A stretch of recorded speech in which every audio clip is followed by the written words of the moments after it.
Welcome, Vice Mayor and council members. I call this special meeting of the Albany City Council for May 6, 2024 to order. City Clerk, can we have roll call, please? Councilmember Hanson Romero. Here. Councilmember Jordan. Here. Councilmember Tiedemann. Here. Vice Mayor Lopez. Here. And Mayor Mickey. Here. Do we have any public comments on item 2.1? No. Seeing no comments, we'll go into closed session.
Welcome, Vice Mayor and council members. I call this regular meeting of the Albany City Council for May 6, 2024 to order. The City of Albany recognizes that we occupy the land originally protected by the Confederated Villages of LaShawn. We acknowledge the genocide that took place on these lands and must take strides to repay the moral debt that is owed to this indigenous people, specifically the Ohlone tribe. We thank them for their contributions, which have transformed our community and will continue to bring forth growth and unity. The City of Albany commits to sustaining ongoing relationships with the tribe and together build a better future for all that now make this their home. City Clerk, will you please call roll? Councilmember Hanson Romero. Here. Councilmember Jordan. Here. Councilmember Tiedemann. Here. Vice Mayor Lopez. Here. And Mayor Mickey. Here. We had a closed session today, but there's no reports to be taken on actions taken. Item 4, ceremonial matters. In this and all comments and questions during the meeting, please address the council, not other attendees. And respect each person that has spoken. For those in the audience not speaking, we ask that you refrain from voicing your support or dissent. City Council wants everyone to feel comfortable speaking and not to be intimidated by others' comments or reactions. Councilmember Tiedemann, would you read the proclamation for Affordable Housing Month?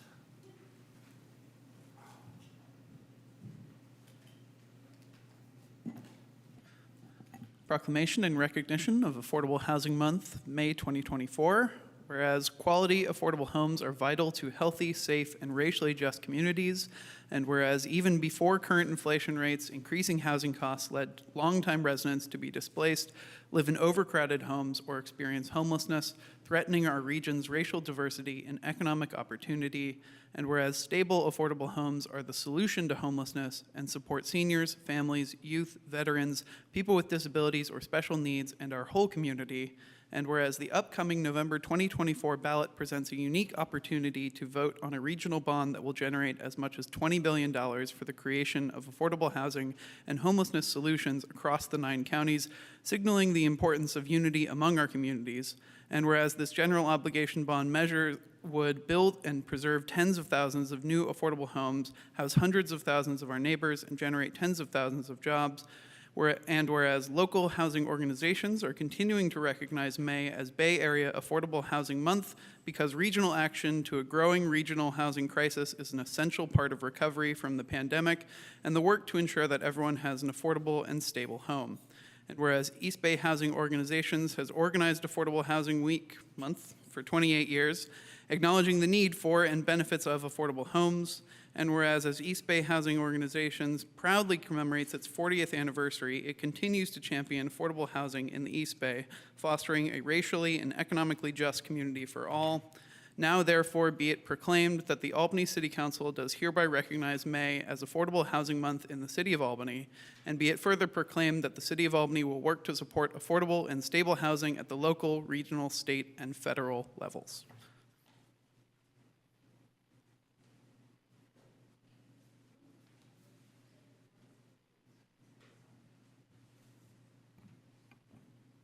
Good evening, council and staff. I'm Peggy McQuaid, and I'm here tonight as a board member of East Bay Housing Organizations.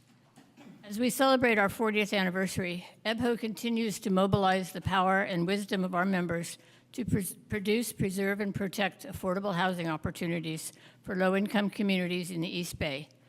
To meet our mission, EBHO partners with our members to deepen our impact in local communities, fortify the housing justice movement, and advance systemic policy change. Thank you for recognizing Affordable Housing Month and affirming your commitment to affordable housing. Through May, EBHO members and staff are organizing over 30 public events to educate our community about key aspects of affordable housing and housing justice. And I hope that you'll be able to attend some of them either virtually or in person. And you can find a full list of events on our website, ebho.org/events. We celebrate Affordable Housing Month to call attention to the housing affordability crisis, lift up solutions, and celebrate our achievements. I want to take this opportunity to encourage you to endorse the BAFA Regional Housing Bond Measure in November. If approved, it could unlock up to $20 billion for affordable housing and homeless solutions, making a real and measurable difference throughout the 9 Bay Area counties. I know the council received a presentation recently on this regional bond, and I hope that you'll endorse it both as a council and as individual members. Thank you again for honoring EBHO this evening and for supporting Affordable Housing Month with this proclamation. Thank you.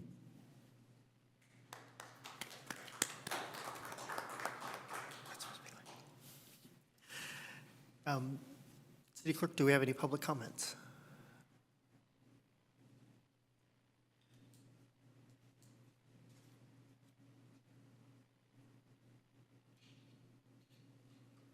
Hello, good evening, council and staff.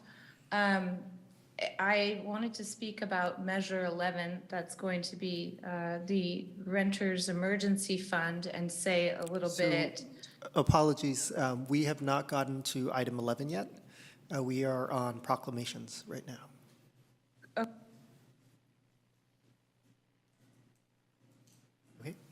Any council comments? I would just like to thank Ms. McQuaid for her service continuing to the city as a representative, not to EBHO, but the Alameda agency, what is the Housing Agency of the County of Alameda? Housing Authority of the Housing County Authority. of Alameda. I always get the fact they switched the county and the Alameda backwards. It tripped me up earlier today as well. Yeah. Thank you.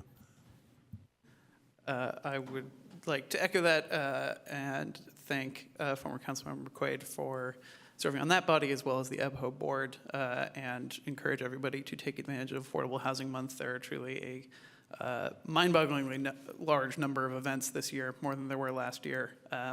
And I know as a former staffer of EBHO, and I want to thank them for all the good work that they do, encouraging housing in the Bay Area and having this great month to recognize that work.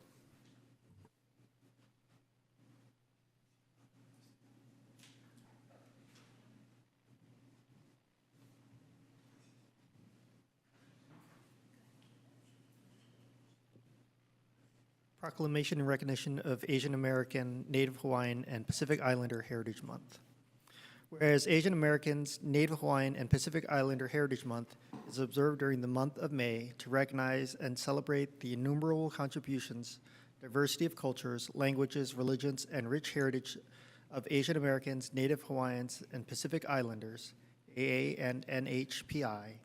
And whereas AA and NHPI communities include people with ancestry from the continent of Asia and the Pacific Islands with more than 50 ethnicities and over 100 languages and dialects, and is one of the fastest growing racial ethnic minority groups in the United States, making up about 7% of the total U.S. population. And whereas AA and NHPI have contributed significantly to many facets of American culture and society, and whereas as we celebrate Asian Americans, Native Hawaiians, and Pacific Islander Heritage Month, we must also redouble our commitment to combating racism, xenophobia, and intolerance against AA and NHPI communities. And whereas AA and NHPI communities continue to be an integral part of Albany and cultural enrichment of our city, and whereas the City of Albany would like to acknowledge and recognize the Albany Unified School District Asian Pacific Islander Parent Engagement Group for their ongoing work in the community to advocate, promote, and celebrate the interests of Asian Pacific Islander students and families in Albany. Now therefore it be proclaimed, the Albany City Council does hereby recognize May 2024 as Asian American, Native Hawaiian, and Pacific Islander Heritage Month, and calls upon our community members to honor Asian Americans, Native Hawaiians, and Pacific Islanders while learning more about their history.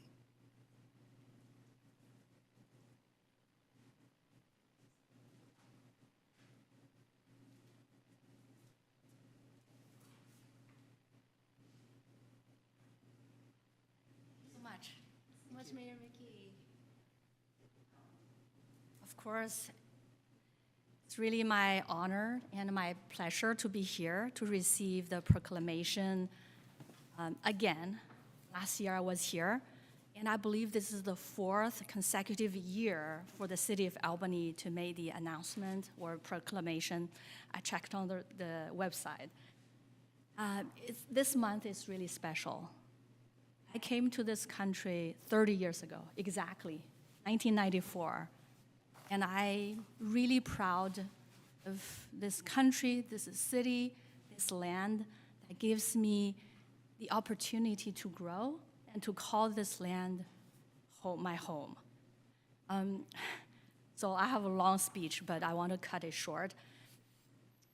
So last year, I published a book, and I just celebrated just 7 rounds of resilience. Talked about a lot of things about Asian cultures, my families across 80 years, 3 generations, including myself, immigrating to this country. Yeah, I'm not doing a sales pitch, but I'm really proud of being part of this, the whole thing about diversity and inclusion as Asian American. Thank you so much. And I hope that each year our city can continue to make this proclamation. And we have really, as you mentioned, growing, very large community. And thank you so much. And maybe Kathy want to say a couple more sentences. Yes, I just want to punctuate what Lucy has to say. You are looking at a force to be reckoned with because her book is a page turner. It shows kindness and compassion and how to be better people, how to be better citizens. And it really enlightens what it's like for her experience as an immigrant, and I have more compassion for my parents as immigrants too.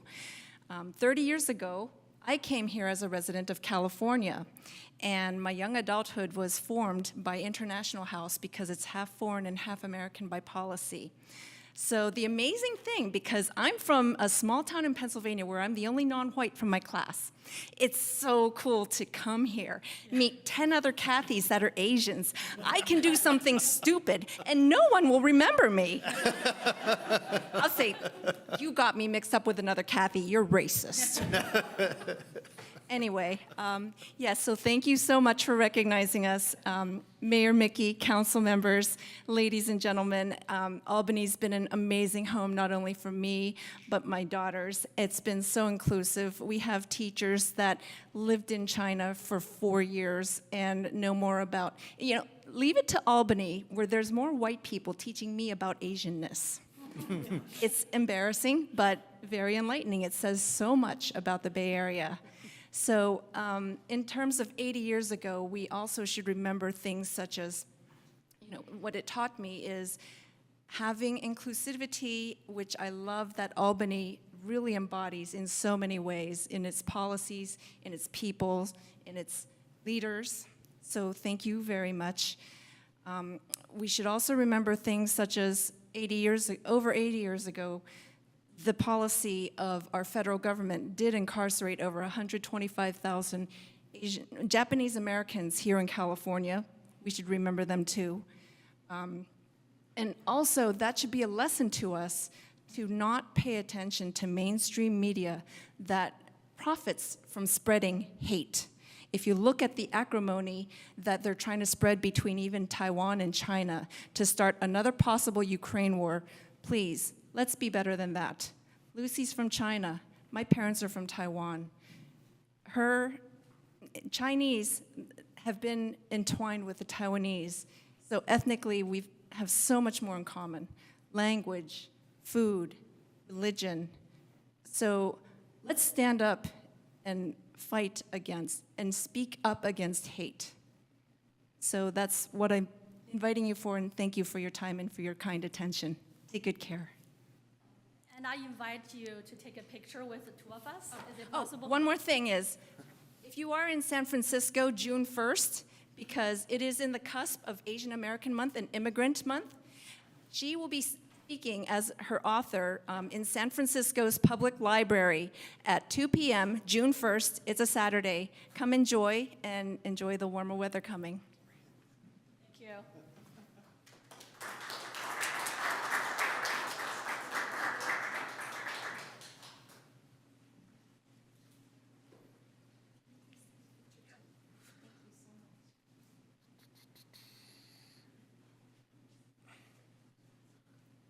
I will start with yours. Okay, 1, 2, 3.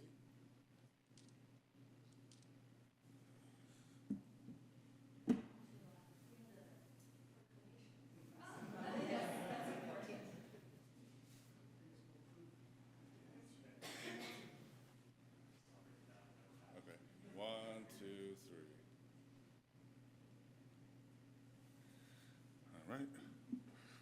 Oh, you want to do yours too? Okay.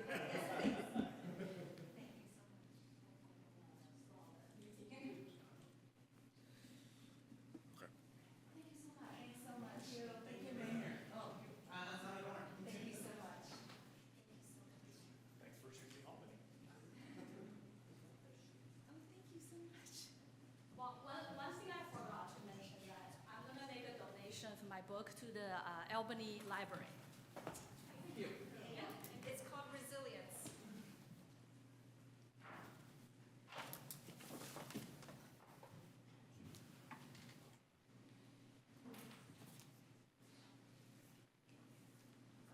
City Clerk, do we have any public comment?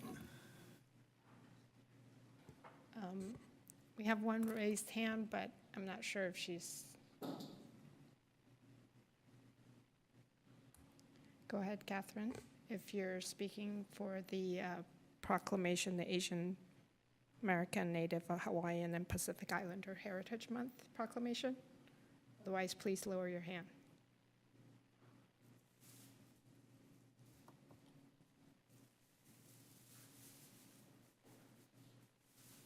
Hi, can you hear me?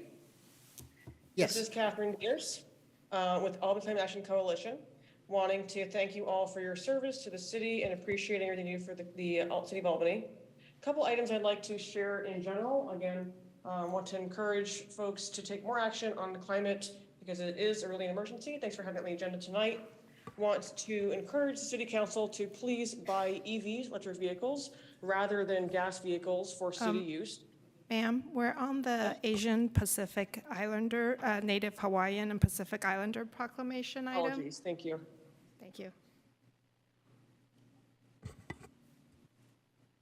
Any council comments? I'll just say thank you for choosing to live in Albany.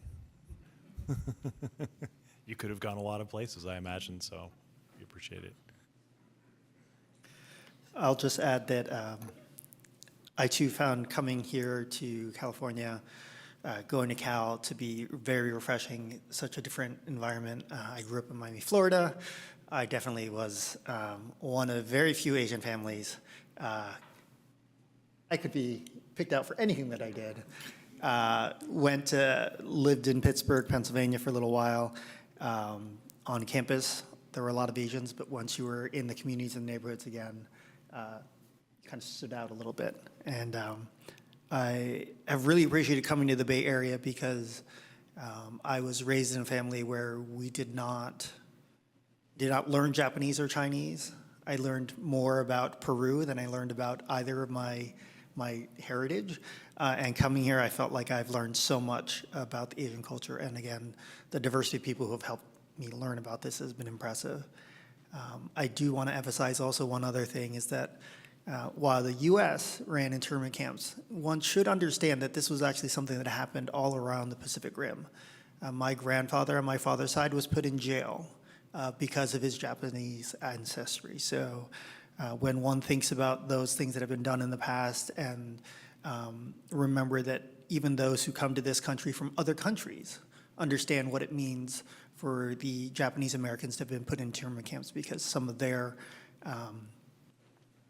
ancestors may have also been put in jail or put in internment camps. So thank you for coming tonight, and thank you for all that you do at AUSD. With that, we'll move on to Proclamation 4.3, Councilmember Tiedemann, Proclamation on Jewish American Heritage Month. Proclamation in recognition of Jewish American Heritage Month, May 2024. Whereas Jewish American Heritage Month is observed during May to celebrate the enduring heritage of Jewish Americans whose values, culture, and foundational contributions have shaped our character as a nation. And whereas President George W. Bush proclaimed May as Jewish American Heritage Month in 2006 at the request of Congress, urging the president to proclaim a month for the observance of an American Jewish History Month and their contribution to the United States. And whereas the month of May was chosen due to the highly successful celebration of the 350th anniversary of American Jewish history in May 2004, which was organized by the Commission for Commemorating 350 Years of American Jewish History. And whereas the Jewish American story is an essential chapter of the American narrative that has greatly contributed to the religious, cultural, political, economic, and intellectual advancement of all people by joining together with all faiths to reject ignorance and intolerance, teach empathy and compassion, and root out hatred wherever it exists. And whereas we recognize the courage, determination, and resilience that members of Jewish communities have shown throughout history, and we must also recognize that Jewish communities in our nation and around the world continue to face a frightening rise in acts of anti-Semitism. And whereas we must continue our commitment to root out prejudice and combat anti-Semitism to create a more inclusive society, protecting the diversity that defines who we are and preserving the dignity of every human being. And whereas Jewish Americans continue to be an integral part of Albany, contributing to the cultural enrichment of our city, and whereas the City of Albany would like to acknowledge and recognize the Jewish Community Center of the East Bay for creating healthy communities inspired by Jewish values, culture, and tradition, providing high-quality programs and gathering spaces to advance, nurture, and evolve Jewish communal life and contribute to the vitality of the broader community. Now, therefore, be it proclaimed, the Albany City Council does hereby recognize May 2024 as Jewish American Heritage Month and call upon our community members to honor and learn more about the heritage and contributions of Jewish Americans. I believe our person accepting this is online.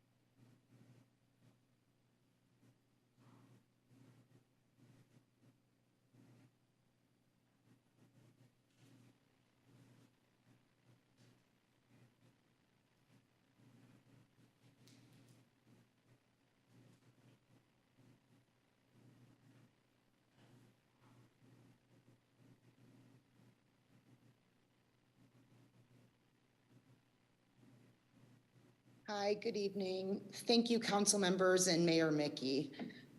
The Jewish Community Center of the East Bay is honored to serve our community and to accept this proclamation. You're making an important statement of support at a time it's needed more than ever. Today also happens to be Yom HaShoah, Holocaust Remembrance Day, and current events are serving as an all too painful reminder of the atrocities the Jewish community and so many others faced 80 years ago. With the alarming surge in anti-Semitism around the world, Holocaust survivors are being forced to relive their trauma. There are more than 130,000 Jews in the East Bay. Our core values teach us to make the world a better place and to contribute to the vitality of the communities in which we live. But right now, most of us feel isolated, othered, afraid, and under direct assault. We're in pain, and our children are in pain. Let Jewish American Heritage Month be a catalyst for conversation and healing. Reach out to your Jewish colleagues, neighbors, and friends. Ask them how they are. We need you. I'd like to end by sharing some words issued by the White House today in honor of Holocaust Remembrance Day. In silence, wounds deepen, but in remembrance comes healing, justice, and repair. Toward those aims, we must all forcefully act against anti-Semitism and all forms of hate-fueled violence. As we do, we honor the courage, strength, and resilience of the Jewish people who have inspired the world for generations by turning pain into purpose, healing into hope, and darkness into light. Thank you.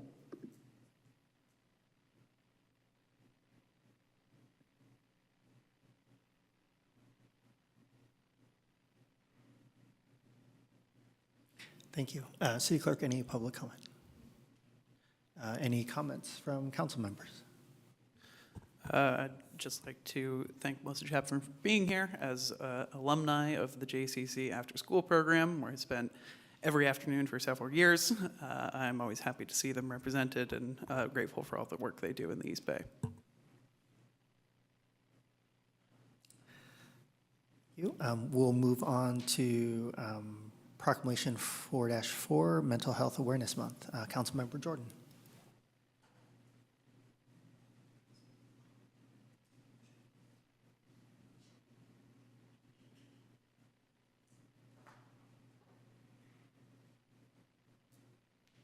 Whereas during National Mental Health Awareness Month, we honor the courage of the tens of millions of Americans living with mental health conditions, and we celebrate the loved ones and mental health professionals who are there for them every day. Whereas engaging in prevention, early identification, and early intervention are effective ways to reduce the burden of mental illness, just as they are to reduce the burden of other chronic conditions. And whereas mental health conditions are real and prevalent in our nation, 1 in 5 U.S. adults and 1 in 6 U.S. youth experience a mental health condition each year, and only half of them receive treatment. And whereas with effective treatment, those individuals with mental health and other chronic health conditions can recover and lead full, productive lives. And whereas mental health helps to sustain an individual's relationships, productivity, and ability to adapt to change or face adversity. And whereas Mental Health Awareness Month is an opportunity to increase public understanding of the importance of mental health and to promote the identification and treatment of mental illness. Whereas we all have a role to play in ending the stigma around mental health issues, and it starts by showing compassion so everyone feels free to ask for help. If you are facing a crisis, dial 988 to reach the National Suicide and Crisis Lifeline.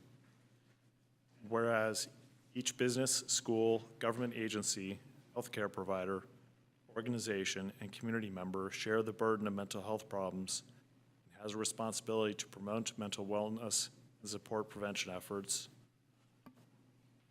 And whereas the City of Albany would like to recognize and acknowledge the National Alliance on Mental Illness for their ongoing commitment and work to provide advocacy, education, support, and awareness so that all individuals and families affected by mental illness can build better lives. Now therefore be it proclaimed, the Albany City Council does hereby recognize May 2024 as Mental Health Awareness Month in the City of Albany and calls upon the community, businesses, nonprofit organizations, schools, and other groups in Albany to join in activities and take action to strengthen the mental health of our community.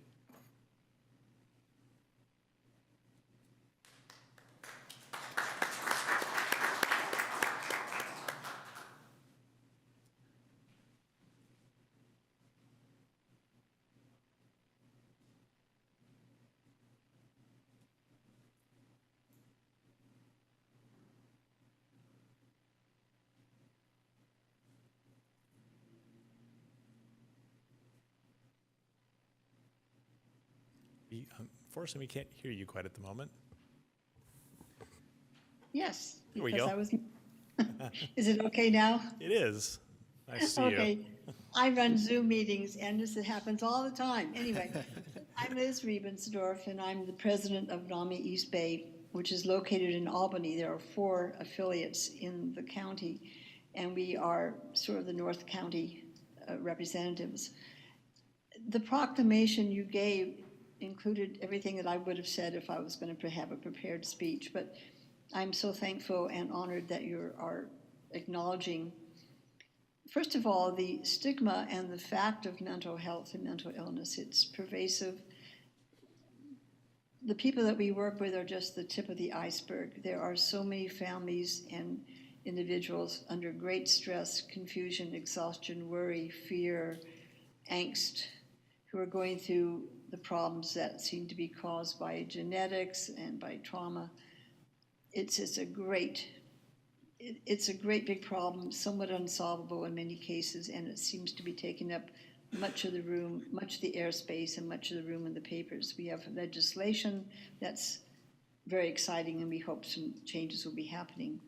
In our little affiliate in Albany, I run a weekly Zoom support group. We have a Saturday morning, last Saturday of the month, in person. We haven't been in person for 4 years. And we do monthly educational programs. I feel that education is a tool, and so we want to make sure our families feel support. We do a lot of phone messages, and we're all volunteer organizations. So we appreciate the acknowledgement and the the proclamation, and thank you very much.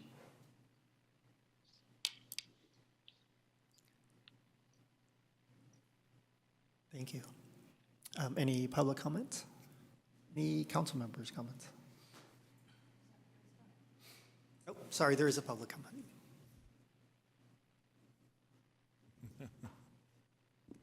I just wanted to add to her comment that Alameda County offers a wonderful resource.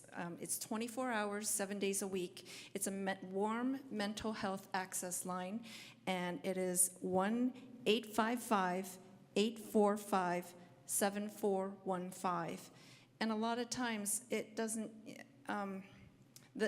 you're allowed 3 calls, 20 minutes each daily, and it has definitely saved me and helped me to regain my sanity more times than I can shake a stick with. So again, that number is 855-845-7415. Thanks, and it's a really great resource for mental health.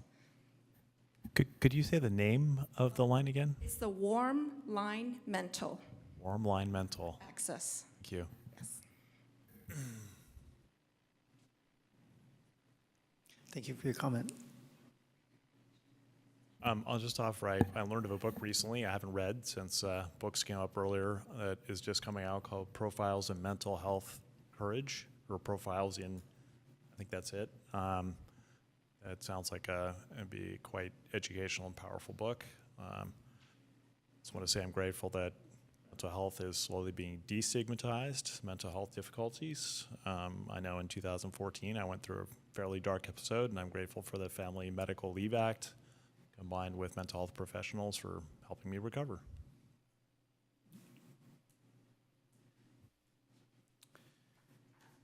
I want to thank Councilmember Jordan for reading the proclamation. I had originally intended on reading the proclamation tonight, but this is something that's very close for me, both personally with mental health issues that I have gone through in my lifetime, but also for my family and the issues we've had for almost over a decade, and particularly last year. For those of you in the audience or those who are listening in, remember that there are those who are open to listening, open to hearing you, and that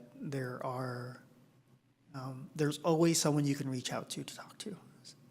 And with that, we'll move on to item 4.5, Proclamation of National Police Week and Police Officer Memorial Day.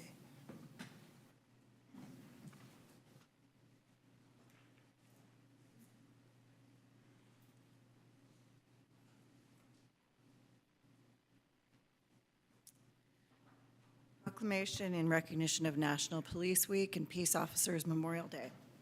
Whereas in 1962, President Kennedy proclaimed May 15th as National Peace Officers Memorial Day, and the calendar week in which May 15th falls as National Police Week.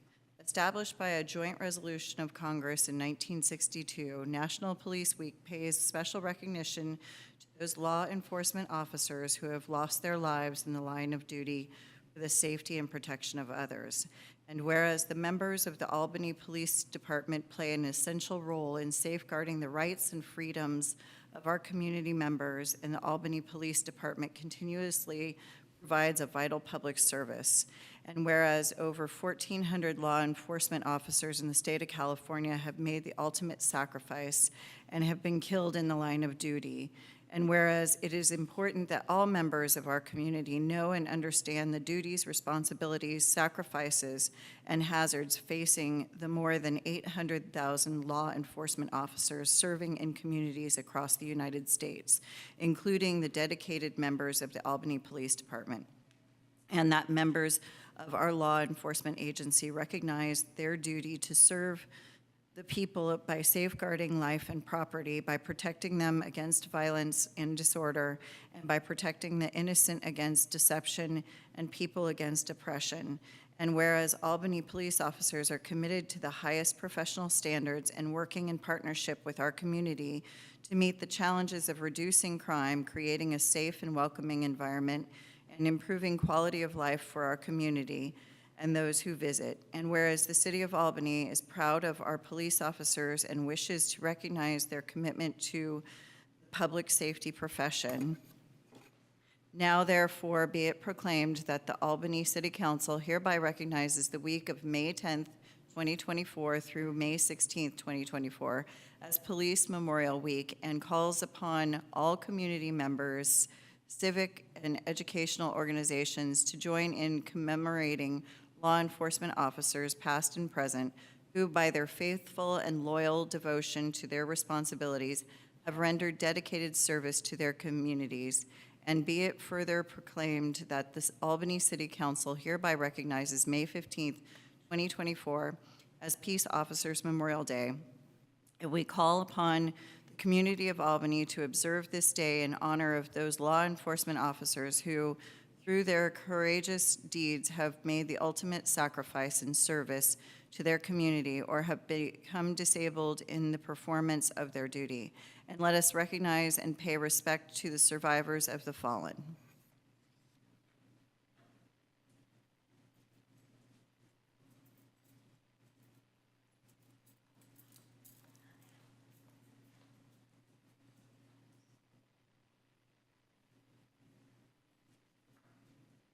Hi, everyone. Good evening.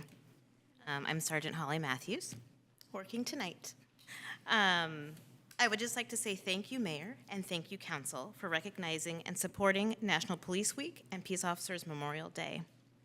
This is an important week for law enforcement as it serves as a reminder to all of us about the sacrifices that police officers make each day as we serve our communities. We are honored to serve this city and thank the community for their support. Thank you so much.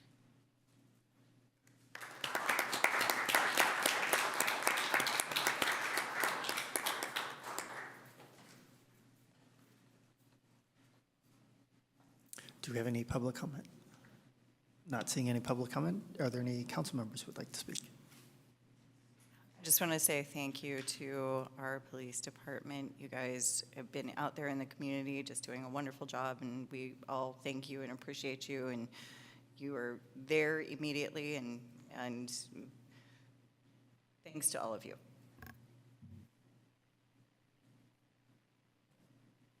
Oh, sorry. Go ahead. I want to echo your sentiment.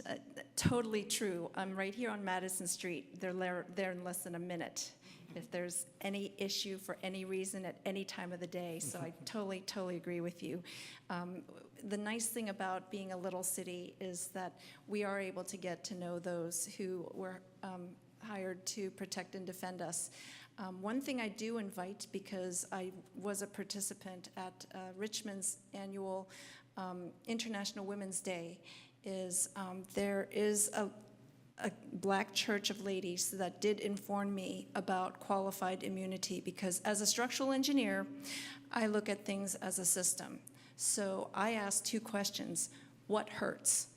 And then what can we work on changing to help that hurt be less and eventually go away? So qualified immunity is something that was passed by a court case in 1968, Ohio v. Terry. I won't bore you with the details, but it basically allows police to do whatever they think is what they think is right. And even if it's killing somebody, all they have to say is, oops, my bad, and then they're off the hook. So that is something I'm asking my white and Asian brothers and sisters to support our Black brothers and sisters to help do what we can, or at least speak out and try to end qualified immunity for police. Thank you. Thank you for your comments.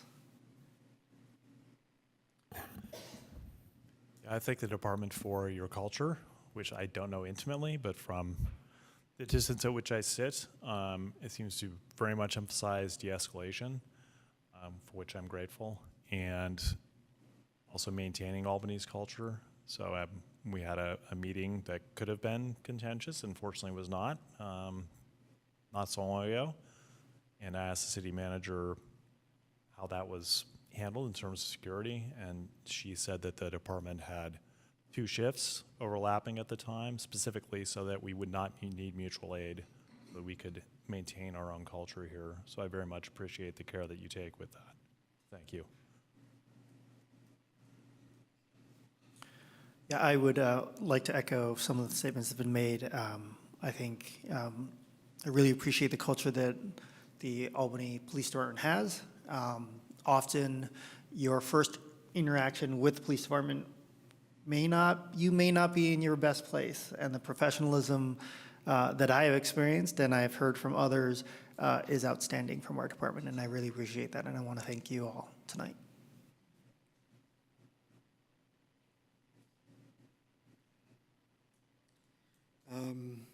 I want to acknowledge, before I'm about to say what I say, that I know Police Chief John is quite familiar with this, but I've had one of the more complicated relationships growing up with law enforcement, growing up in Richmond. And I think even the first week after I moved out here in Albany, I was in an unfortunate situation. And thankfully that individual is no longer with the department, or as far as I'm aware, no longer serving.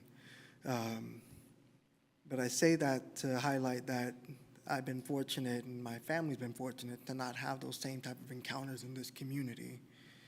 And I say this with, trying to hold back a lot of the trauma, but that second week we moved here, and my daughter said something that really jolted me. And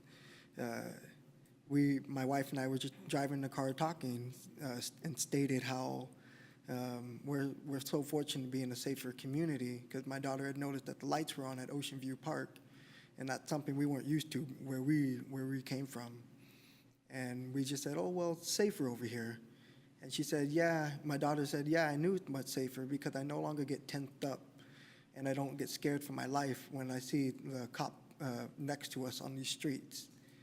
And that really hit me hard, because that really showed the level of engagement that our officers do have with this community. It doesn't mean I have the most perfect relationship with the police department here, but I do have a very open and transparent relationship with the ones who I've spoken with, and we understand where we stand in those regards and perspective, and acknowledging people's valid and lived truth, and I respect that. Without getting into too much details around there, because that's another battle for another day. On the point of acknowledging and the lives of those lost in the line of duty, I do want to take a moment just to publicly acknowledge the life of Leonard Garcia, who was a Richmond police officer. He was quite young in his career, and later on in life, I had found out he was a good friend of my mother when they went to high school together. And Leonard Garcia's family has always been quite supportive of me, even when I was quite the wayward teenager in my early years. And so I want to acknowledge that, and folks like that who were responding to calls to, and in his specific situation was responding to a domestic violence situation, and unfortunately had lost his life in the process of trying to save someone else. And I know the profession is a complicated profession, and we deal with a lot of complicated dialogue, but it is always worth acknowledging those who have given an ultimate sacrifice in any career, in any profession. So thank you, and thank you for those who do try to keep the memory of those such as Leonard Garcia alive. I'll just echo what my colleagues have said and thank the department for all they do for our community and for the willingness I think we've gotten to appreciate on the council to try new things, develop new programs like our crisis response team, like our focus on de-escalation and all the other good work that our department has done. So we appreciate it.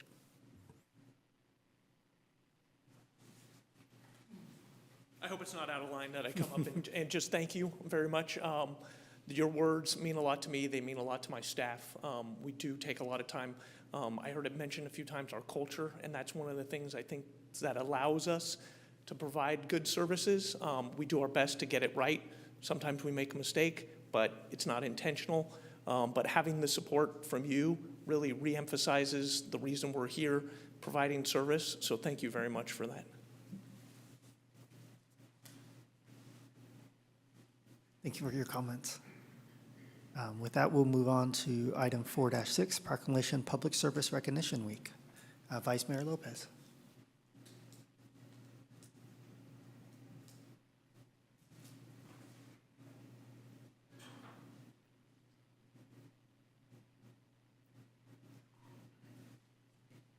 Thank you, Mayor Mickey, for saving the best for last.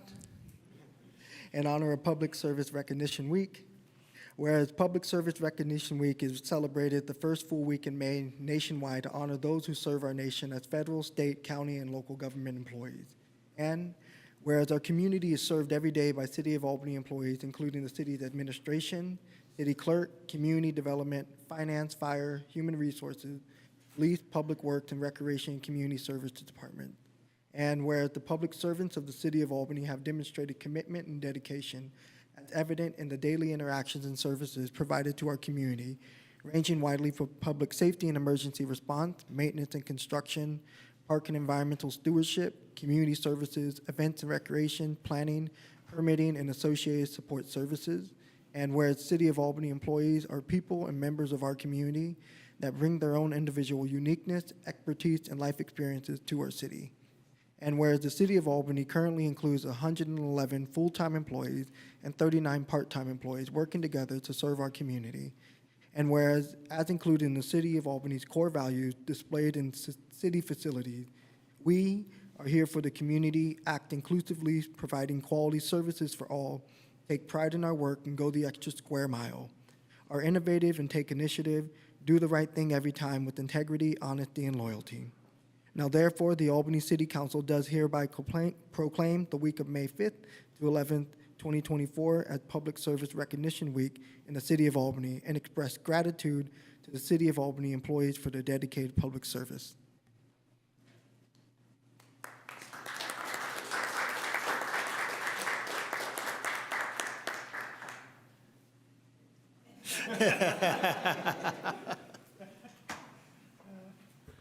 Unscripted.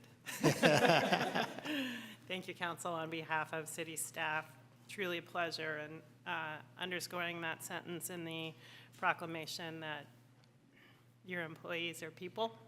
And I think you see that evident in the room tonight with the staff we have in attendance and the experience and exposure that you've had to our team. Really here because they're dedicated to this community, and I see that each and every day. So again, thank you for the words.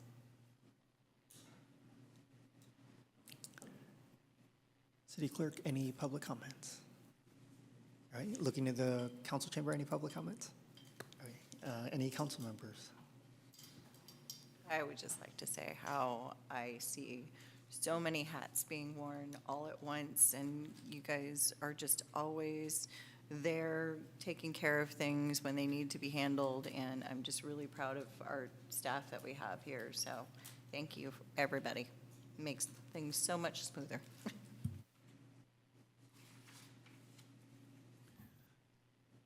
I'll just share, I moved here in 1994 and never lived in a small city before. I grew up in LA and I went to Berkeley and Oakland. And so learned that it's not typical for small cities to be full service, meaning you have their own fire department and have their own police department. It also occurred to me since the voters put me in the seat to realize that even though Albany is the third smallest by population of the 14 cities in Alameda County, it has the smallest budget. So I ask that people remember that and be amazed at what our staff gets done on that smallest budget. So thank you very much, staff.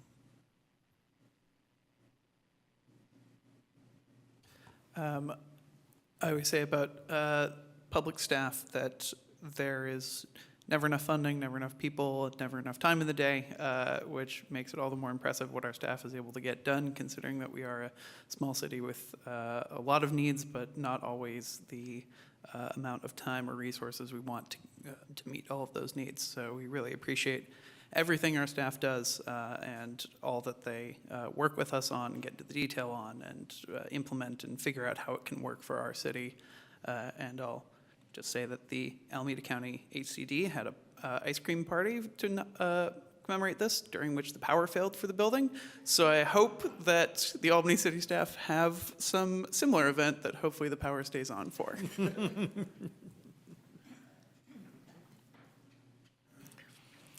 Perfect.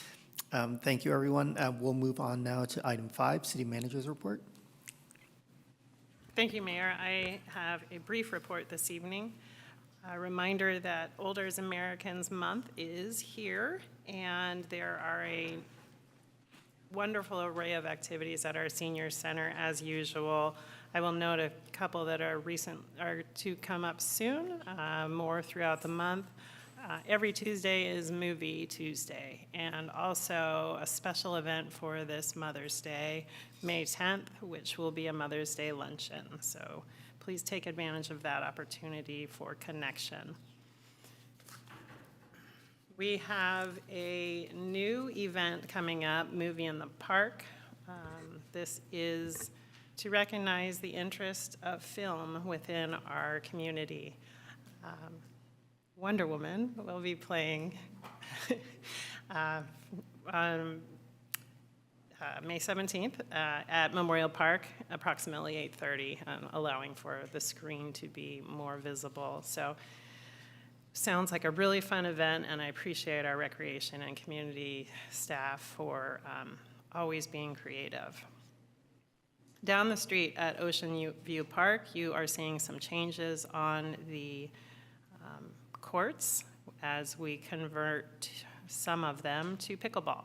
So this transition began today at Ocean View Park. Construction should be completed in about 30 days. Here's an amazing visual to help really see and feel what that will look like, which actually moves. It's lovely. So really looking forward to seeing this addition to the park, and with that, there will become some conversations and engagement around how to share the courts and how to respect the different uses, and I assure you that our staff are well ahead on that concern and will continue to work with all parties, knowing that our parks are highly loved. Again, this is funded through the Proposition 68 grant program and also through the city's own Measure M Parks and Open Space Parcel Tax funds. We will have new lights, LED lights, as well as the complete refurbishment of the court itself. While it was not exactly the best weather for the citywide garage sale this year, we did have a decent turnout, about 30 participating garage sales, and some improvements in terms of how to access the information. We will continue to do that to make it as user-friendly as possible and hope for sunshine next year with that event. Another event that occurred recently was the Community Expo.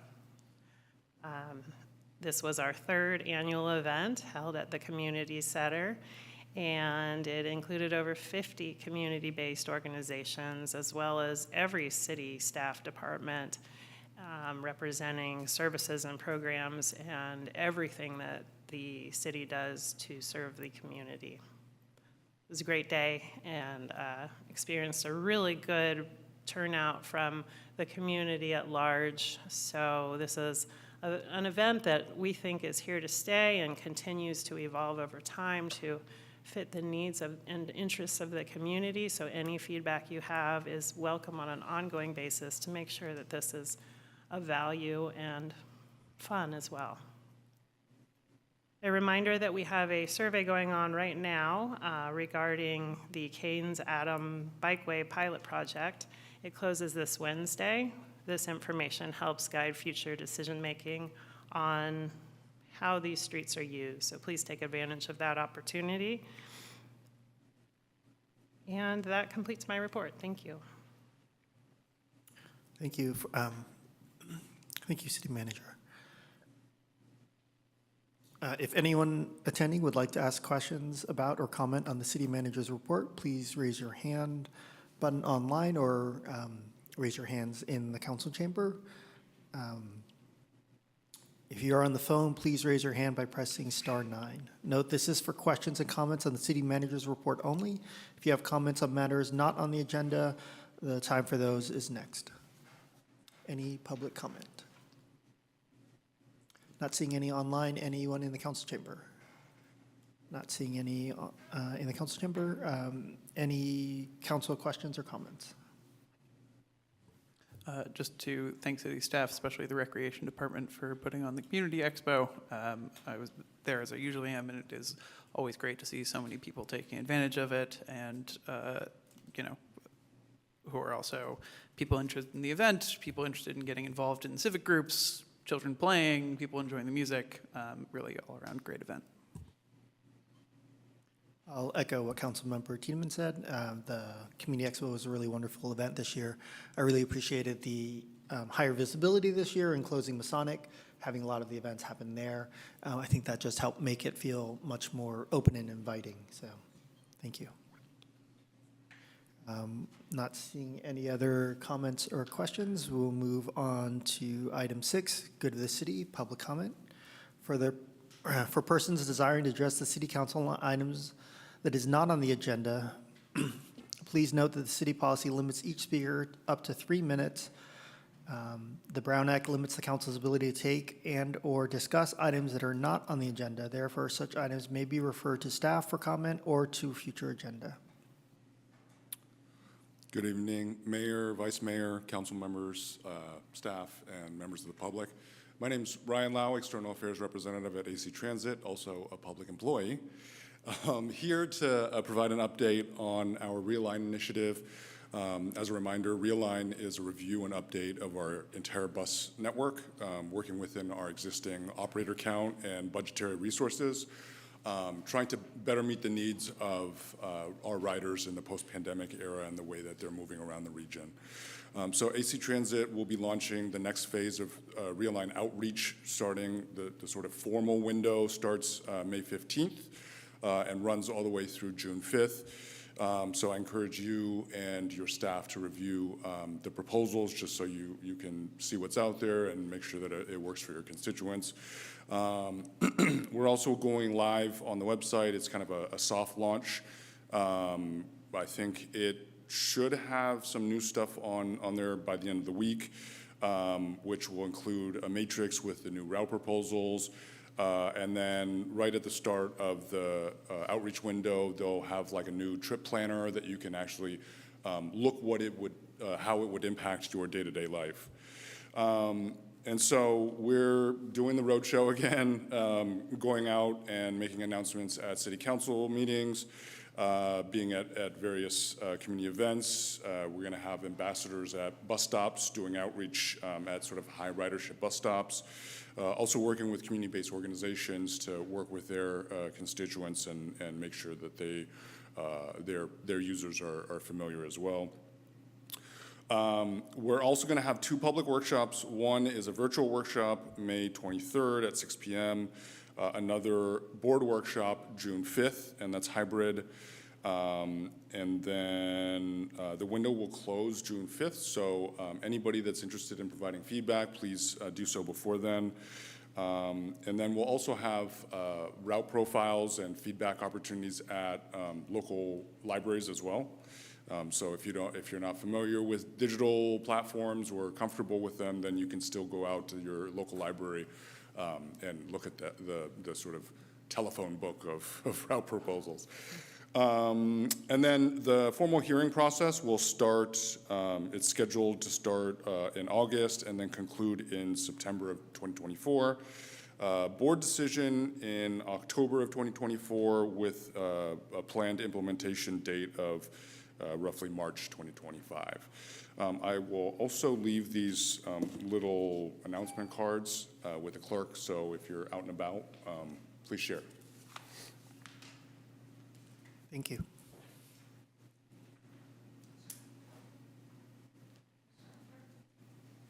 Go ahead.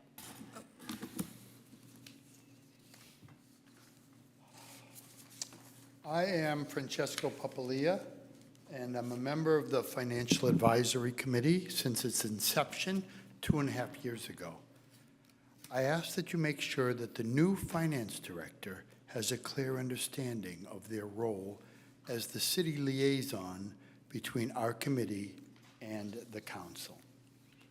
Specifically, the City of Albany has an unfunded actuarial liability also known more commonly as the unfunded pension liability, of approximately $46 million. This is the money the City of Albany is supposed to have saved to pay for the pensions and the benefits of past and current employees that we honor today. We need to have a plan to address this deficit.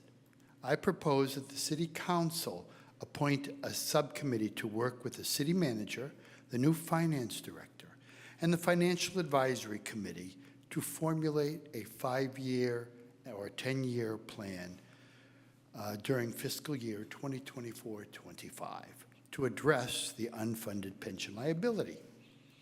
Also, April 12th, the San Francisco Chronicle front page headline read, "Legislature is turning to gimmicks for shortfall, planned spending cuts expected to trim the state deficit by $17 billion. The article elaborates Governor Newsom estimates the shortfall would be $38 billion, but the Legislative Analyst's Office estimated that California actually faces a $73 billion deficit. I believe that the state's funding cuts will have a trickle-down effect to the Bay Area's regional revenue, Alameda's county budget, and eventually the City of Albany budget and revenue shortfalls. We need to plan now for any and all projected deficits in the city budget, and I expect that the new finance director will have a clear understanding of these projected budget deficits for the City of Albany. I suggest that each council member take the time to meet with their appointees on the Financial Advisory Committee and familiarize themselves with our perspective and the experience and knowledge we've gained over the last 2+ years. We also need to hear your perspectives on the fiscal health of the city and how you think the Financial Advisory Committee can best serve the city and the City Council. Thank you. Thank you for your comments. Stephen Alpert and Tom Stimek.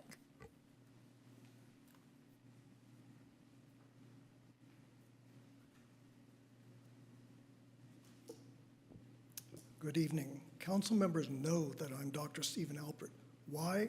Because this is my 3rd time requesting that the city provide the rationale for why it only follows the minimum state mandate of notifying those within 300 feet of new construction, regardless of project size, when in fact, citywide alerts are permissible.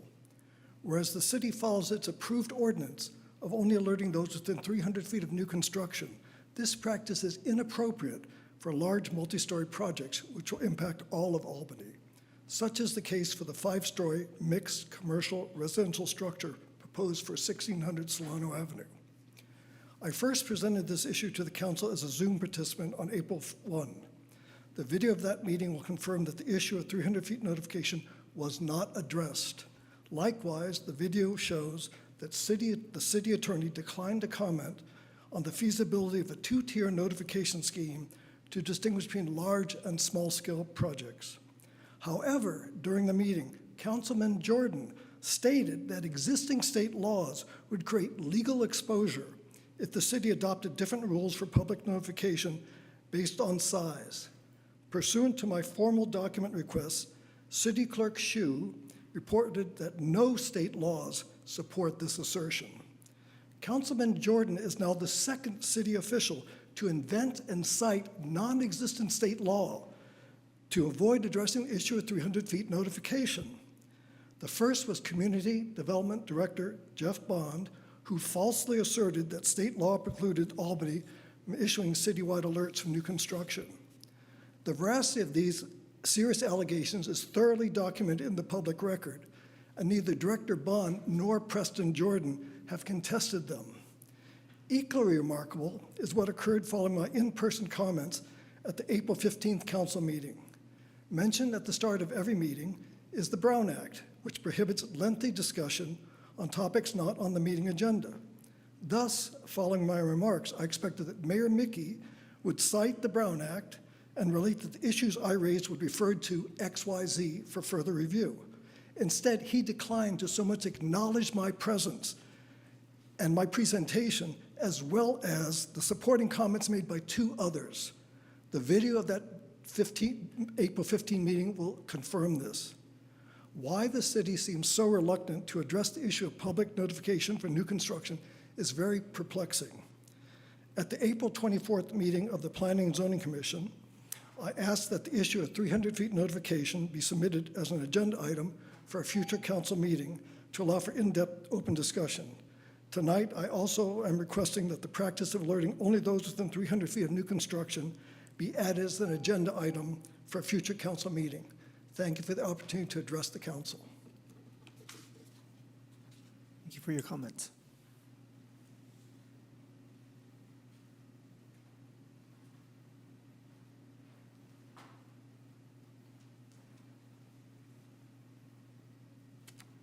Hi, my name's Tom Stymack. I'm here mainly in support of Dr. Halbert's recommendation for reconsideration of construction setbacks.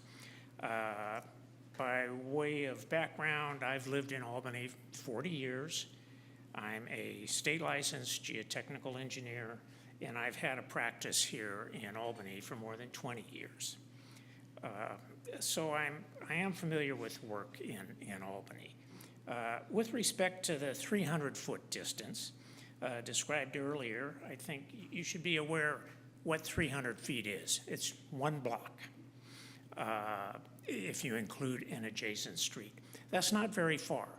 And I don't think people realize it. They draw a circle around it. Well, now it's 2 blocks. But it's still not a very far distant for major structures. And throughout my work, I've done a variety of work in many places, but work in Albany, this is project work, I've come across a variety of homeowners. Some are new, may have just moved here. Some are old, that are maybe over the hill, and some are on top of things. Many are just not aware of the construction. Accordingly, it seems to me that some steps could be taken to include city awareness and citizens awareness. And I might note that the city, as we just saw, has a pretty nice website. So that's a great start. A lot of effort has gone into it. I've gone to that website. I get the weekly news. It's quite good. But it's not an easy thing for the average person to go through if you're looking for a new building construction. But I think it's a starting place. And in closing, I just encourage the city to reconsider this broader disclosure of distance for major projects. I think we're all entailed to that. I don't think it's a big cost, and I think many designers would sort of support that. Thank you. Thank you for your comments.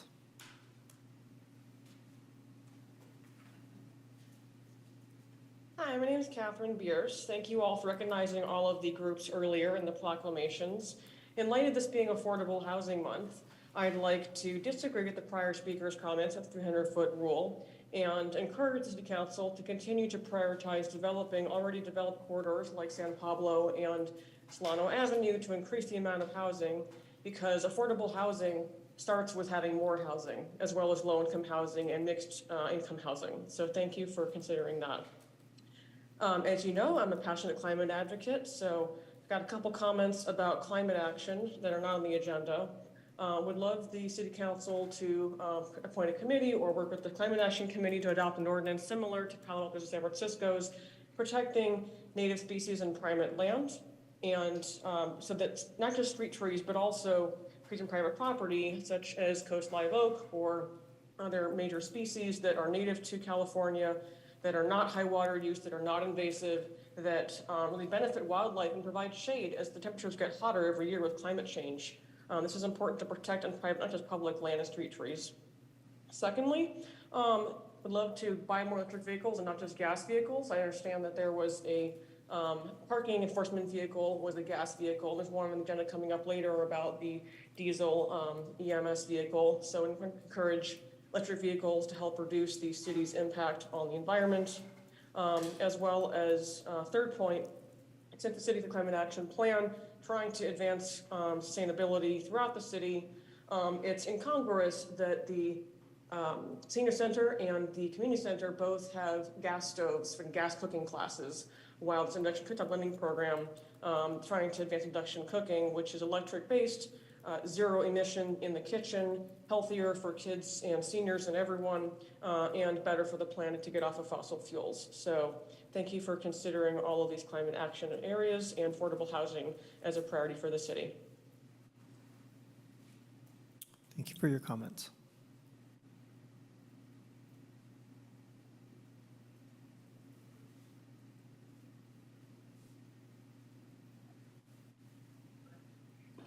Hello?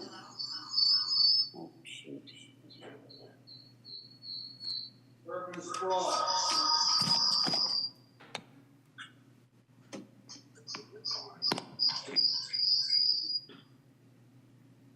Hello? Yes, we can hear you. Oh, thank you. I'm calling in regards to your sugar sweetened beverage monies that you distributed. I believe at your April 15th meeting. Since you had changed the times, I was unable to go to that meeting. So I'm wanting to find out how much money was distributed to your Albany exercise equipment from the sugar sweetened beverage. I did contact Preston, and we did go back and forth in a couple emails, but he didn't give me any money that you guys put towards that. So I'd appreciate if you could let me know how much that was and what they'll be installing there. Thank you. Bye-bye. Thank you for your comments.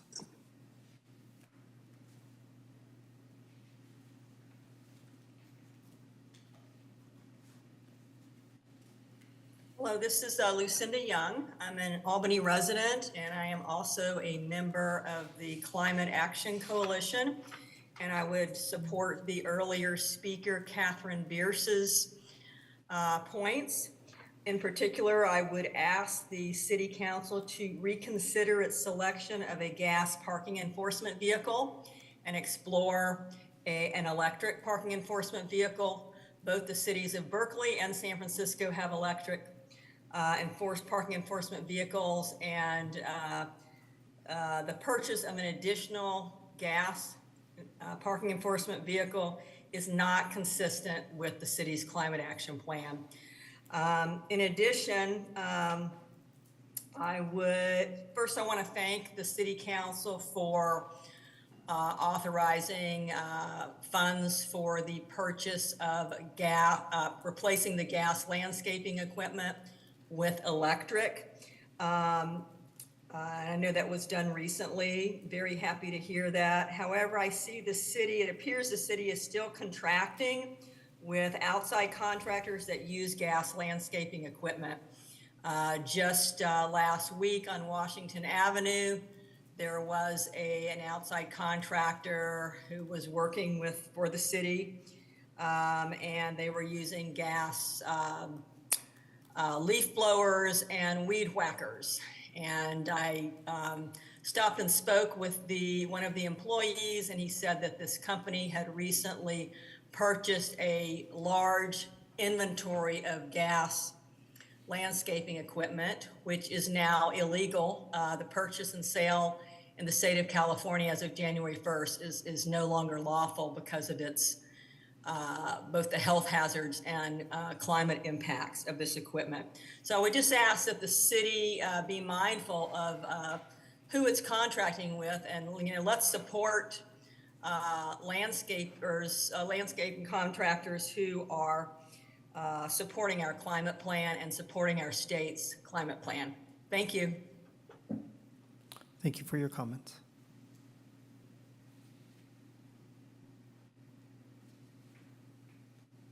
Hi, I'm Dave Wemmer. I'm also with the Albany Climate Action Coalition.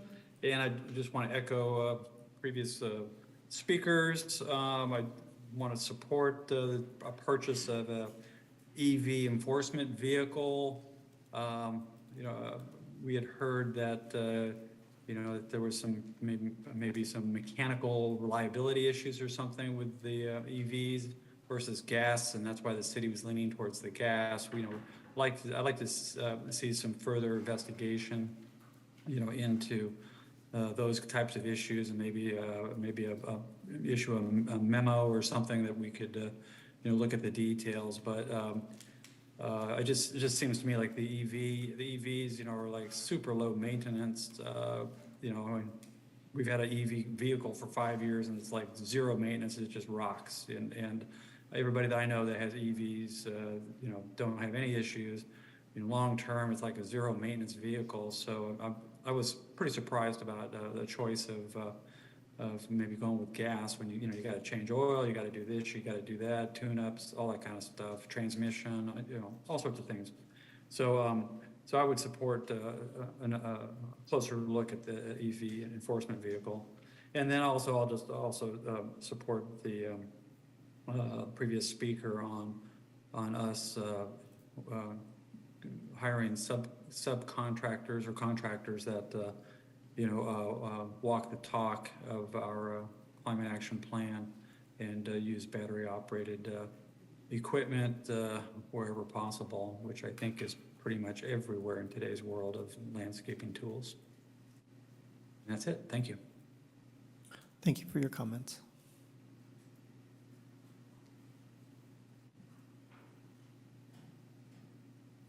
Hi, my name is Brian Martin. I wanted to briefly, I guess, respond to someone who spoke a moment ago, wondering about greenway equipment.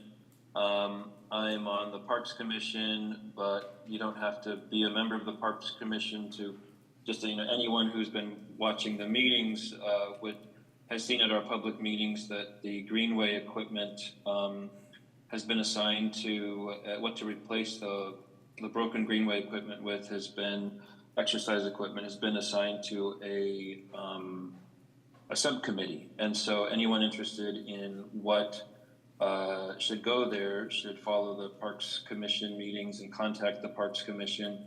I'm not on that subcommittee, but there are 3 members of the commission that are going to be looking at what new equipment should go there. So I would direct people's attention to that. And my understanding is that the funding source would not be sugar sweetened beverage, but would be maybe something else, but I don't know the details. Thanks. Thank you for your comments.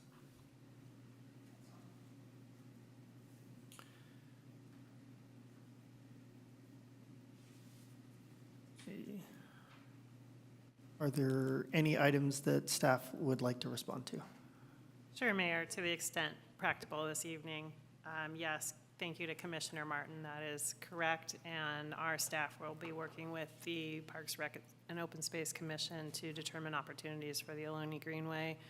Correct, it is not currently allocated through our general fund sugar sweetened beverage tax, but we are looking at alternatives for that through our capital improvement plan.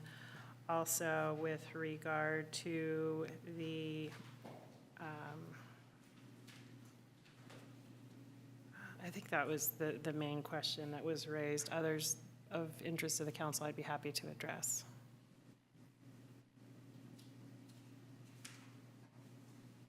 I'll add on that one that for anyone interested in what we did fund with the sugar sweetened beverage tax, that's all included in the next item 7.1 on our consent calendar, which has the minutes of the actions we took there. Thank you. And with that, we'll move on to item 7, consent calendar. Consent calendar items are considered to be routine by the City Council and will be enacted by one motion. By approval of the consent calendar, the staff recommendations will be adopted unless otherwise modified by the City Council. There will be no separate discussion on these items unless a council member or a member of the audience requests removal of the items from the consent calendar. Looking to council members, are there any items that you'd like to pull for discussion? Okay. Looking to the members of the public, are there any items that members of the public would like to pull for discussion? Not seeing any items that want to be pulled, I will entertain motions. I'll move the consent calendar. Seconded.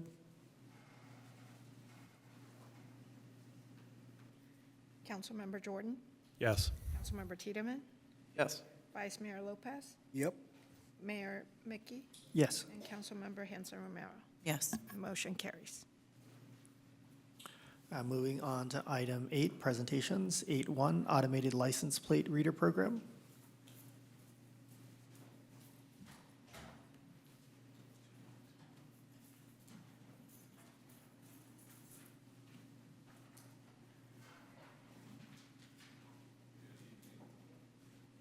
Good evening. Start that again.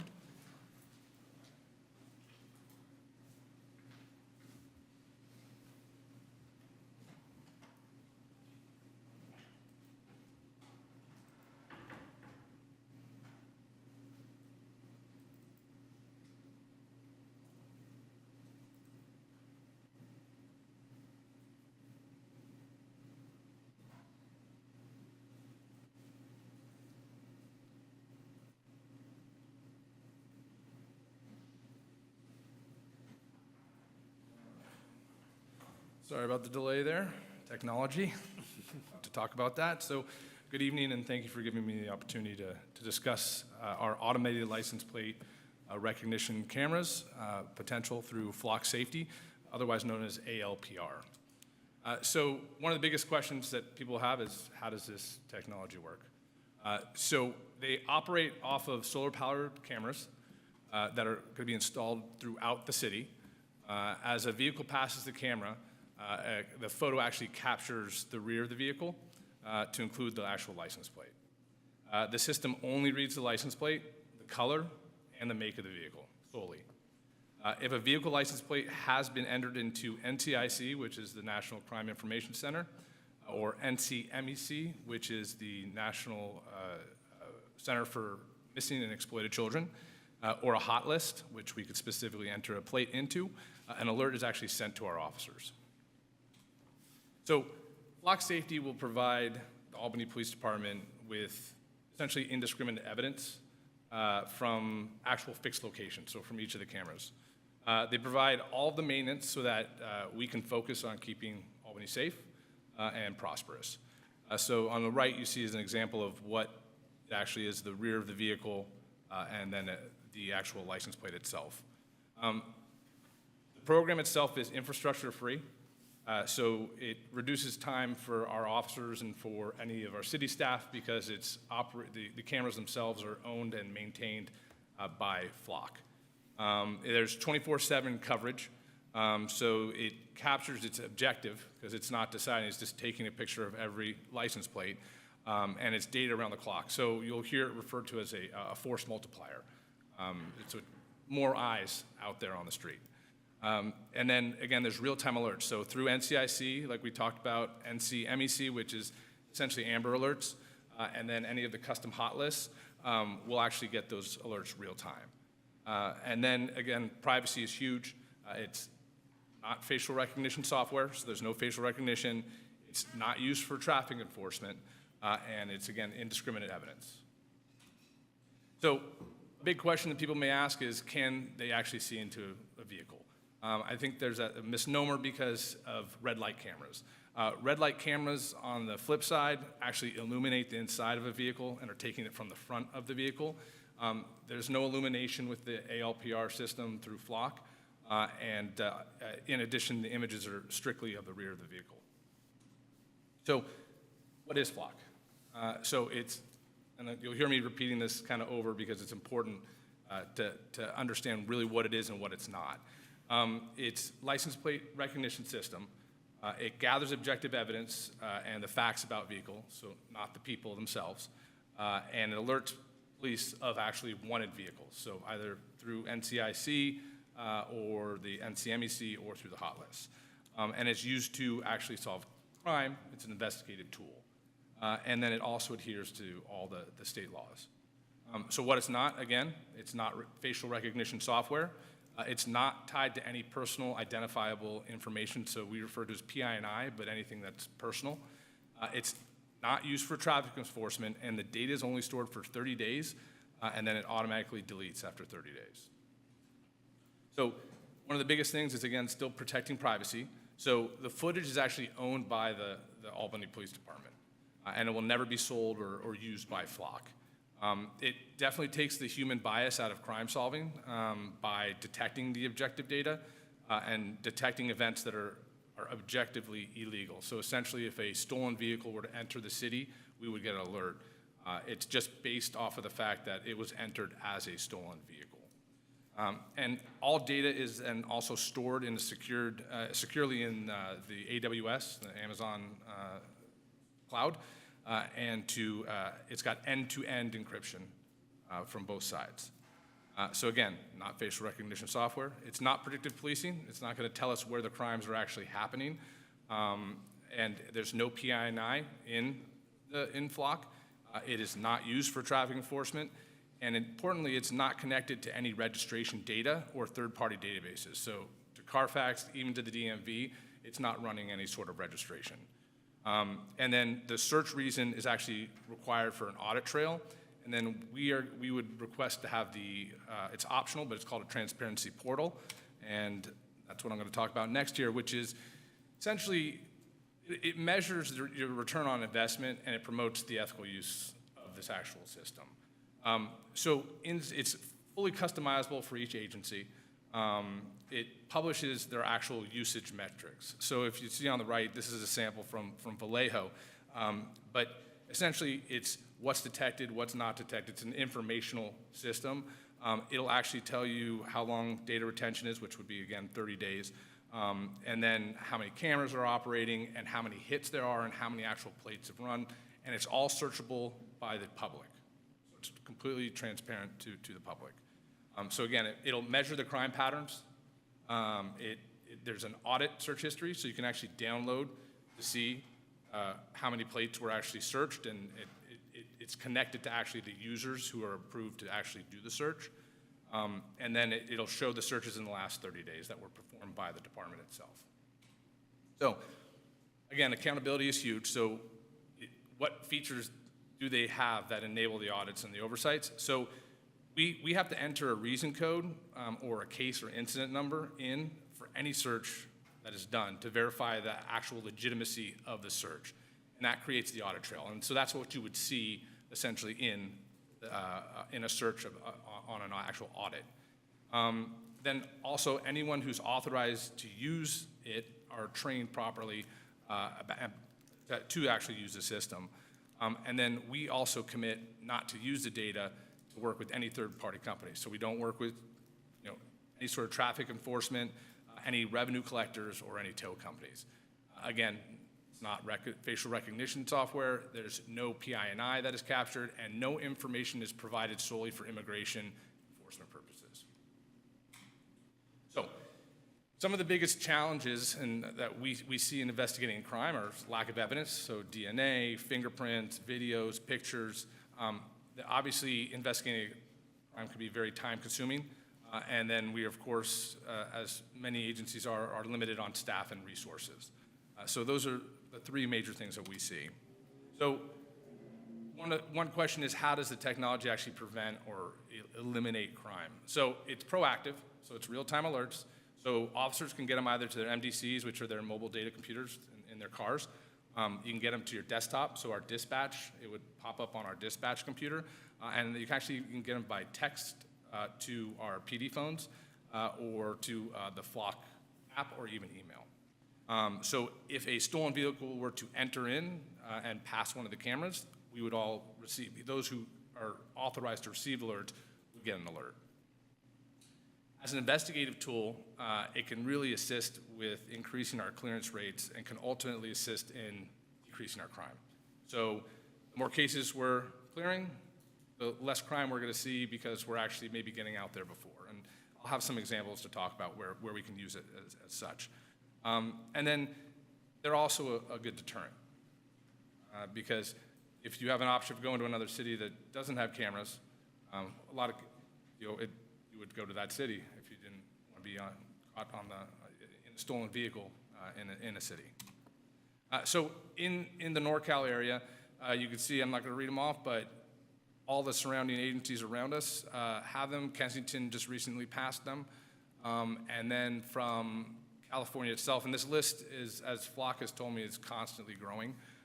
More and more agencies are adding them, but this is many of the people who have them, or many of the agencies that have them in California.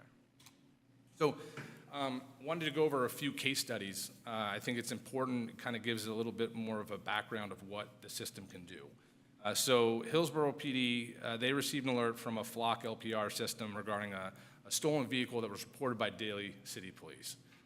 So they were able to conduct a traffic stop, and then they found stolen mail throughout their city that came from residents and community members there, and it was consistent with identity theft.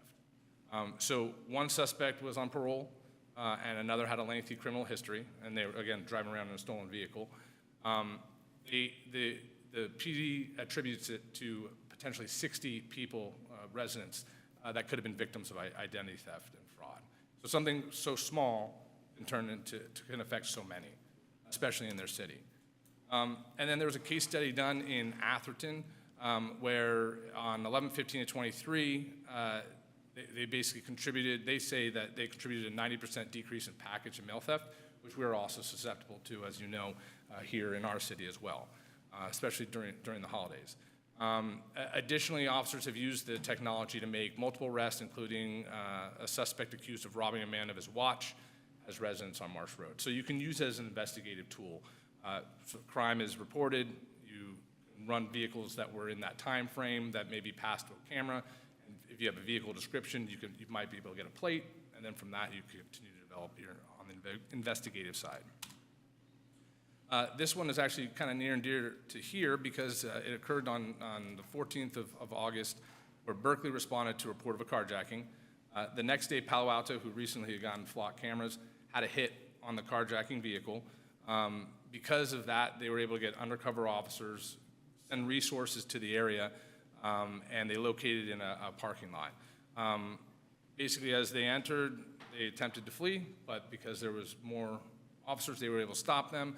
And then they took 7 people into custody. A search yielded a stolen handgun with a high-capacity magazine. And then Berkeley also arrested 3 people, and Palo Alto arrested 2. Again, a win with that. San Ramon, they received a Flock alert on a vehicle believed to be associated to burglaries in the area. So when the vehicle was actually located, officers found 1.5 ounces of methamphetamine, stolen property, and burglary tools in the vehicle. So before San Ramon got Flock, they recovered in 8 months 6 stolen vehicles. After they got Flock, they recovered 21 in the next 8 months. So 3 times essentially the results. So there was another case study here. We had a sexual battery unfortunately occur. And our officers responded. A witness actually had video of the suspect vehicle and supplied it to us. Using the Flock system, we captured the exact vehicle traveling through El Cerrito, and were able to get a license plate. And we developed a suspect who later was positively identified by the victim. If it weren't for Flock, there would be no suspect at that point. It made that difference. It was a truly investigative tool. Another case study, so officers, we recently responded to a robbery that had just occurred. So the officers were able to get the description of the vehicle from the CCTV footage, but they couldn't get a license plate. Cameras don't always pick up the license plates. Utilizing Flock, we were able to get a license plate. However, it was a stolen vehicle. So normally that would just end at that point. Now, had Flock been in place, ideally we would have been alerted when the vehicle actually entered in the city if it passed one of the cameras, and then prior to the robbery, and then we would have been able to send our resources to the area to look for the vehicle and most likely deter them from committing the crime in Albany. So again, it's not predictive, but it can give us the opportunity to know that something bad is coming into the city, so we can at least be in the area and focus our resources in that area. And then a case study for long-term results. Vacaville's had cameras, I believe, since 2018, and they've seen a 33% decrease in reported vehicle thefts, 35% increase in arrests related to vehicle thefts. And then they've gone twice to council to re-up the amount of cameras they have. And I believe they're even going for more. So basically, less vehicle thefts are happening in Vacaville, and more of them are actually getting solved. And then San Marino PD reported a 70% decrease in their actual residential burglaries, a 19% decrease in Part 1 crimes, so felonies, and a 36% requested increase in cameras. So 36% more cameras were requested to be added. So again, they're attributing their crime decrease to the ALPR cameras. And then this one, it was a child abduction that occurred in 2020 in Georgia. And similar to what I was talking about with running a license plate, basically an Amber Alert was issued. They were able to start conducting a search for the vehicle type based on a description. And by 2:30, they got a plate by 1:01 in the afternoon. By 2:30, they located it using Flock again. By 5:03, again, they were able to stop the vehicle, arrest the person, and then by 6 p.m., the baby was reunited to its mother. And then community outreach, we did a Coffee with Cop to learn about Flock, we called it, and that was on April 16th, 2024. So we invited people out for a cup of coffee and then just to talk about Flock and if they had any questions. We did community notification, which was sent out to email via email April 12th. I believe it was 619 subscribers. And it was also added to the city calendar as well. And then the Albany Chamber of Commerce emailed to their members about our Coffee with Cop event that was on April 16th, and some of them came to that event as well. And then we recently gave a presentation to the Policing Commission on April 8th. So trying to get the word out about what the cameras can do and what they're able to do. With that, any questions? Any council members? Some questions? First should be relatively easy. I think you forgot at the start. Could you introduce yourself for people who aren't familiar? I'm Justin Kurland, and police lieutenant with your fine Albany Police Department. Thank you very much. So I know you answered my first one, I think, of we own the data and it doesn't get shared and it goes away after 30 days. I know when Berkeley was considering the same system, there were some worries of, could this be connected with, you mentioned, it's not shared for immigration purposes. I know they had some worries of what if there are people from out of state seeking an abortion or anything like that. Can you say any more about how this does or doesn't connect with any sort of other law enforcement or connection to other crime databases? So it is a completely separate system. And the data itself, it is only a picture of the license plate, and it's searchable for the license plate, make, or color of the vehicle. So there's no connection to our DMV. That's completely separate, and that's actually internal. The only people who can do that are actually people in the police department who can run a plate, and you need to have a need to know, a right to know, in order to run a license plate. So you just can't willy-nilly just run a plate. But there's zero connection. They're not integrated. It's just completely separate. Thank you. Do we have any data about the hit rate as well as the false positive rate? When I looked around online a little bit about similar systems, I saw some reports that said that false positive rate was as much as 1 in 10, or some that said it was 40%. So do you know anything about this system, of how much there's that sort of? I would probably have to defer to Ulysses. Ulysses Cabrera is with Flock, so he would probably know more about that data. If you want to go there. Well, good evening, everyone. Honorable Mayor, members of the City Council, members of the staff, members of the public. My name is Ulysses Cabrera. I'm a Community Engagement Manager with Flock Safety here in California, based out of Southern California. And to your question, speaking to the accuracy of the hits, it's approximately 95% accurate. I hope that answers your question there. It does, thank you. Thank you. I know that there are some departments that have a similar system that is mobile. Do we have something similar that we already have in practice in our police cars? No, we do not. These are going to be fixed cameras. 34 fixed cameras in 34 fixed locations. So at this point, we're not going mobile.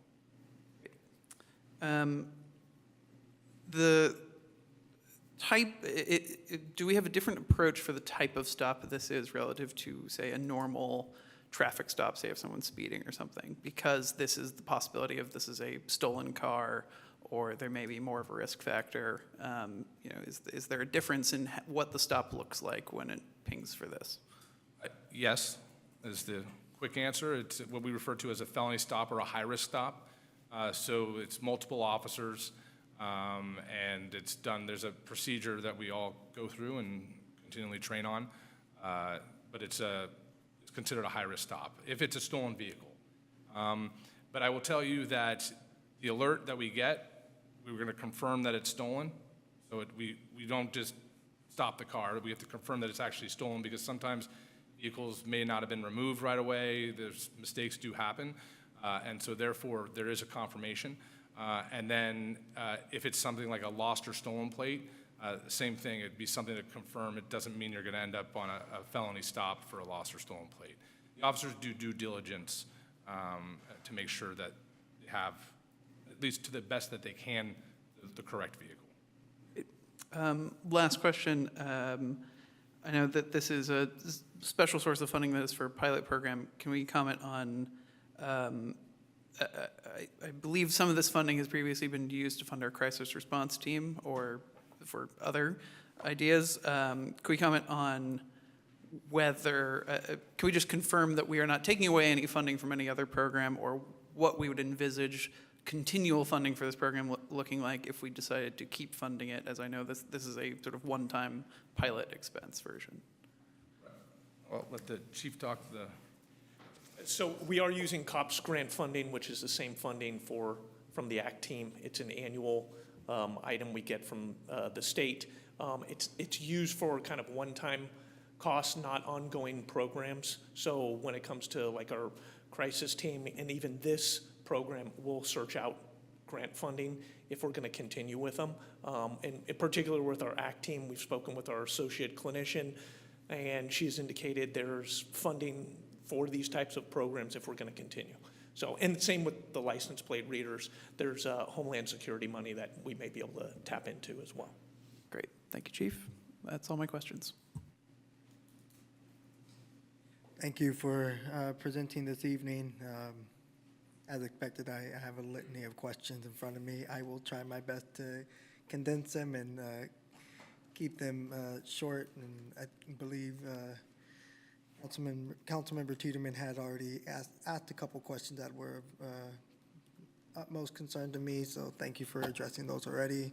I do have a question on the process in which the vehicle ends up on the hot list. I know you gave a short overview of how that happens, but I'd like some clarification. Is this a real-time action in which a vehicle is, in which an incident happens and someone goes and puts that vehicle on the hot list, or does it go through a series of quick steps and people before making the hot list? That's a good question. So there's NCIC, which is the National Crime Information Center. So those are where, you know, they store and they keep the database for actual reported stolen vehicles. And that process is someone has to sign a form saying that my vehicle was stolen. There's a system of checks and balances, and then that gets entered into the system by a dispatcher outside. Let's say it's stolen from somewhere else. And then that gets entered into the system. That would create, once that's entered into NCIC, if that vehicle were to enter the city, then it would generate an alert. And then our dispatcher would then need to confirm that it's a stolen vehicle. So that's one way, and that's through NCIC. The NCMEC, which would be the same as like Amber Alerts, those would be entered. It's a similar system, completely separate, of course, but that would also generate an alert. Now, a general hot list, so let's say we have a vehicle we suspect has been seen at multiple burglaries in the area. We could enter that license plate, but specifically it has to be done, we would have it done by either a supervisor or detective, and then they would, the dispatchers obviously are the ones entering it, so they would have to have the permission from the supervisors, but they would be able to enter that into hot list. And that's audited as well. And then, so we're not entering vehicles that we don't have a right or a need to enter into. And it's completely secure because it's within the police department. And then follow-up tangential, maybe quasi-hypothetical question, because I was made aware by a community member of an incident that happened in 2020, in which a Uber driver had missed card note payment, and it was reported as stolen. Individual was unfortunately pulled over after his automatic license plate reader had detected the vehicle in motion, and was unfortunately mauled by the police dog. I know that's an extreme example, but we also know that these are unfortunate incidents that happen. I know Councilmember Tiedemann had asked previously about protocol and process when these vehicles are detected. So I guess my question is, and maybe this might be more appropriate for you, Leslie, as well, would we expect for something that minuscule for a vehicle to end up on the hot list, for someone missing one car note payment and it registered as stolen? And if so, I'm assuming that that's codified in the appropriate system that you showed us in the example prior. But if so, is there appropriate protocol or training that police department has in place, or is strategizing on that for some of these more low-risk incidents or issues where it's not necessarily a violent person, it's just a stolen vehicle, registered as a stolen vehicle, and maybe forgot to make a payment? Well, I mean, I don't know the actual what happened in that situation. I'm not going to assume, but a vehicle that missed payments should not be entered into NCIC. That shouldn't happen. It's not a stolen vehicle. If anything, it could be an embezzled vehicle, but it's not an actual stolen vehicle. So what agency, all that, I can't speak to it. Again, I don't know the story behind that, but that shouldn't happen. Now, as for protocol, I mean, if a vehicle is coming back as stolen, then we're going to do our due diligence as best as we can to stop the vehicle, and then it's a high risk is a high risk stop, but our officers are very well trained, and as you know, we're really big on de-escalation and giving commands. And in the end, is it possible that someone's taken out of a vehicle in a high risk? It is definitely possible. To avoid it, again, it's about due diligence. It's about us not just jumping right into it. An officer's not going to just stop a car, shouldn't just stop a car, I should say, if they're behind a stolen vehicle without having a second unit there and then trying to slow it down. That would be the goal. No, thank you, I appreciate that. And you did more or less touch on my question I had about potentiality of these cameras picking up on license plates in the general sense and being weaponized against folk, but I think it's made very clear that that's not the intention and the effort of, just reading random license plates and working with DMV or just pinging back to whether it's registered to an undocumented person, for example. So I'm relieved to hear that and have clarification around that we're not trying to put vehicles on the hot list for passing through and showing an expired registration tag, whether it's 3 months or 3 years past. That's a whole other issue. So I'll move on to my next one, but I just want to acknowledge that and thank you for clarifying that during your presentation and further with Councilmember Tiedemann. My additional question is, how can we, as a community, ensure confidence and accountability with a system like this? Is there strategy or expected collaboration with the policing commission, for instance, to ensure that accountability is in place? I know it's probably difficult or probably a hindrance to any form of investigation if we're trying to make this a conversation community-wide every time flock system is used to engage in a stop. But I am curious, is this something we're envisioning the policing commission also having a say in, or at least having some input with how the system's utilized?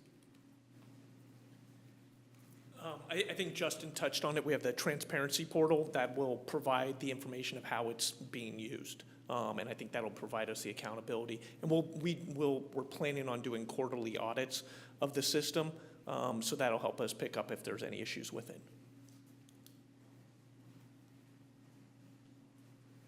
Lucky, I have no more questions. Any questions? Sure. So thank you for asking and thank you for answering. It's a 95% accuracy rate. So what happens with the 5% inaccurate? Is it actually, I mean, so it's possible for it to misread the plate, not surprisingly. So it's possible to get a wrong hit.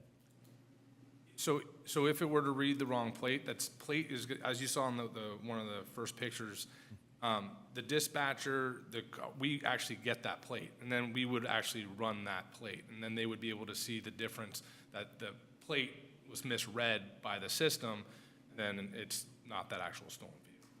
There is a system. I mean, they're not just, like I said, just going off of it. That's what we got. They actually see the vehicle, the picture pops up, it's got the license plate, they can confirm it as stolen.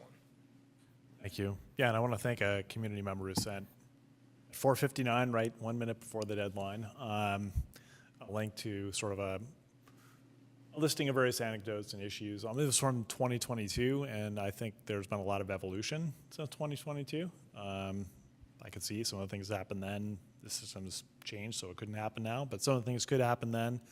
Like a lot of the incidents that happened come down to, again, culture of how the department approached it and handled it. So it's a tool, and it can be used right or wrongly. How does technology handle a car with a missing plate? So it doesn't take I mean, it will take a picture of it, but it's not searchable. But it would take a picture, so if we were searching a make and model, then we could actually, excuse me, I correct that, make and color. We would then be able to, it may generate it with no license plate. And then at that point, we just have a picture of our suspect vehicle. But you don't know other agencies. We send out a flyer to other agencies. They say, oh, I recognize that vehicle. You know, it's from, we had a robbery with it 2 days ago, and maybe it had a plate on it then. Yeah, because that seems like the spy versus spy evolution that has to occur. That seems like maybe the next step that's going to occur, unfortunately. I noticed in the quote, it had 22 as existing infrastructure and 12 as standard implementation, and they were a bit different in cost, not enough that I'm worried about that, but I'm sort of curious what the difference is between those two. So that's Flock either with a pole and installing it completely separate, and them attaching on to an existing pole structure. Again, they're not using our electricity, they're using it solar powered, but that's just the difference. It's whether they actually have to install an actual pole itself or use. Yeah. So there will be, if I'm understanding, maybe 12 new poles. Yes. Okay. How high is the camera? How tall is the pole? How high is the camera? I'm really testing you here. I want to double check on this. I believe it's 12 feet from the ground. I will double check on that, but my recollection is 12 feet from ground level. I would hope that high. It's not easily accessible. Somebody shimmy up there and have some fun with it. Okay. Do other departments, do they have access to notifications of vehicles that are picked up by the cameras in Albany? They could if we allowed them to, but that's not really how the system's meant, because I don't think Berkeley wants to know when we have there's a stolen car in Albany, because we may call for assistance, but again, we're not going to be sending our alerts to Berkeley. We may notify them and say, hey, we just had a stolen vehicle come through the city, through this camera, and they're headed towards you, but past that, they're not going to get alerts. Okay. And would other departments have the ability to do investigation against Albany's database? Yes, they would have access to our data. Okay. So I think this raises the scenario Councilmember Tiedemann raised. If somebody does something illegal, somebody does something legal in California that is illegal in another state, and another state wants to investigate, will they have access to the system? No. We don't share with outside California. Okay. That's a relief.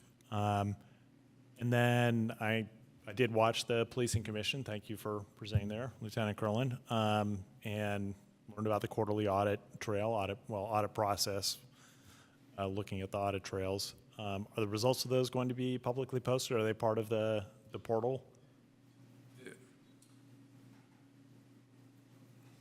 I might have to refer to Ulysses, but I'm pretty sure on the portal, you can actually go in and see the entries that are made. You won't see the. Oh, I see. You won't see the license plate. Right. But it has each search has its own identifier.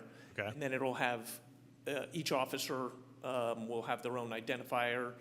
So you'll see, ABC searched on this date, and it would usually have a case number next to it, or at least the reason for the investigation. Oh. And my understanding is that's all on the transparency portal, so people will be able to go through and see. Okay. So even better than the audit, than the chief quarterly is audit. correct. It's actually puts into an Excel spreadsheet. You could visit Vallejo's. There are other that do have the transparency. Again, it's optional, but it's something we want to have. I think it's an important tool.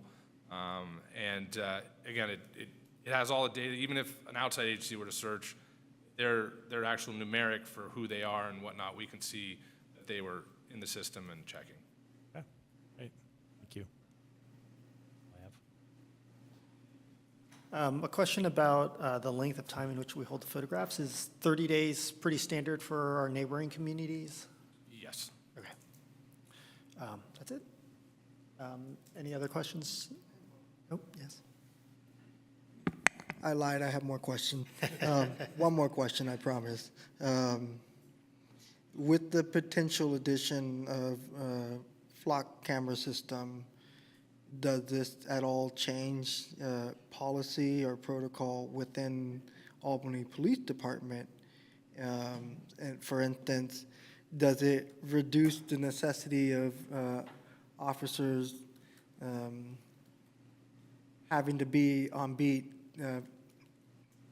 with the sense of, we should be alert looking for vehicles? Or I don't know if that's even within the department culture, but if that is, or does that at all change that, or does this at all, just in a general sense, have an impact on department strategy, process, and protocol? I would say that it's a positive addition to the department because it's really an investigative tool. So we're supplying our officers with another way to solve a crime. Being a smaller department, even though we do have an investigations division, our officers have the ability to work their cases. So they really have that one-on-one time with the community member, and they take a case a lot of times from start to finish. So this gives them another tool that they can use that could help them actually solve the crime. It's not gonna, I cannot see it taking away from our officers on the street, still being proactive, doing actual traffic enforcement instead, which is a definite thing that a lot of people in the city want to see, and still being out on the street. What it does is, it allows us to focus when a crime is, when a stolen vehicle enters or a potential crime could be happening, it allows us to send those resources to that area, so it's more organized in that sense. As a small city, it's small, but it still takes time to get from one side to the other. And so if we have only 3 people working, let's say, this just allows us to say, okay, you stay in your areas and work your beats, but hey, we need everyone over in this one area right now because we have this going on. Thank you.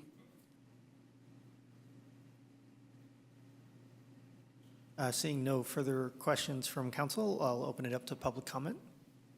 And we'll start here in the council chamber. Francesco Papalia, for a series of questions. Are we still understaffed at the police department? And if so, by how many people? How does this cost for this system compare to a new hire? My understanding is that cars are stolen often to commit more crimes. and that sometimes they switch plates, and could they be using out-of-state plates or plates that could be used to obscure the fact that the car is stolen? Every time we come up with a solution, the criminals come up with a new way to beat the system without giving away any secrets. Has the system been evolving in a way to proactively anticipate what the criminals will do to beat the system? And finally, has Albany been the beneficiary, as the Albany citizens and car owners, been the beneficiary of a theft being solved by another city? Because if a car gets stolen here, it's driving through Berkeley or Oakland or some other place. So that would be a great case study to hear about. Thank you.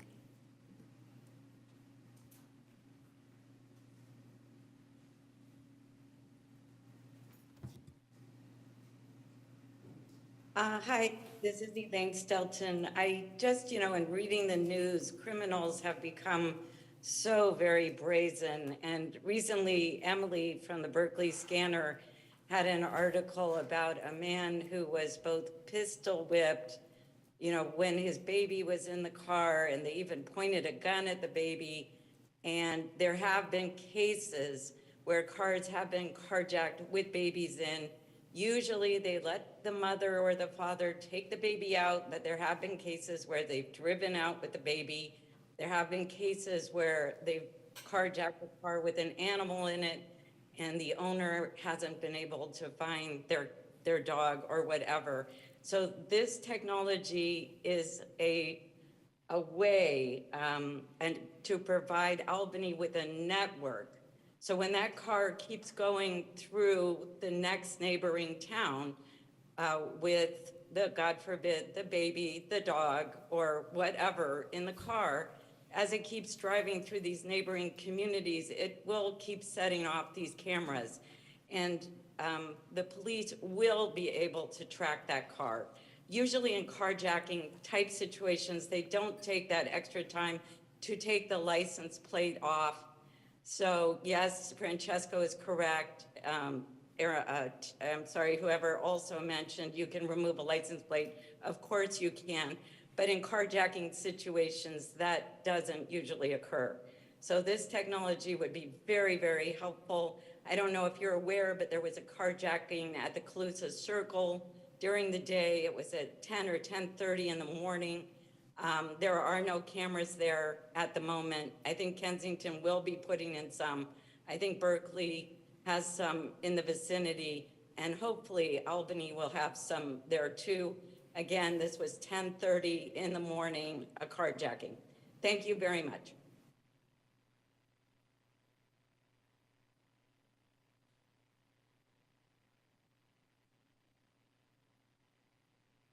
Hi, my name is Brian Martin, Albany resident. I'm generally in favor of these. I have had one friend a few years ago that a car was stolen in front of their house in Albany, and other friends in the surrounding areas that have had cars stolen that were located quite quickly, amazingly quickly, due to this kind of technology. But one concern I would have, I don't know if it's been addressed, is say a reader detects someone going through town, and how, what's put in place to avoid like a high-speed chase, for example, if someone's identified, and is the public going to be more at risk for fast-moving police and fugitive vehicles driving around? What would be put in place to help avoid that kind of problem? Thank you.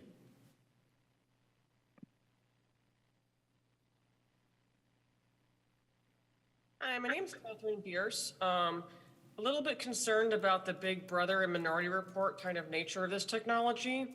Having worked in the technology industry myself, I'm aware that artificial intelligence type things can be trained on data that can be biased, and While the technology itself, they're saying only read license plates and make and model of the car, I'd be very concerned, like the ACLU of Rhode Island is and Black Lives Matter folks, that this could be misused.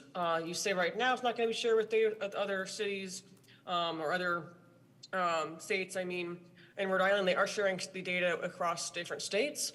So while it does seem convenient to reduce carjackings and reduce package and mail theft, which we can all appreciate, I do have some major privacy concerns around folks, especially people of color, and folks tend to get targeted by the police.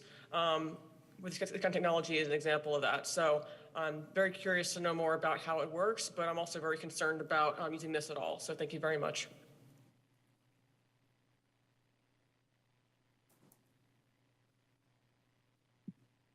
Hi, Peter Bernhardt, resident of Albany.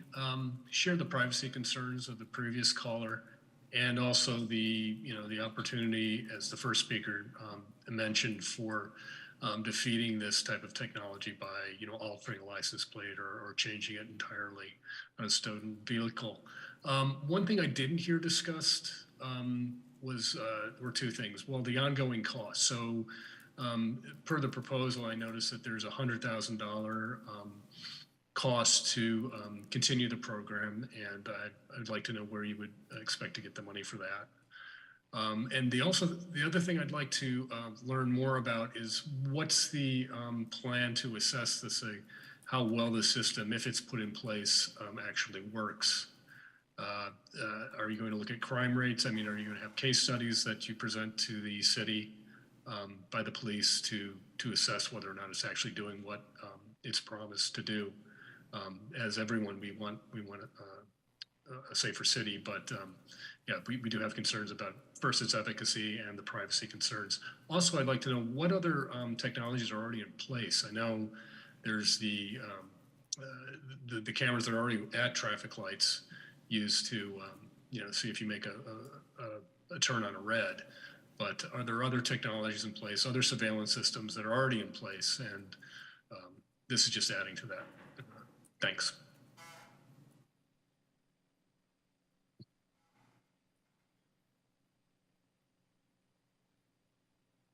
I'm Tamiko. I'm an Albany resident. I also have concern about bringing this technology into our city. A couple of questions that I had from the presentation. I noticed on the slide it said the information will not be used solely for immigration. So I'm wondering why the need for that qualifier, and if the information can be used for immigration, if it's also being used for something else. You mentioned Homeland Security as a potential source of funding. So if we're not sharing information with other agencies, why would Homeland Security contribute to the funding? Also, the presentation did have a lot of case studies that, pull on the heartstrings, but with the volume of cities that are using this technology, I'm wondering why there's not aggregated data. Why do we have to go off case studies? Like, does this actually help communities, and what kind of evidence is there for how it helps communities? Would this money be better spent on something else that would address the root causes of crime and not just looking at license plates? I was taking notes while you were talking, so I'm just looking through my notes. And then also just a question, you mentioned that after the system pings you, you would do your due diligence and then respond.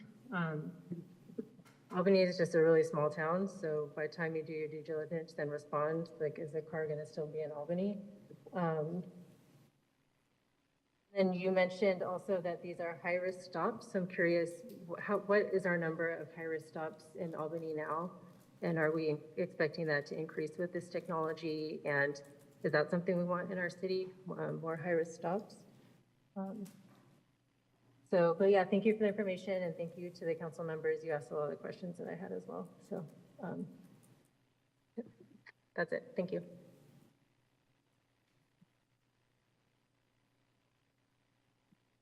Oh, hi, I'm Zainab. I'm an Albany resident. And yeah, so thank you for the presentation. It's very informative.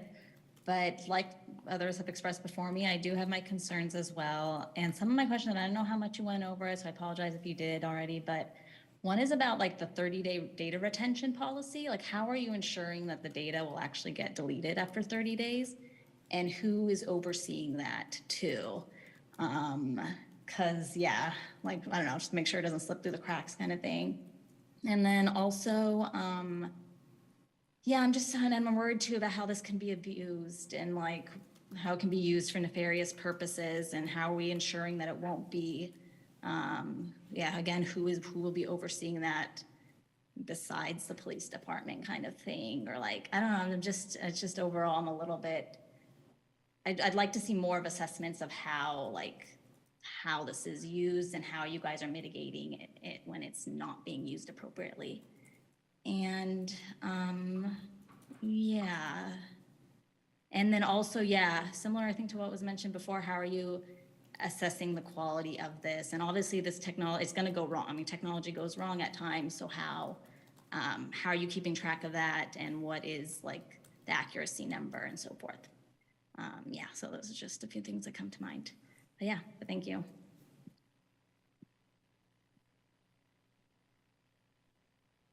Hi, good evening. My name is Saya Faraktala. I'm a business owner and resident here in Albany. For one, I totally understand everybody else's concerns about the Big Brother aspect of it, but after living here for 13 years and having a business here for nearly 25, I've never seen the city of Albany, the police department, act inappropriately or unprofessionally. I'm the owner of an apartment complex, and a couple years ago, this is not an isolated incident, we have many units, and 2 years ago, maybe it was about 2.5 years ago, we had 6 cars stolen off the property. 8 young men came onto the property, and of course they went after all the Hondas, because apparently that was the easiest car to steal. And having this kind of technology, even back then, would have been super helpful. I mean, we've had numerous incidents happen at our complex, but because we're in a high density sort of urban environment. And sort of coupled with the fact that we have a very professional police department, we have a very tight-knit community, we all look out for each other. I believe that we should give our police officers the opportunity to use tools to investigate things, and sort of give them a chance before we knock it down and let suspicion take over. I think with the onslaught of crimes that we've been seeing all across California, not just Albany, not just Oakland, not just Berkeley, maybe we get insured again by our insurance companies. I see crime rates not unlike the statistic in Vacaville actually decreasing over time when thieves and, excuse me,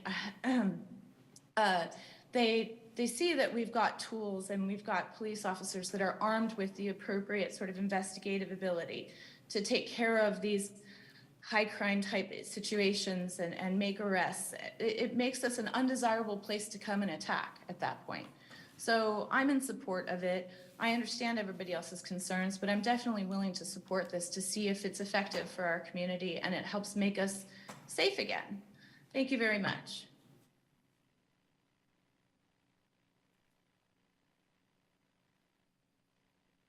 Hi, my name's JJ. I'm not in support of any kind of license plate reader cameras. I'm going to share a little not an anecdote really, a story of an Uber driver named Ali Bader who missed a payment on his rental. He had an Uber rental and he missed it by a week. And so the rental company reported the car stolen. He's an Oakland resident. He was driving through San Jose working, and he didn't even know he'd missed the payment.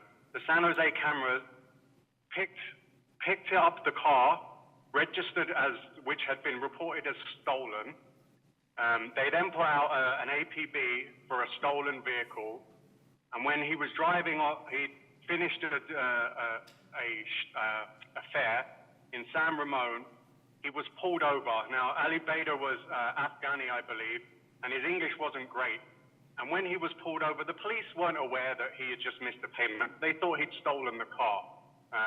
And the San Ramon PD shouted conflicting instructions at him and then sent a police dog after him who jumped through the window and tore his arm to shreds.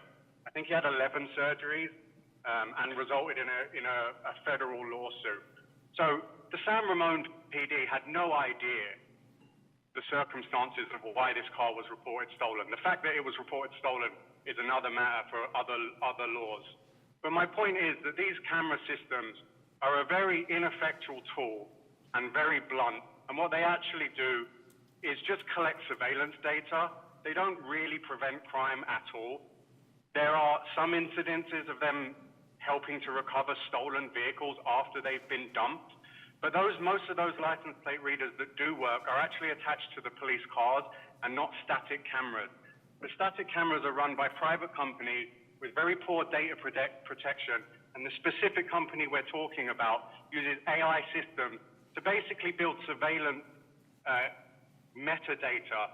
And so anyone who works at these companies, if they want to stalk people like Uber employees were doing with their users' data, they can do it. There's very little oversight. And I mean, frankly, I know it doesn't feel like it, but actually crime is down. We are safe. We spend more money here on police than any other country in the world, and it doesn't make us safer. What makes us safer is investing our scarce resources in things that actually improve the quality of poor people's lives and lift everybody up. So please don't waste more money on surveillance technology that doesn't work and just makes people feel safe without actually making them safe.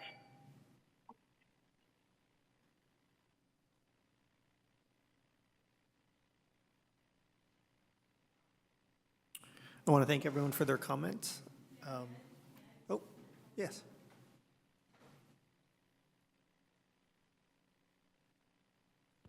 Thank you for letting me speak late. I wanted to learn a little bit more about how these work in other cities in both Alameda and Contra Costa County.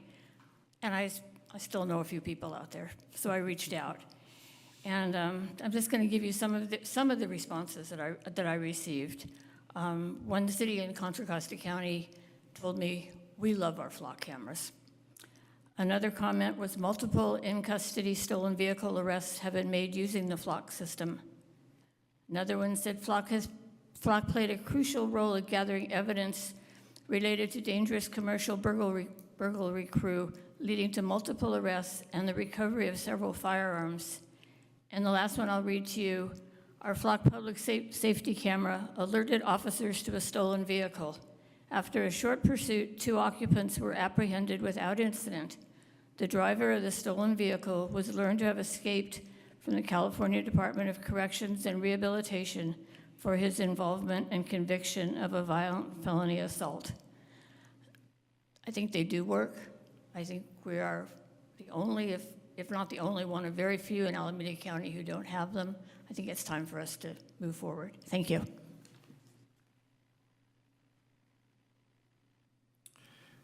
I'll open it up now to council comments or discussion.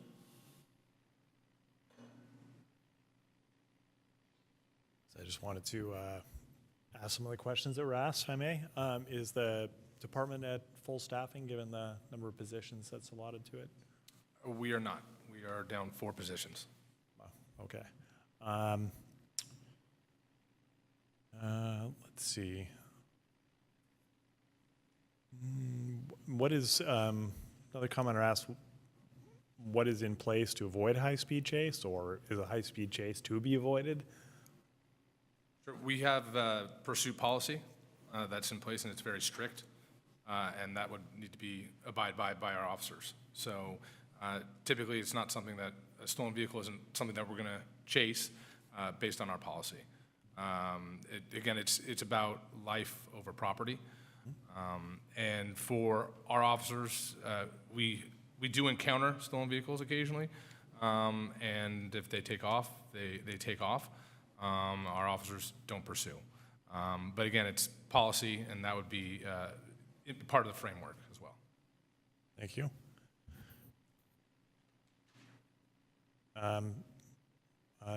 Next commenter asked, what is the source of the funding to bear the ongoing cost? It's been stated that it's a grant source from the state. That's an annual grant source called COPS. I don't remember what it stands for, but it's an acronym actually.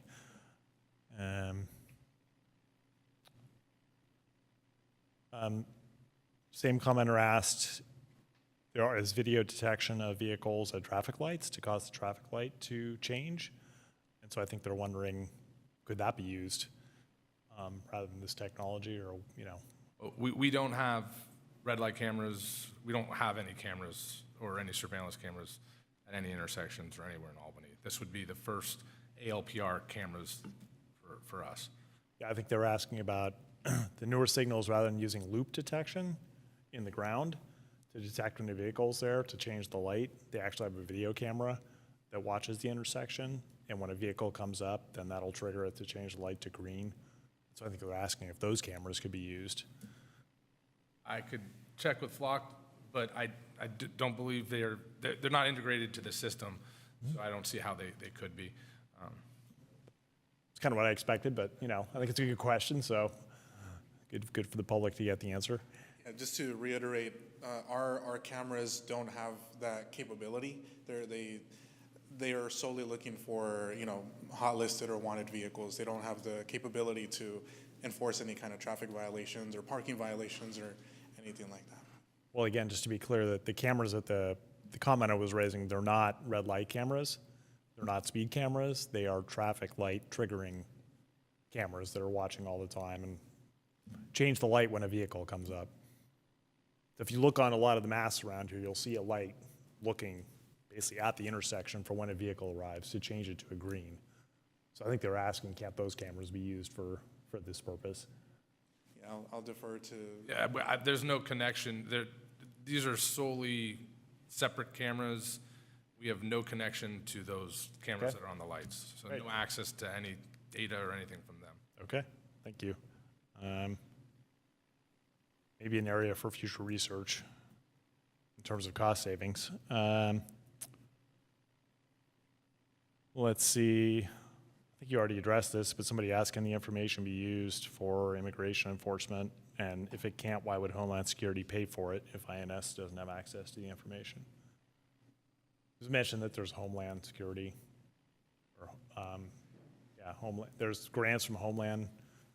Yeah, the Alameda County gets funding for projects, and they look at them from a regional basis, so people have used these to expand their programs because it's a regional resource, so it's not just Homeland Security driven. Okay. So it's for this product, but it's because it is a regional asset. Yeah. Yeah. And then while I'm up to, just a little clarification, in addition to what the lieutenant was talking about with our pursuit policy, that's something we've already discussed, that we will be doing new we do pursuit training every year, but we'll go over our policy again. There are times where, yes, we may end up chasing a car that is stolen, but there's a balance test that we put into place. So those could happen, but we do have measures in place that we balance the risk of the public to the want on the vehicle. I appreciate that, as somebody who does risk assessment research in his day job. And then finally, I'll ask, which didn't come up in the comments, but since the cities around us have or are about to have cameras, in the case of Kensington, what's the level of coordination? So if they have a camera that, I guess, do all the cities agree that they have cameras pointed to vehicles coming in or going out, or is there duplication? Like, Berkeley's looking for vehicles going out, and our cameras are going to be looking for vehicles coming in, and we have the same street, so why don't we just share the data instead of having two cameras? Well, I mean, our cameras are in and out. I mean, they can't be everywhere. 34 isn't going to cover every exit or entry to the city, but more of the strategic locations. As for other agencies, we don't know exactly where their cameras are. It's kept by each city independently. But again, ours are strategic, so they're for entering and exiting both ways. And for where we see maybe more of an increase in crime or where it's a heavily trafficked area. So let's take an example of Marin Avenue, which the city border is mid-block. So if Berkeley has cameras deployed there looking at vehicles coming in and going out, and we have cameras, or are going to have cameras deployed there looking in and out, then we're just duplicating data. Right, and we could always change locations of the cameras. So if they were, again, if they already had cameras there, then I wouldn't put a camera right exactly there. But also keep in mind that their cameras don't alert us. So if we don't have a camera there, then we're not going to get the alert, and then therefore the car could enter and then have that much more time within the city. Seems like another area for possible research or coordination, so that maybe at cameras that are at borders, and this would have to be a technology advance, perhaps, or a software advance. Those cameras have shared notification between the jurisdictions or something like that.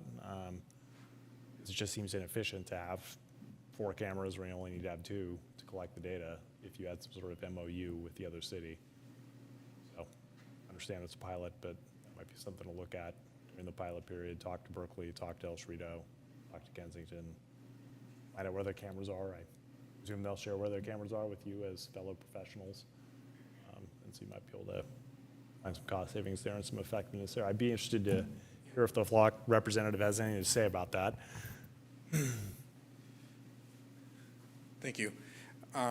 Yeah, so definitely the sharing of camera locations, some PDs do it, most don't, for reasons of not letting criminals or suspects with bad intentions, letting them know where these cameras are, right? So there's that fine balance. But we also have our internal flock team that assesses the best locations for placing those cameras so that there's no redundancy, right? Kind of like you mentioned, you exemplified it perfectly. To make sure that there's no double coverage unnecessarily on any particular streets, to make sure that there is the best coverage in high traffic areas and things like that. So we have internal professionals that work alongside PD to map out and place and install those cameras. And I also wanted to just briefly touch back on the question of immigration. I would like to mention in California we have SB 54 that puts prohibitions on local resources such as law enforcement and police departments sharing data with immigration enforcement agencies. So that is an added layer of protection that we have here in California. I just wanted to make sure to mention that as well. Thank you. Well, if Berkeley, El Cerrito, or Kensington won't share where the cameras are, let me know. I'm pretty sure I can find them. They don't look like they're, we're a small city, and if they got a solar panel on them, it's not going to be hard to find them, so. Those are all my questions and comments. Oh, I had one other comment. I did notice that the Policing Commission didn't provide a recommendation. I was a little curious. I would think that was the body's role, and I would hope to get a recommendation for them on an issue like this that we've been discussing, I think, for half an hour, or an hour, actually, at this point. So I don't know if anybody could say anything more about that. We presented to them, and it was positive feedback. Weren't there as a going forward recommendation. We were going to present the outreach that we've done and to outreach to them to explain what the camera systems were and educate them. But again, it all appeared very positive at the meeting, as I'm sure you watched it, and it was a positive experience with them. I guess I would just like to encourage the advisory body with staff support to actually make recommendations in the future. If I could just add, because this is a state grant and there's government code procedures, it's required that the police chief give the recommendation to the council, and then the council authorizes the expenditure.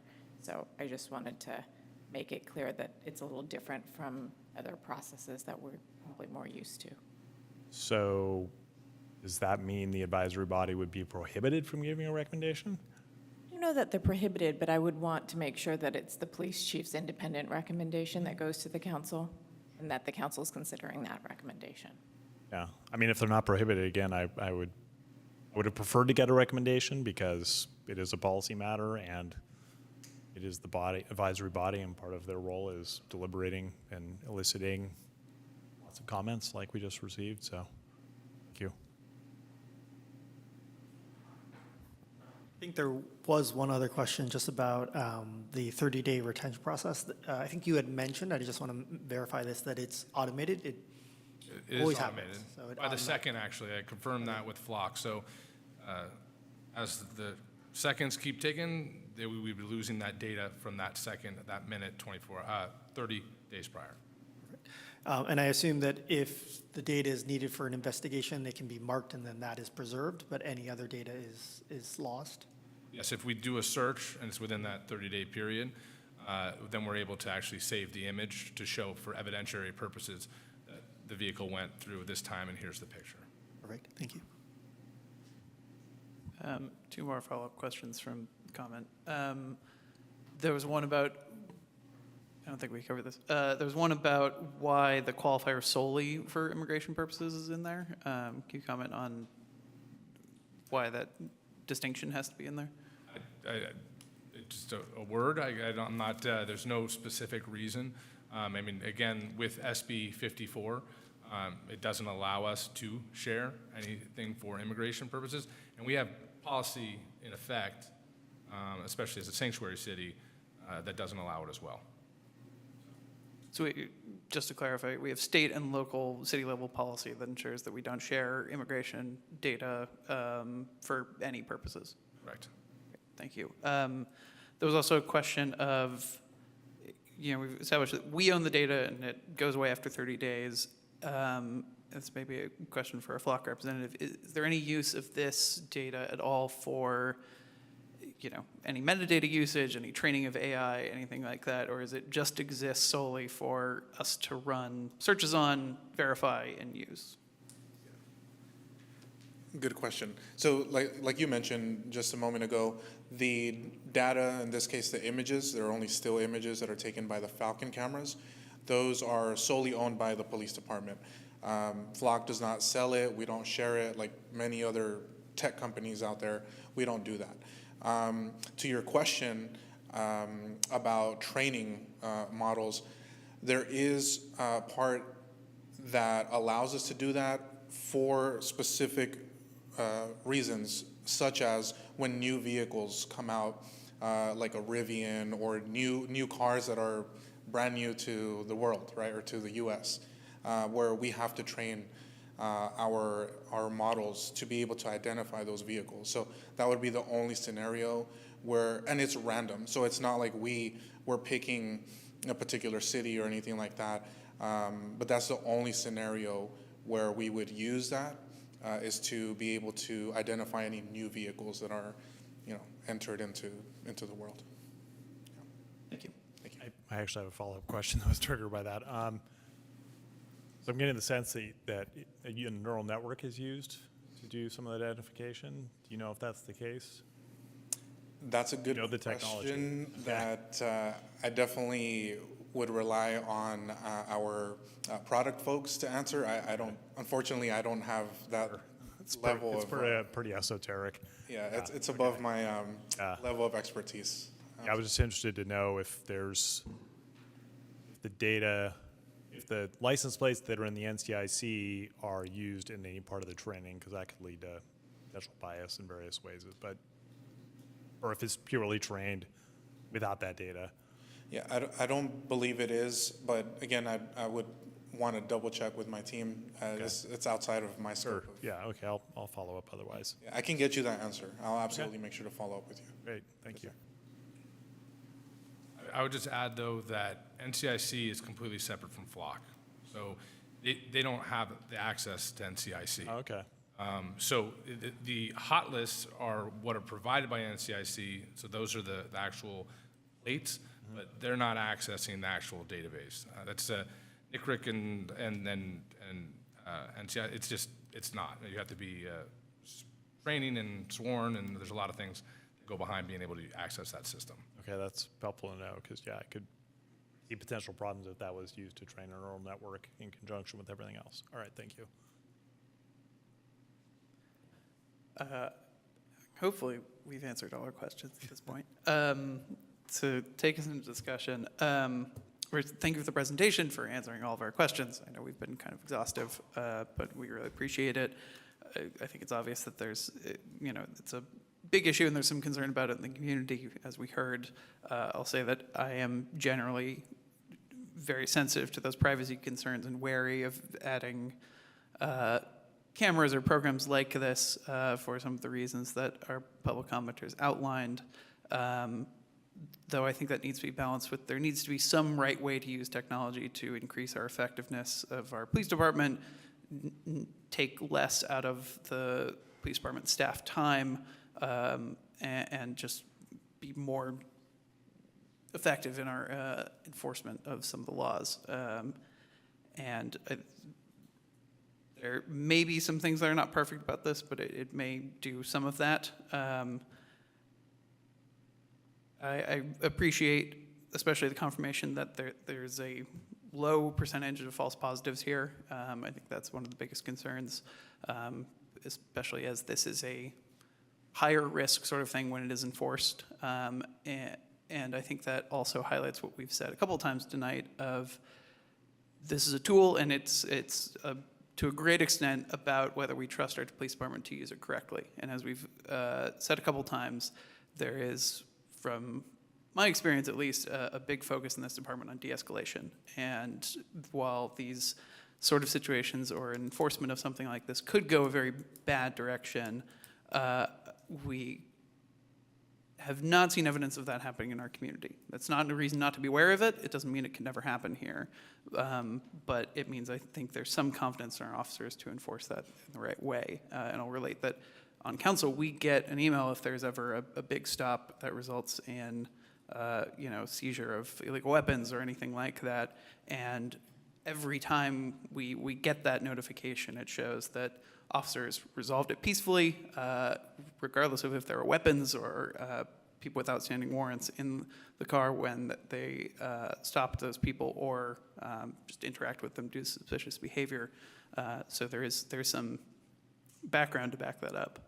I'll also say, I think it is a justifiable reason to be wary of these sorts of tools, not only on privacy concerns, but how they're implemented and the disparate impacts those can have on different members of our community. But I do want to highlight that, the council member who introduced this use of flock cameras, something they already had in Berkeley, but this use of identifying stolen vehicles in Berkeley was Councilmember Taplin, who represents the most historically disadvantaged and historically black neighborhood in Berkeley. And knowing Councilmember Taplin and reading some of his remarks about it, his motivation there is one that I think we always have to be cognizant of in adding new police powers, is that the same people who are often over-involved in policing are the people who are disproportionately impacted by the crimes that policing is meant to prevent. And we need to somehow balance how we can respond to those crimes and not over-police those same populations.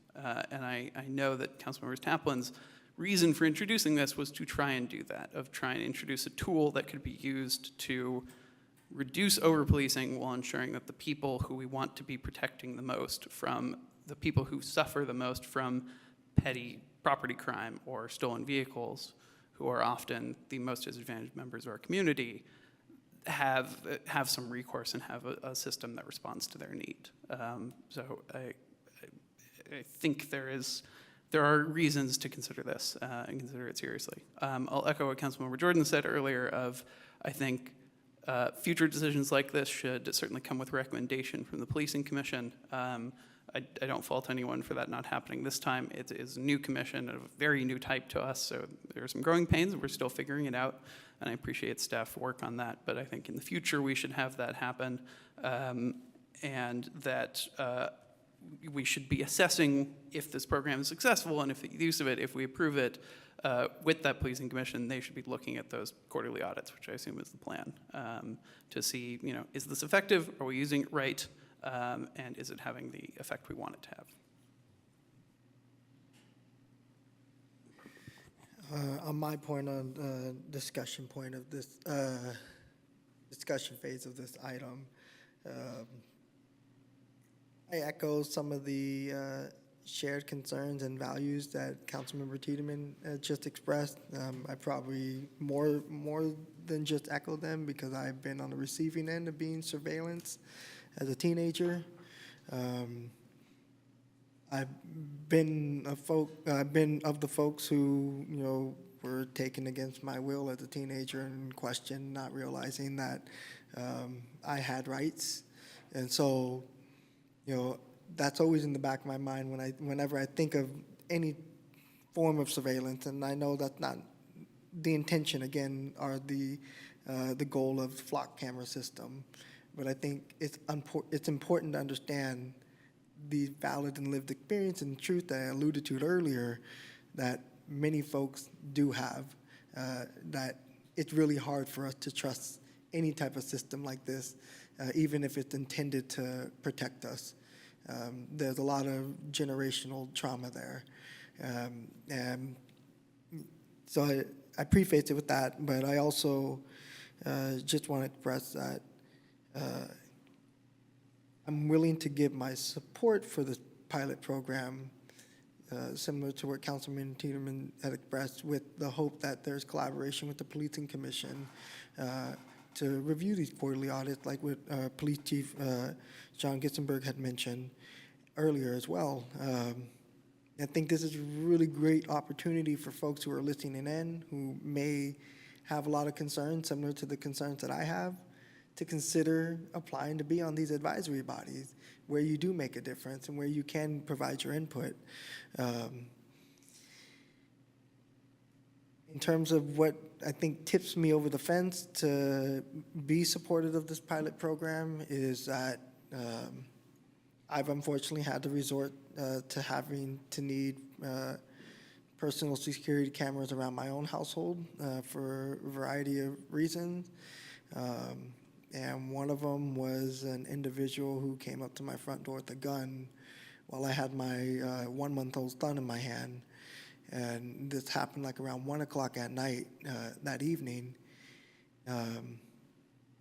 I automatically knew it was a gun. When my wife was looking at the camera footage, she's like, oh, there's a guy. I said, yeah, he has a gun.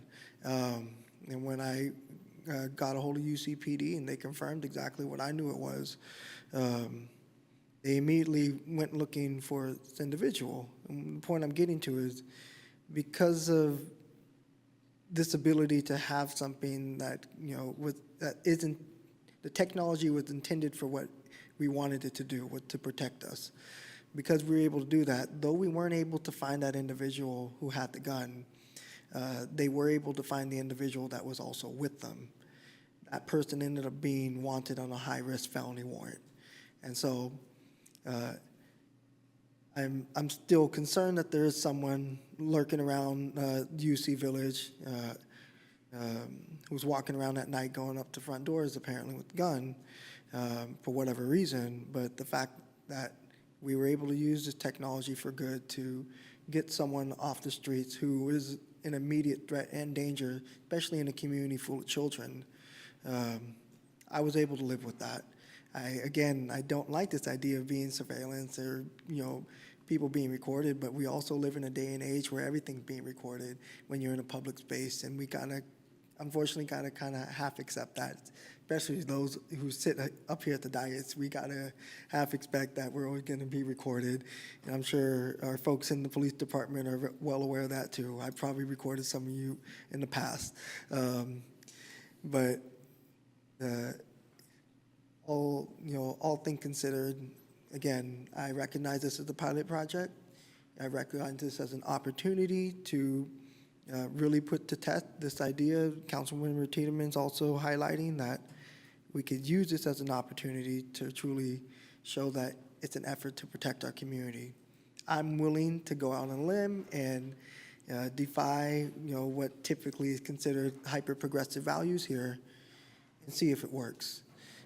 I want to see it work because I've also had family members who had children abducted, and thanks to systems like this, family members were returned safely. So I want to see it work. I want to believe and have full hope and confidence that the transparency is exactly what we're hearing, and that it can be effective. And I also want folks who are, who rightfully have valid concern, again, to consider applying for different advisory positions within our city, to also voice those concerns and maybe in the future give recommendations as well and be part of that process. I don't have much beyond that to offer. You've done a great job answering all our questions, as well as our police chief and our representative from Flock, who's visiting with us this evening.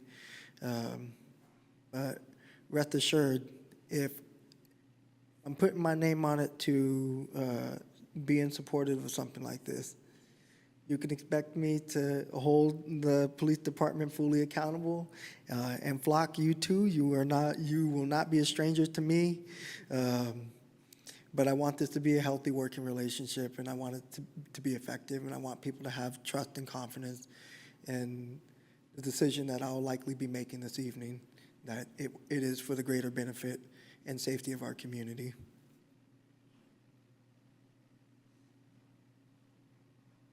I move that we adopt Resolution 2024-25, authorizing the city manager to enter into an agreement with Flock Safety to provide automated license plate reader cameras to the city of Albany for an amount not to exceed $215,100.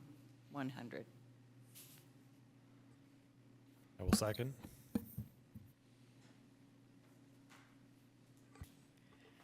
Mayor Mickey, Yes. Councilmember Hanson Romero, Yes. Councilmember Jordan, Yes. Councilmember Tiedemann, Yes. and Vice Mayor Lopez. Yep. Motion carries. Thank you for bringing this.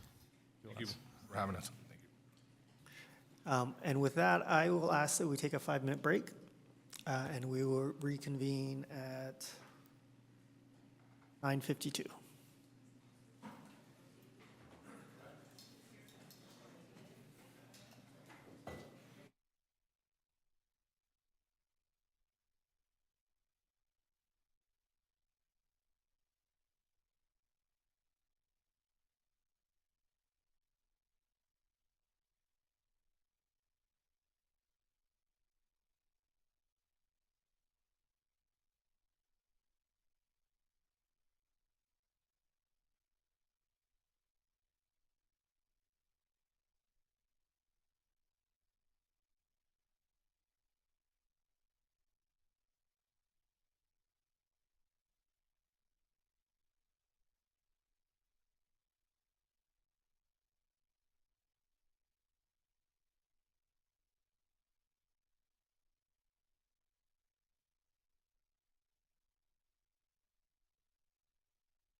Let's,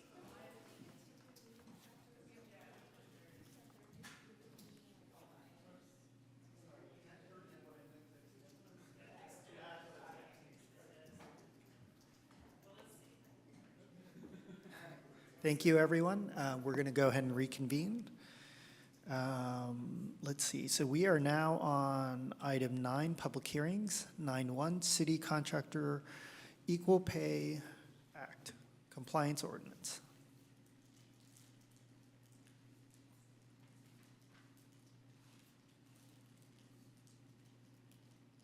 Staff report? Sorry, staff report, yes.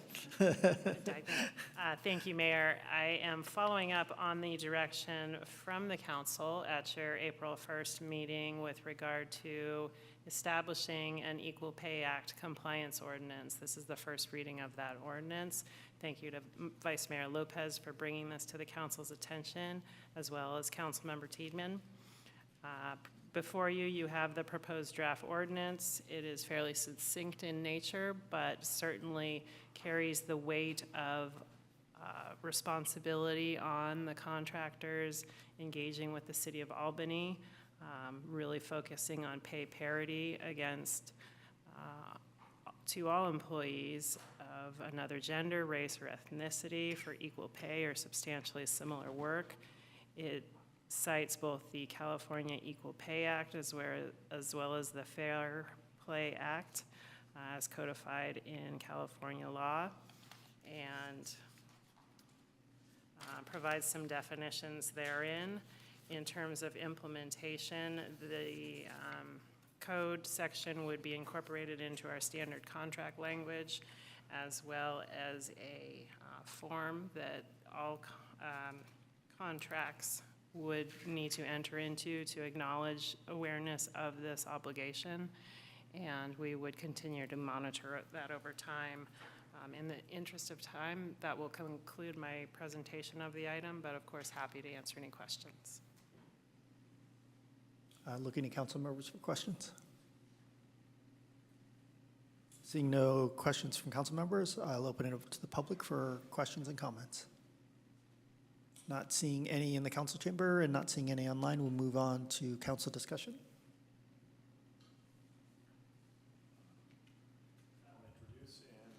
I will introduce and waive first reading of ordinance 2023-01, with thanks to my colleagues for prompting this to the council. Second. Councilmember Hanson Romero. Aye. Councilmember Jordan. Aye. Councilmember Tiedemann. Aye. Vice Mayor Lopez. Yep. And Mayor Mickey. Yes. Motion carries. Moving on to item 9-2, charter amendments regarding bonding matters. Can we have the staff report, please? Thank you, Mayor. At your April 1st meeting, you also discussed charter amendments on bonding matters. There are 2 charter amendments we are proposing for you, so we have 2 resolutions for your consideration. The first charter amendment deals with bonding capacity and making it abundantly clear that the school district's bonding does not affect the city's bonding capacity. So we have added that language. This still allows the city, should it so desire, to bond for school purposes, and that will impact the city's bonding capacity, but should the school district bond for school purposes, it will not impact the city's bonding capacity. We've also done some cleanup language to deal with assessed valuation of property and current state law. So that is the first charter amendment. My colleague is also available online if you have any bond questions, since I am not a bond attorney. And then the second one deals with a requirement in the charter that required council-appointed officials to have a bond before they actually take employment. From what we understand, it's never been utilized or put into effect, so this is a cleanup to delete that requirement. There is a requirement under the government code, so it would be very clear that this does not apply. The government code provisions don't apply, and we would delete this requirement from the charter. Happy to answer any questions, but we've gone so far as to provide the 2 resolutions to place them on the ballot for your consideration with the ballot language. Looking at council for any questions? Not seeing any questions from council, I'll ask if there are any public comments. Not seeing any in the room, any online? No online. We'll bring it back to council for discussion. Yeah, a question, and thank you, City Attorney and the firm for the work and the specialists. As part of the action, should the council choose to move one or both of these forward, now also be the time to designate, as I think is typical in an action like this, which council members would write the argument for and against the measures? That is a good point. We do typically bring that, but I don't think we've agendized it such. So maybe, I wonder, there's going to be additional ones we're going to bring back. So maybe when we do that, we can collectively designate the different council members at that time, and then you'll know the full plethora of it's going to be on the ballot. That makes Thank you sense. for Yeah, reminding we can do it me. all at once. Yeah, I think we decided since this part of the amendments were already kind of completed, let's get this out of the way. But thank you for the reminder. So we'll bring that forward when we bring the other items. Great, thank you. Is it okay if I move both resolutions in one motion? So it doesn't sound like Okay. they're controversial. I will move Resolution 2024-26 and Resolution 2024-27. Seconded. Vice Mayor Lopez, Yep. Mayor Mickey, Yes. Councilmember Hanser Romero, Aye. Councilmember Jordan, Yes. Councilmember Tiedemann. Aye. Motion carries. Moving on to item 11, new business. 11.1, declaration of climate emergency and calling for urgent actions to secure a stable climate. Can we have the staff report, please? Good evening, council members. Jeff Bond, the Community Development Director. I'm going to turn it over to Sutton Payne, who is our Civic Spark Fellow for the year. I believe this will be the first time that Sutton's presented to the council. He's one of a series of fellows that we've had over the years that have been hugely successful for us. He's a recent college graduate. He's been working full-time with us on these kinds of initiatives. So with that, if we can bring Sutton forward, that would be great. Sutton, you can go ahead and turn on your video and unmute. Thank you. Just check that you all can hear me clearly. Yes, we can hear you. Appreciate it. Well, first of all, thank you for allowing me to join via Zoom. I'm a little under the weather, but definitely looking forward to presenting this. Yes, so as laid out in Albany's Climate Action Plan, the declaration of a state of emergency was something that was made very clear. Something that a lot of other local jurisdictions and regional agencies have been doing is a separate document declaring a climate emergency and calling for urgent action. What this piece of legislation really calls out for is a regional collaborative effort and a realigning of priorities. It doesn't necessarily connect any other resources or funding or take any legal action similar to, say, a federal climate emergency declaration. But moreover, it's a political statement that reminds the city of its climate action goals. This is the resolution that was supported by the Climate Action Committee. It went through various versions starting back in December. It initially used a template from the Climate Emergency Mobilization Task Force, which was a Bay Area coalition dedicated to addressing some of the inequities of climate resources in the Bay. Some similar or other local jurisdictions that have used this template have been Alameda County, Alameda City, Berkeley, Hayward, Oakland, San Francisco, and San Leandro. Happy to answer any questions as we go through. Again, a couple of it is just referencing some of the specific causes, some updates from the Climate Action Plan, and then noting some plans to be consistent with the Climate Action Plan and address inclusive and equitable transition away from fossil fuels. Thank you.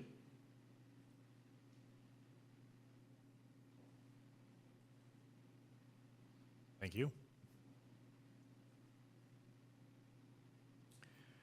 With that, I'll open it up for council questions. Not seeing any council questions, I'll open it up for public comment.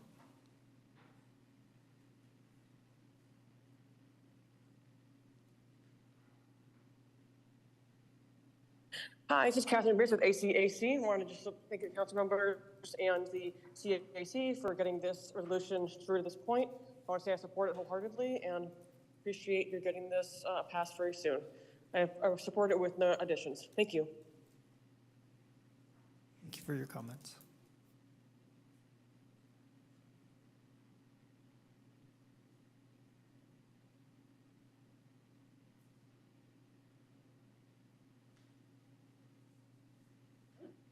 Are you able to hear me? Yes, we can hear you. Excellent. Thank you. My name is Sarah. I'm one of the newest members of the Albany Climate Action Coalition and a resident of Albany.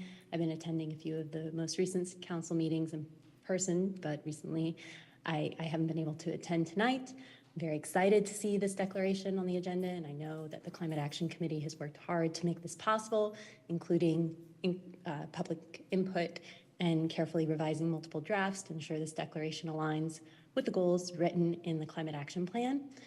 And I am a strong proponent of the declaration as drafted, and we should be passing it as soon as possible. Thank you. Thank you for your comments.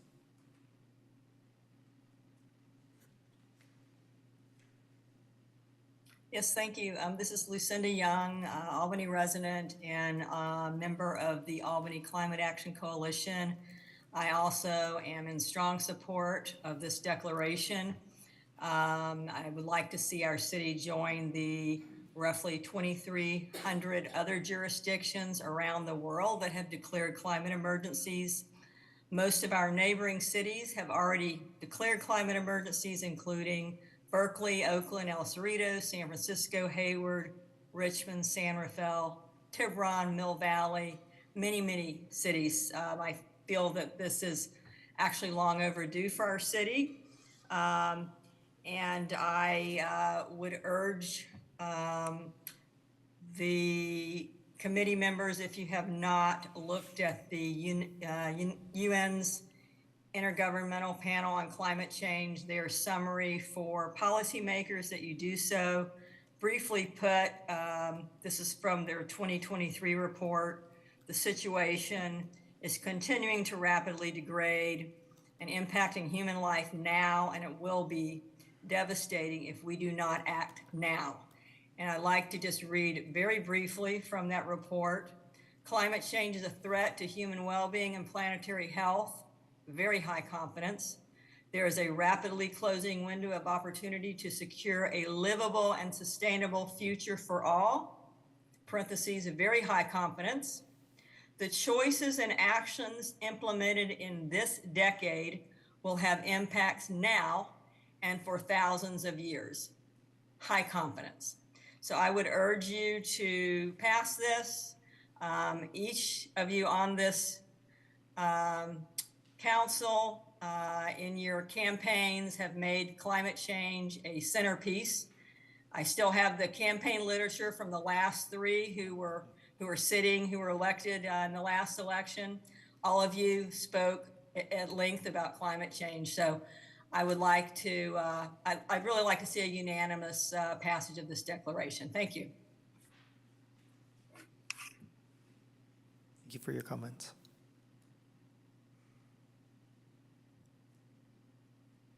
Hi there, Nick Peterson, also a member of the Climate Action Coalition in Albany.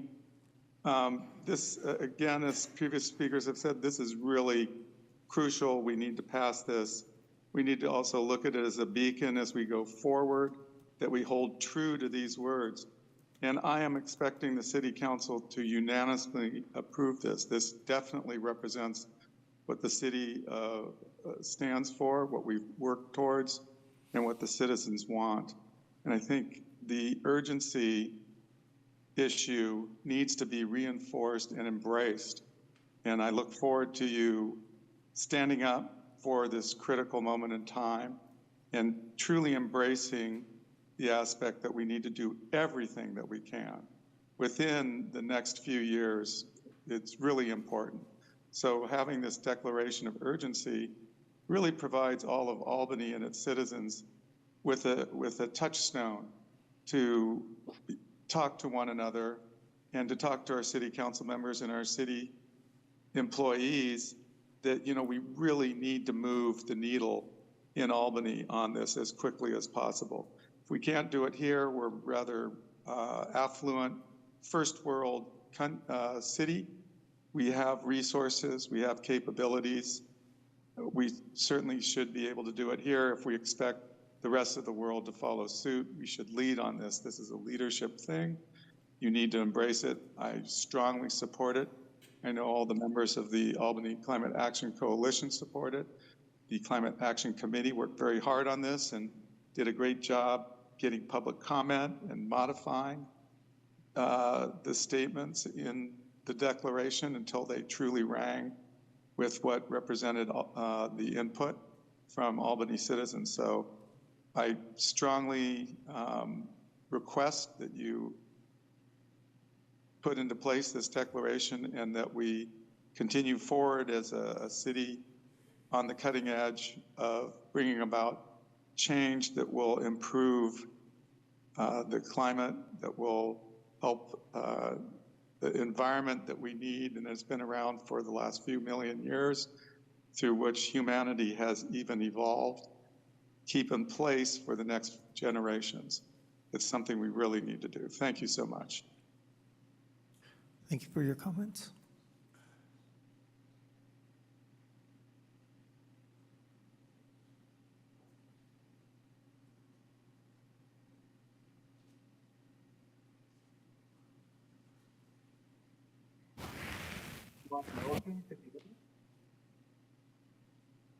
Go ahead, Mark.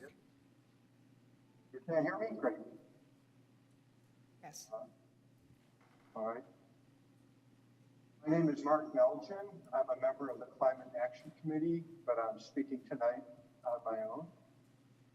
Council member Hanson Romero appointed me to the committee. She told me to speak my mind without prior review by her. I hope she agrees with me, but please know as soon as she does. On to the subject matter. For many Albany residents, there are lots of ways to reduce carbon emissions by small amounts, and 3 ways to get big emission reductions. What are those 3? A lot of people don't know, and I propose that we use the Climate Emergency Declaration to tell them. 3 ways to get big emission reductions are: first, not burning gasoline by getting rid of a conventional car. Second, not burning natural gas for space heating by switching to a heat pump. And third, reducing burns of jet fuel by minimizing flights. These are not earth-shaking news. A person can get that information by digging into various websites, but trust me, you really have to dig. I think many people in Albany would appreciate getting that information through the Climate Declaration. I proposed a resolution that I would ask you to add to the Climate Emergency Declaration. Thank you.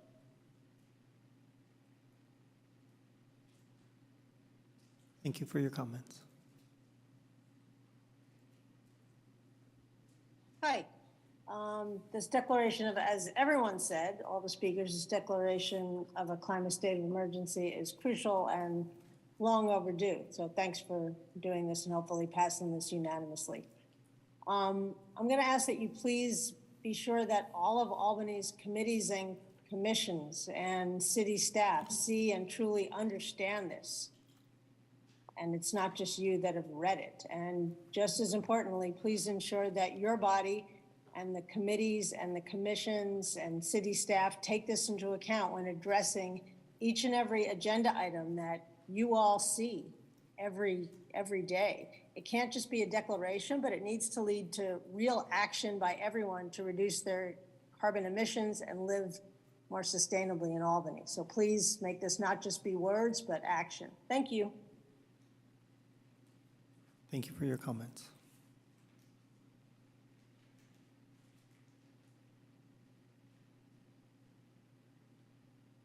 Good evening, council and staff. Ian McLeod, I'm a member of the Planning and Zoning Commission, speaking on my own behalf. I'll just try to keep it simple, but just I urge you to adopt this ordinance, this declaration. I do think it's long overdue as well. and I agree with other speakers. I think it should be the lens through which we view all our decision-making at the city.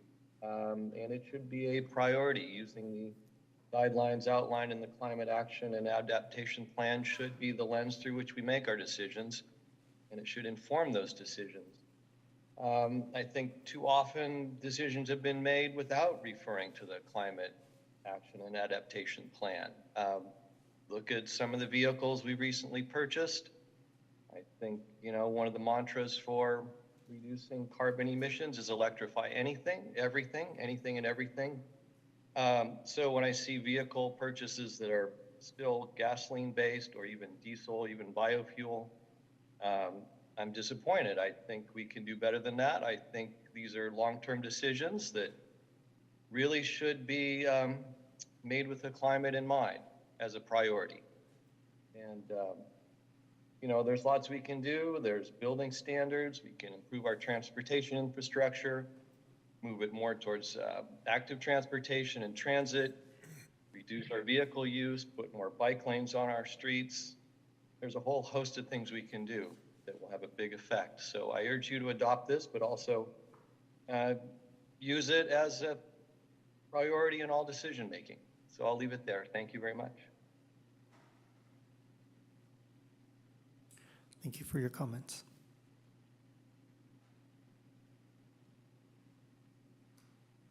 Hi, this is David Wemmer with the ACAC. I agree with all the previous speakers. I don't want to repeat what they have said. I urgently ask if this be passed. I do disagree with one of the previous speakers about wanting to include some ways, actions that might help with the climate change. I don't think that is appropriate for this document. I like it the way it is. There's just so many more ways than just the three that were delineated. There's just so many more ways, and the city can pursue those. I don't think we need to include any of that in this nice, clean document. The way it's written, I think it provides kind of the leadership for the city and its citizens to act. So I hope we can pass this unanimously and show that Albany is stepping up to the plate, and that we can move forward with this good vision. Thank you. Thank you for your comments.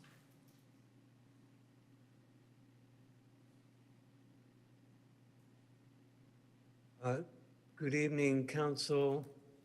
I want to thank everyone involved in getting this climate emergency declaration to the Council and to the Council for considering this.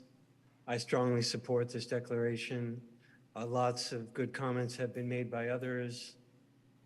This is not an unusual thing. Many cities have done this, and this will put you into very good company. I agree with Amy Smolens that this declaration should be widely shared and strongly publicized, perhaps even some banners that we've done this, and all bodies and the entire citizenry should know that you are taking this strong stance. I strongly support this declaration. I hope you will too. I'll leave it there for now. Thank you. Thank you for your comments.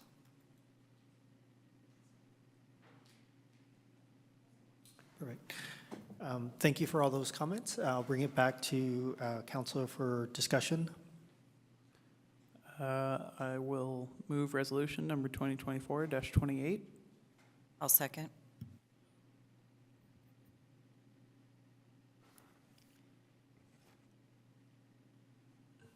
Councilmember Tiedemann, Aye. Vice Mayor Lopez, Yep. Mayor Mickey, Yes. Councilmember Hanson Romero, Aye. Councilmember Jordan, Yes. and the motion carries. Moving on to item 11-2, gas line. Mayor? Oh, sorry. May I make a motion to extend? Oh, yes. I will move that we extend to 11 and include all three of the items on our agenda. Let's see if we can do it. Yes.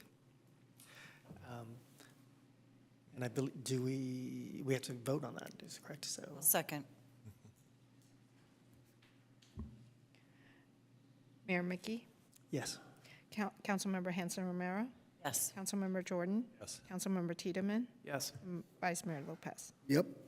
Motion carries. Extending to 11.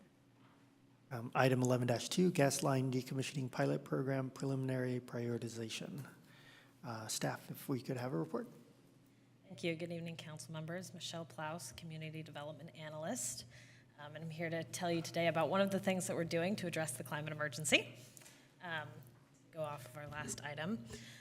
So today I'll be talking about our gas line decommissioning pilot project, and specifically about our kind of first step of determining how to prioritize between the different blocks that we could choose as pilot sites. But I'll start off with some background about the project itself. Next slide, please. So this is a pilot project that the city has been developing for a few years now. The goal of the project is to decommission a section of natural gas pipeline, about 1 city block long, and electrify all of the buildings connected to that pipeline. So that's the end goal. There's a host of reasons we're interested in doing this. It's a very new approach, and as far as we're aware, this would be the first time it's done on a sort of block scale basis.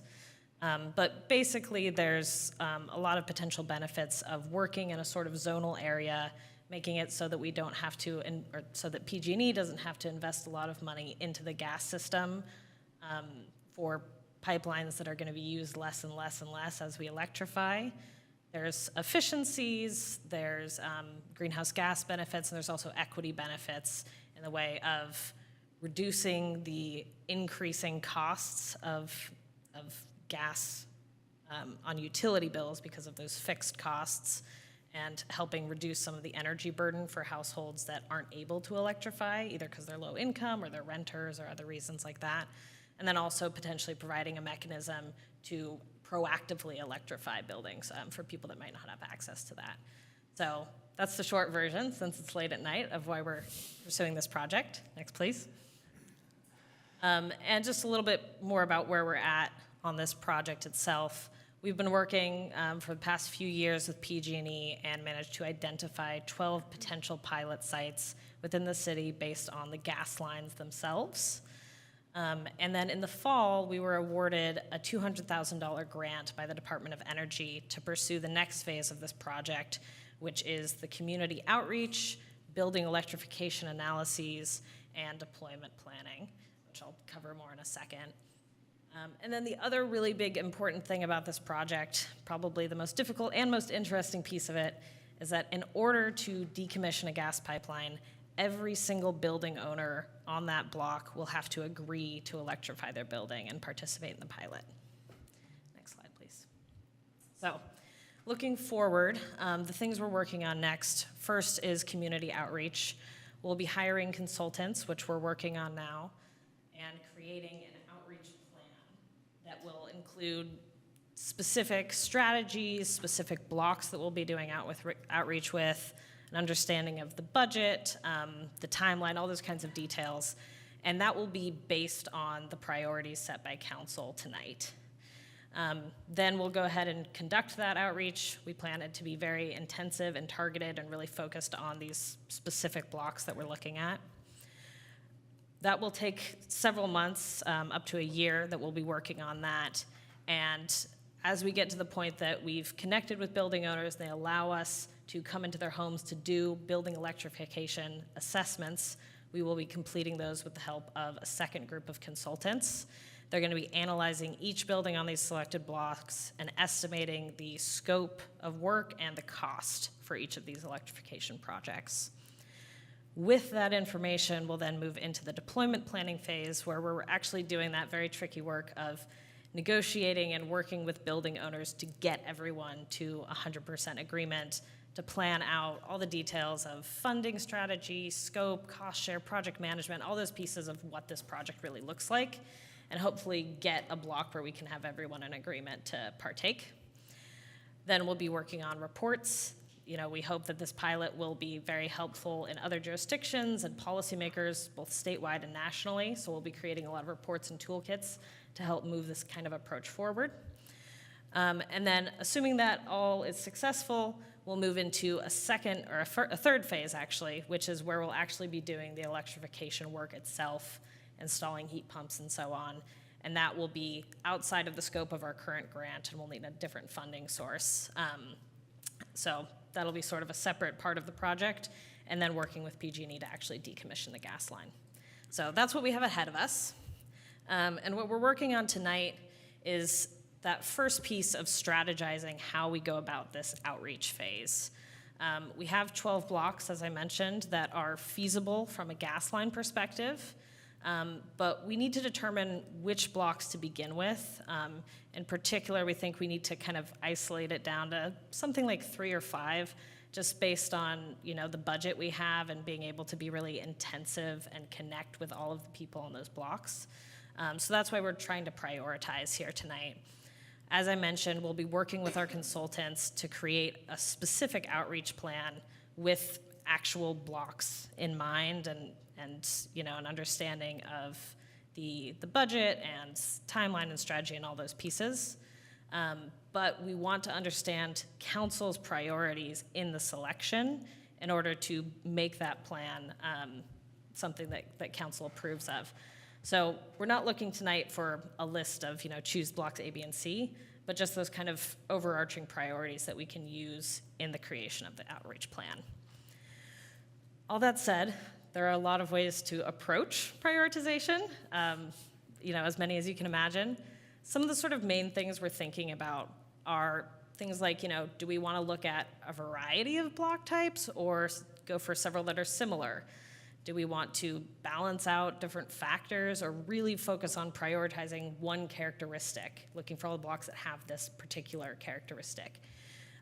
Do we want to focus on equity, deliverability, certain building types, greenhouse gas emissions, something I haven't thought of yet, anything like that? Next slide, please. So in an effort to kind of help think through the different ways that we could prioritize, I've gone ahead and sort of grouped these blocks by some different characteristics here. I'll start with blocks A through E, which hopefully you saw the spreadsheet that lists the blocks and some characteristics about each of them. A through E are entirely comprised of single-family homes. This does include duplexes and buildings with ADUs. They're still counted as single-family. And each one has about 10 to 30 units. They vary in terms of the renter population. So Block A has a very high renter population, about 70%. B and C, a bit smaller, around 30 or 35. And then D and E have very few renters, mostly homeowners. Blocks F through I are a mix of single and multifamily and have all pretty high renter populations, up to 95%. F and G are a bit smaller. They have fewer buildings and about 20 to 30 units, and H and I are much larger with 60 to 75 units. And F and I also each have a commercial building. And then blocks J through L are single and multifamily as well, but they include condo buildings, which is a little different because there's a lot more building owners in the mix. J and K are each kind of moderately sized, 35 to 40 units, and about half renters, half homeowners. L is a very small block with only 10 units that are mostly owner occupied. So those are some different ways of thinking about the groups of blocks we have here. Next slide, please. Another thing that we as staff have been thinking about a lot as we kind of analyze these blocks is the concepts of deliverability and equity.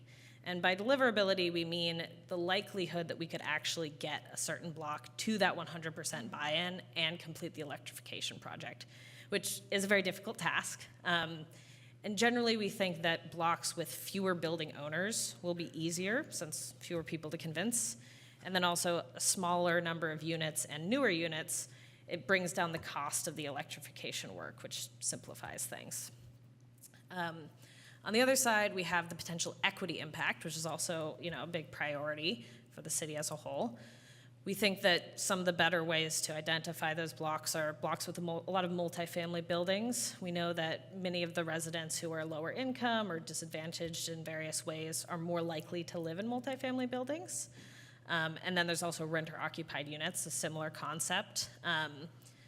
Both of these are interesting and complex in various ways, and, thinking about equity requires us to think not just about where people are that are maybe disadvantaged, but also how we approach the project in a way that protects those people and make sure that it's benefiting them as well as building owners, and brings in a lot of complexities that we could think about. But as a way of looking for equity-focused blocks, that's one of the things we've looked at. There are obviously other factors, but we don't have a lot of good data on them. So we're hoping to get some data on like where there are more care and FARA households, which are low-income programs through PG&E, but we don't have that right now. And of course, there are other equity factors that we can't measure now, but maybe there's a way we could find them or we can think of something. So next slide, please. But kind of branching off of this, this is sort of another way of thinking about and grouping the blocks is in terms of equity and deliverability. The two aren't necessarily polar opposites or, you know, mutually exclusive, but in some ways they kind of contrast each other. So on the left side here, the more equity-focused blocks, we have J, K, H, and I, which all have mostly multifamily buildings, and H and I in particular have high renter populations. On the right side, these 5, B, D, E, L, and C are all sort of more deliverability focused. They have very few units and owners comparatively. And E, L, and C also have quite a few newer buildings. And then in the middle, we have some that don't totally fall on either side and are maybe a little bit more balanced between the two. They all have higher renter populations. A is all single-family buildings, and G and F are sort of a mix. They have a few multifamily buildings and mostly single-family. So sort of in the middle there. So again, just sort of some ways of conceptualizing it, meant to be a guide. And then we also have 2 recommendations that hopefully can help inspire the council's recommendations to us. First is the Climate Action Committee's recommendation. They discussed this a couple months ago, and they recommended that we conduct some level of outreach to all 12 blocks, and that we prioritize blocks that balance deliverability and equity. They define deliverability as blocks with fewer numbers of owners, and equity as blocks with larger numbers of multifamily buildings and renter populations. Our staff recommendation is to direct staff to prioritize the initial gas line decommissioning pilot project outreach to a limited number of blocks containing a variety of different characteristics. So this isn't necessarily like in contrast with the Climate Action Committee's recommendation, but a bit more general. We do recommend focusing on a fewer number just in terms of budget and staff time. And we think that there's some benefit in having a variety so we can sort of test things out since it is a pilot and kind of not put all our eggs in one basket.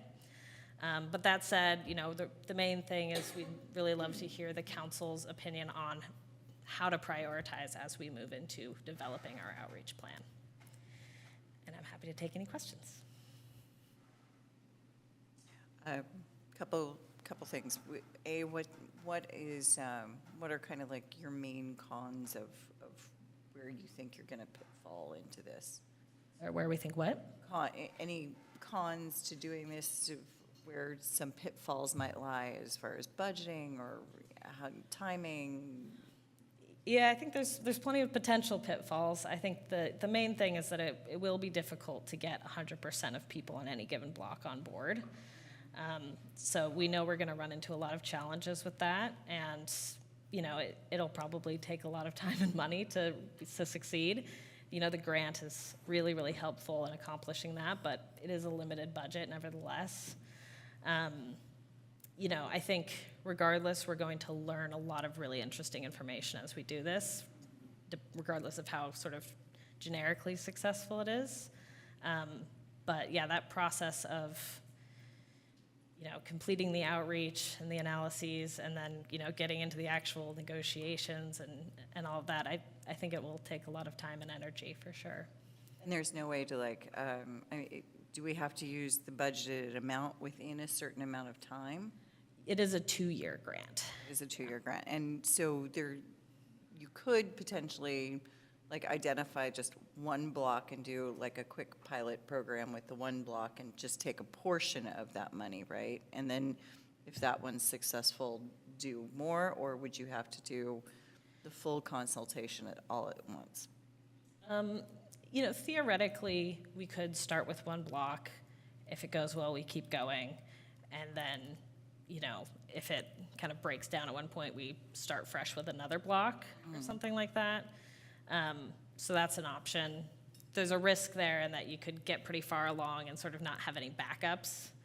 So the idea of sort of 3 to 5 is meant to allow us to focus energy and then also sort of have some backup options, or sort of have a few options as we go, as sort of expecting that some will drop out over time.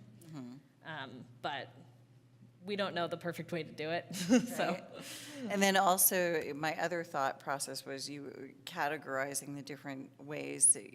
My thought process is the path of least resistance, so could we blanket approach something high level out there to those projected blocks and see which blocks actually give us the highest rate of, like, yes, we want to do this, we want to, and so maybe be able to move that needle forward faster through that path of least resistance. yeah, I think that's similar to what the Climate Action Committee's recommendation was, to do some sort of level of outreach to all 12 and go from there, which is possible. Again, I think we're sort of planning to try to plan out the ways that could work within the outreach plan itself. And there's a certain level of strategy and needing to, you don't want to go too light with a brush because then you might just get a lot of negative reaction back. So, but that is a potential approach. Yeah, and having like maybe a pros and cons sheet or something so people can actually see, like, what are we trying to do? Why are we trying to do it? And, how it's going to affect them. And maybe that helps with some of the outreach of getting more people to jump on board with things. And I'm assuming like a lot of you had put out there the newer buildings versus some of the older buildings. I mean, some of our older buildings are already all electric, like 555 Pierce. Obviously, this isn't probably gathered into that one. But some of the newer buildings that are out there, aren't most of them generally using more all electric now anyway? The newer buildings? Yeah. Generally, newer buildings are. However, new in terms of Albany is still fairly old. And so you have to be really new to be all electric. So yeah, it's not there aren't that many buildings out there that really are electric. It's more that they, already have 200 amps of service or something like that. Gotcha.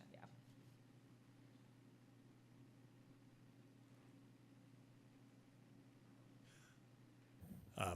Thank you for bringing this forward, and thank you for pursuing the grant and succeeding. That is going to pay for this. My understanding is the grant was somewhat based on the equity focus of what was proposed. Is that an accurate impression or not so much? Yeah, equity was definitely an important part of the grant selection process. So, we did talk about equity, and trying to advance equity through the project. That's both in terms of electrifying buildings for people that might not be able to, but also in a sort of larger scale sense, because this approach to electrification has equity benefits on a sort of utility-wide scale. But yes, we definitely talked about it as part of the grant process. Do you think the grant, Department of Energy, the granting agency, would be equally amenable if the end result was a block that is, almost all single detached residences that are almost all owned? I think generally speaking, the Department of Energy would prefer if there was at least some level of an equity focus on the selection or prioritization process. But I don't think that they would necessarily be very upset with the project or kind of reject the results or something if it turned out to be a block that wasn't really an equity priority.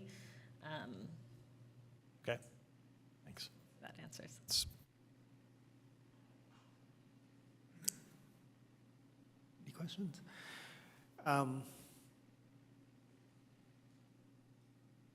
guess my question the staff, and then it's more of a comment to council, is what is success for you for this project? Because success could be we literally take an entire block off of gas, or success could be that we learn a lot about what are the barriers to getting us there, right? And I think, to me, that's a difference in how you choose your block, because if our primary goal is to get a block decommissioned, I think what you pick is different than what if your goal is to learn as much as you can.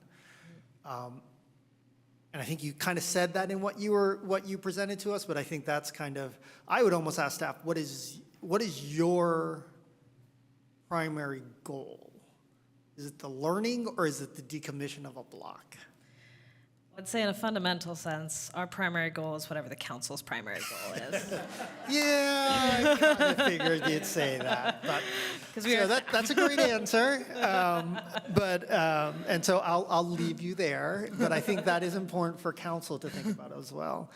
The other question I had was, in this process, I think we as a council will have to learn, and staff will learn, what are the incentives we can provide to help people switch over? There are a bunch of other questions that will come back to us, but probably fundamentally one of the biggest ones to me is, if we ask people to electrify, a lot of them are probably going to have to get permits to do electrical, and is that suddenly going to mean their property gets reassessed? And so they're kind of these questions that to me seems like one of the biggest barriers for potentially a lot of those who can't afford, those who own older rental buildings that maybe the rents don't justify the amount of expense. So I'd want to get clarity that absolutely there would be a reassessment of some kind or not based on an upgrade to electrical, because I don't think changing appliances changes your assessment, but I think an investment in electrical might.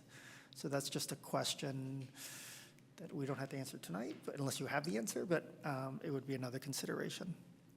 With that, I have no other questions. Sorry, that was a question and a comment, but the question was really, is there a reassessment? So, with that, we'll go to public comment. Are there any members in the audience? Jessica?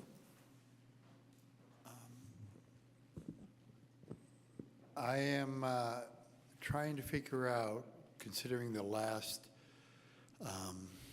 commitment that we made to solving the climate crisis, is this the best use of resources to do that? And have we completely done everything that we can to conserve energy and not have to use it? Are all the homes properly insulated? Are all the windows that are single glazed changed to dual glazed?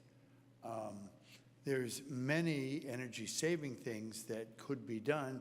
And if the goal is the climate crisis, is this where we want to be putting our energy? Is it the best return on our investment of staff time, on federal money, and then at some point the individual's money? And is the city going to have to come along after this pilot program ends and start funding it ourselves, rather than how can we best incentivize people to do the right thing with the money that we have in order to address the climate crisis? And I'm not sure that this program just hasn't really appealed to me in any way in that way,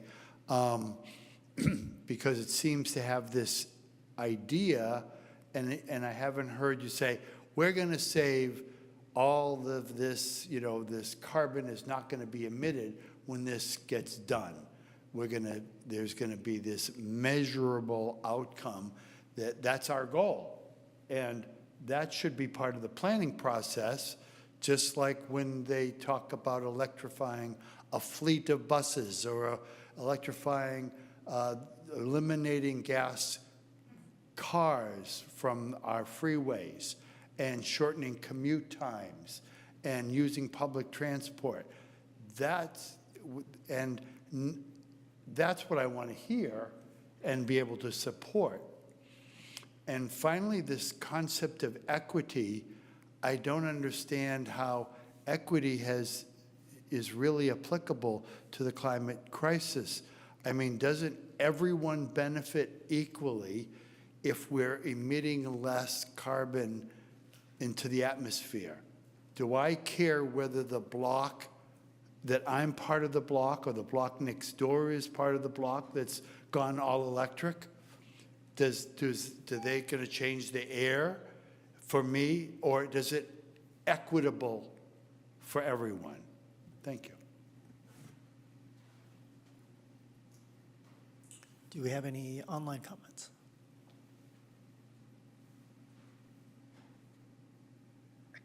Hi, this is Catherine Pierce. I'm a former employee, but no longer at the Building Decarbonization Coalition. I have a lot of personal experience and work experience in building decarbonization.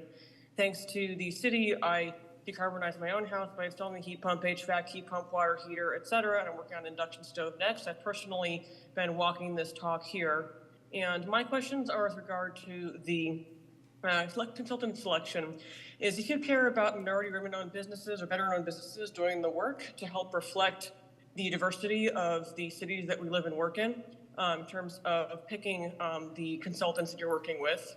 Question about, do you care about working with community-based organizations and the partners that will conduct the outreach engagement of the public and people involved in this? If there's any concerns or plans, as Mayor Mickey mentioned about rate reassessments, any concerns about how do you plan for predicted bill increases, if there are any, if it's increase not a decrease, or how to measure that? And then fourth is any expectations, hopefully none, on prevailing wage requirements, because $200,000 is not a lot of money in terms of a project of this ambitious and important scope. And it's important to figure out how to minimize administrative burden on any consultants implementing this to ensure success of the project, how you redefine that. So given this relatively small size of the grant, I would recommend not including a preliminary requirement because the complexity of the paperwork for this small size of project as a pilot is probably not worth the benefit of that, because you don't want to solve too many problems and running out of money to really do the important work of doing the work of what's needed. So those are my 2 cents as someone who's very passionate about this topic, who I've led a 30-person heat pump party for SF Climate Week, and with ACAC distributed flyers to my neighbors already. I've given tours of my home heat pumps to neighbors. So I really love this topic, and I think it's really important. To answer the question from another audience member about why this matters, about 30% of US GHG emissions come from buildings. That's the operational piece, not just the steel and carbon emissions from concrete and steel, but the actual operational piece. So the #1 use of energy in your home being HVAC system, getting heat pumps really does matter. So this really does make a big difference in climate. On the equity piece, the aspect of that is that people who are low income tend to pay a higher percentage of their income to utilities in the form of energy bills. So I value however you want to prioritize this. I think it's definitely a debatable question about the deliverability and equity, and wanted to appreciate your time and attention on this important matter. Thank you so much. Thank you for your comments.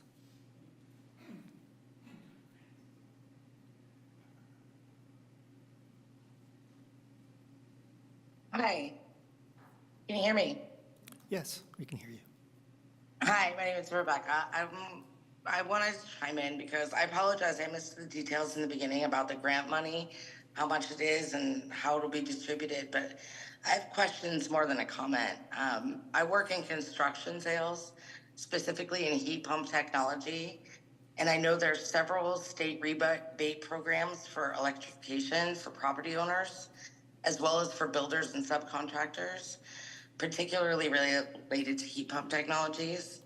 And I'm just wondering if this program will work in conjunction with those rebate programs, and if the property owners will be provided with information leading them towards those available programs.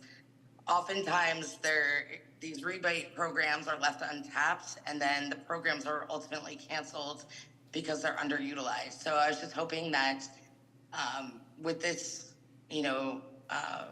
program, that you will also point them to other available monies and other available incentives that are out there for them right now.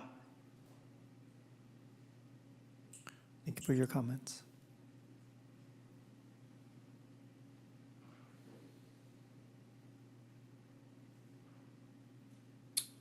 Thank you. This is Lucinda Young. I just first want to really commend the staff for earning this grant from the Department of Energy, which I believe was around $200,000. And I understand there were only 10 or 11 cities in the whole nation that won this grant. So great work in getting this. I am completely supportive of this, this project.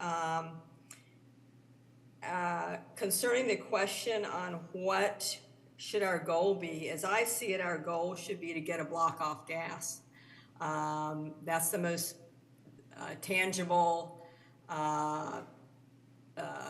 something that we can really see a reduction in greenhouse gas emissions. I think that's definitely a question that needs to be pondered and answered by City Council, but I would think that should be our goal. And in many circumstances, I think equity is a major consideration, but here I think it's going to be really tough to get an entire block to agree to decarbonize. And given that difficulty, I feel that the priority should be given to deliverability over equity. Now, I don't know, Member Jordan raised the question whether that might cause some issues with the Department of Energy. I don't know, and that's certainly something to be looked at if that is going to be some kind of issue, and my understanding it was not, but if it is, that certainly is a consideration. And as far as one of the previous speakers spoke about what does equity have to do with climate, it is, you know, it is our the lowest income members of our community that are least able to address the climate emergency, who are less able to make the additions and changes to their homes that are needed. And it is those who suffer most from climate. So thank you. Also, I just wanted to mention the previous speaker who was speaking about heat pumps. She may be unaware that our city has a rebate for heat pump HVACs, which is in addition to the various state and federal rebates and tax credits. Thank you. Thank you for your comments.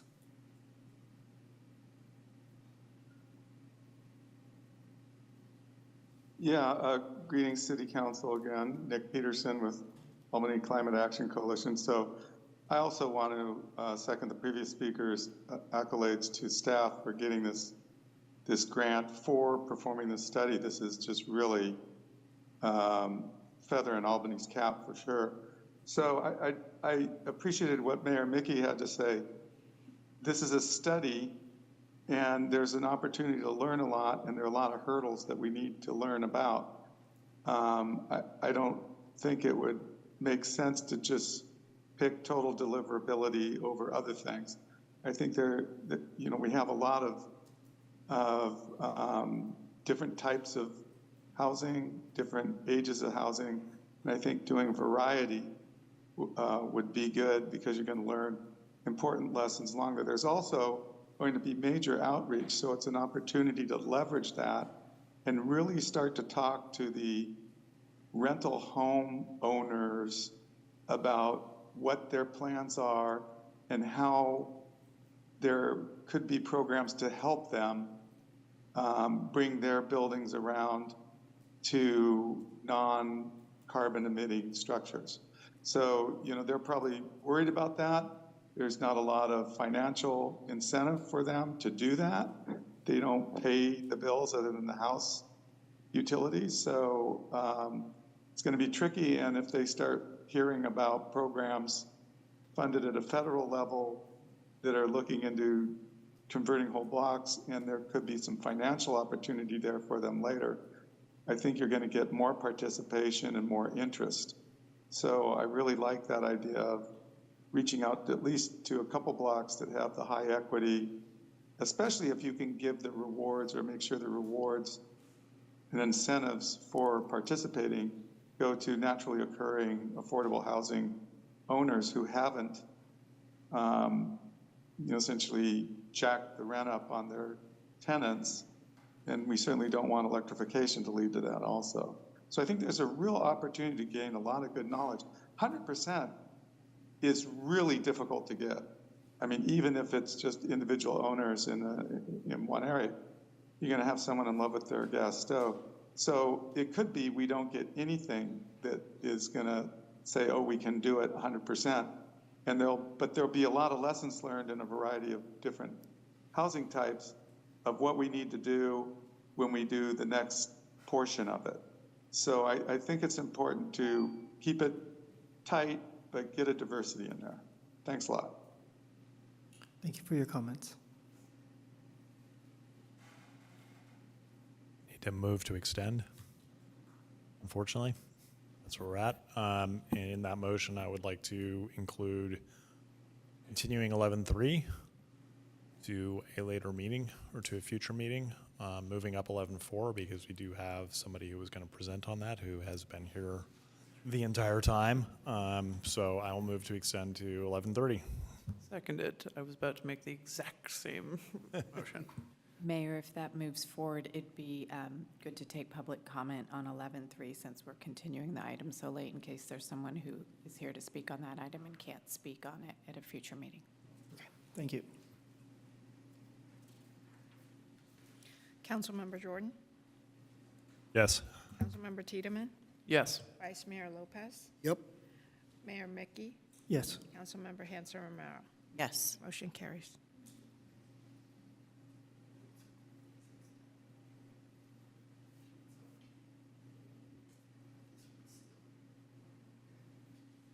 Good evening. I assume we're still talking about 11-2. Is that correct? Correct. Yeah, thank you. Fascinating topic. Ian McLeod here. You know, it's a really big picture thing we're looking at here, really big. State of California is committed to ending fossil fuel use by 2045. So we're kind of on the tip of the spear in this process for reducing gas usage and paring back the gas lines across the state. So it's really, really important work, and I'm really proud of staff for getting this grant. Because even as Mayor Mickey says, we will learn a lot by what obstacles we find and how things may or may not be feasible. And I think it's a bigger picture than just Albany. It's going to have to take participation from the state and from PG&E to pay for this. We're essentially doing PG&E a favor if we sort of do it on a private basis by helping them pare back their gas line that they're going to have to maintain and pay for over time and in a more costly manner as it's less used and less profitable for them. So I think there has to be some money coming from PG&E and from the state. You know, I think the first question people are going to ask when you survey them is, you know, by block is going to be, how much is this going to cost me? And it is expensive these days to electrify, I'm afraid. It's very expensive. You know, it can be $15,000, $20,000 to put in a heat pump in a single family residence. So, you know, if somebody asked me, would I want to have my block end gas usage? I would say absolutely 100%. And then somebody's going to tell me, oh, it's going to cost you $30,000 to do it on your own through your own private means. You're not going to get 100% buy-in. You might not even get 10% buy-in at that point. So I think identifying how this gets paid for eventually is probably the biggest issue. You know, in theory, it's a great idea and we're all for it, but it's going to be successful based on how it gets paid for. And I think, you know, we're all going this way, and it's going to be something we learn a lot from. So I really encourage going through with it, but there are a lot of caveats. And, you know, like one thing, I mean, PG&E we could probably figure out how much gas usage there is per block on an annual basis. So it could be pretty easy to figure out how much carbon savings there would be by electrifying. I don't think that's a difficult thing to figure out. But I think it really is the how to pay for it question eventually. And I don't know if staff has ideas where that money would come from or if there's been other discussions. So I'll end it there. Thank you, and I support it. Thank you very much. Bye. Thank you for your comments.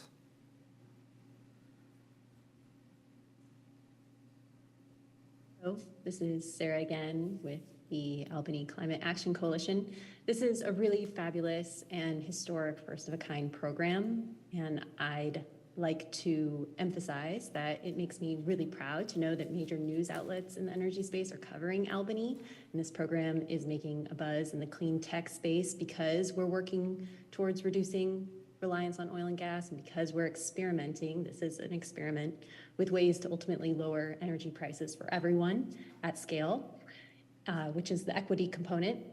And I'll mention I attended Catherine's heat pump party, and she did a tremendous amount of work to decarbonize her home.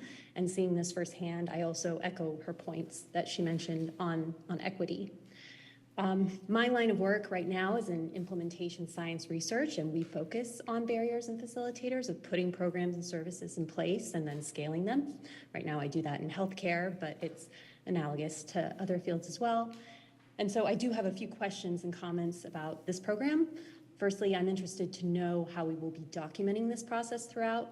Documentation will be mission critical in creating a playbook for repeatability in our city, but also in other towns across the country. And there's also definitely other groups reaching out to homeowners across the country right now and encouraging homeowners and renters to take advantage of rebates and incentives to decarbonize their homes, and I think we can learn from them, particularly organizations like Rewiring America, and even locally, SF's Environment Department is building in a lot of strategies for the Hunters Point region, and I think we can learn from them as well. And lastly, I also echo Mayor Mickey's in his question on deciding what our goal is now before we get started, because that will definitely determine our approach, but I think equity can be incorporated regardless, and we should really try to intake as much as we can from learnings from other groups. Thank you. Thank you for your comments.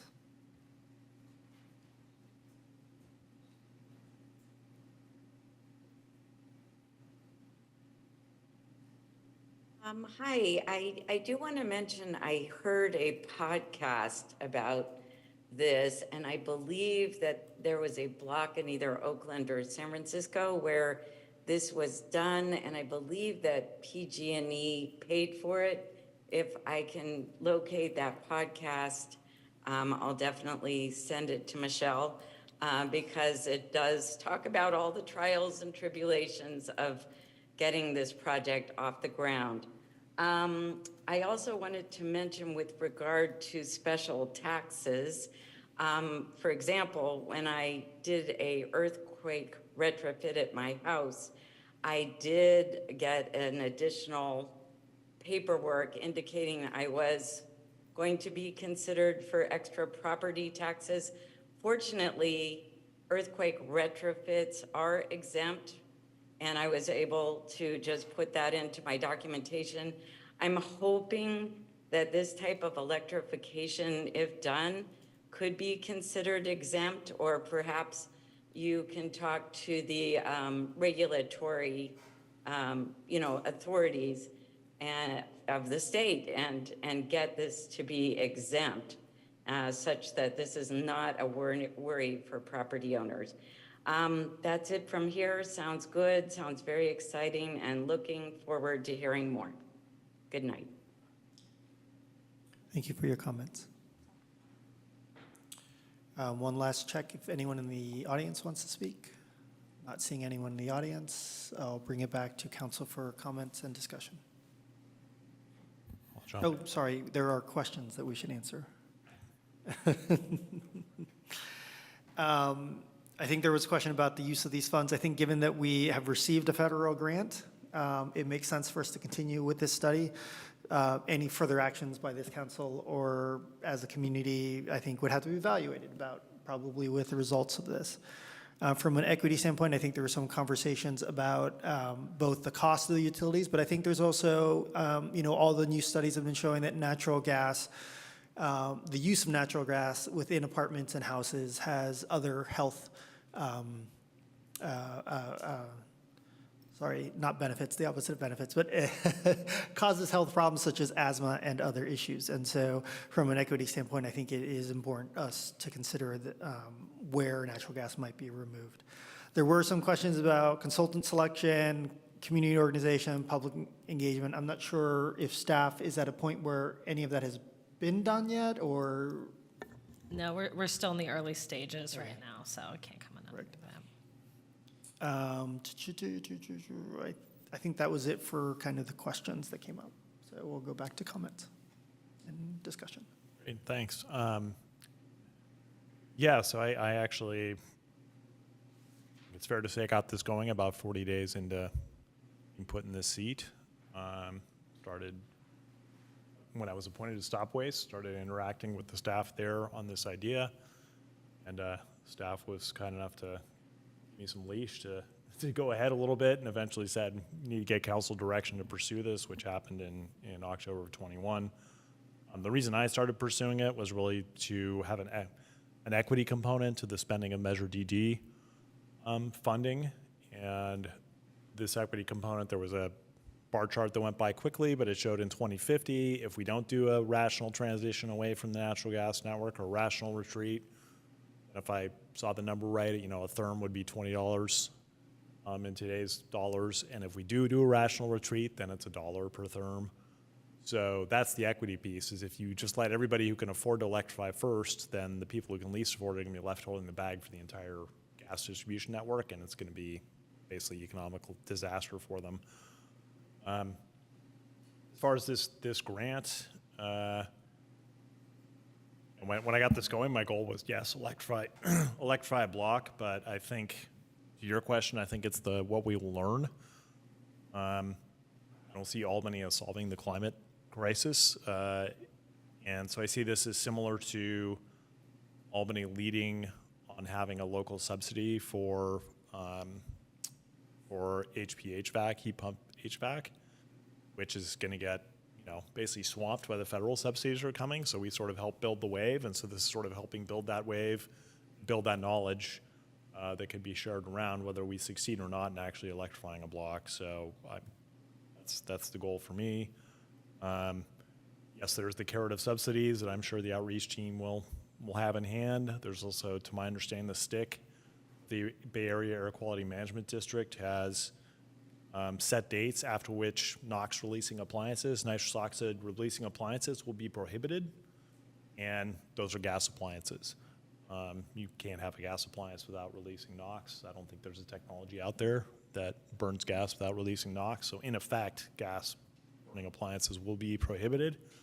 One of them is, I can't remember, water heaters is one, and space heating is the other. One is like 2027, the other is 2030 or 31, and so that can be part of the outreach too. That's the stick. It's, you can let us help you do this, or you can wait, and when your furnace fails, it's going to be all on you, and you're going to have to electrify all on your own dollar.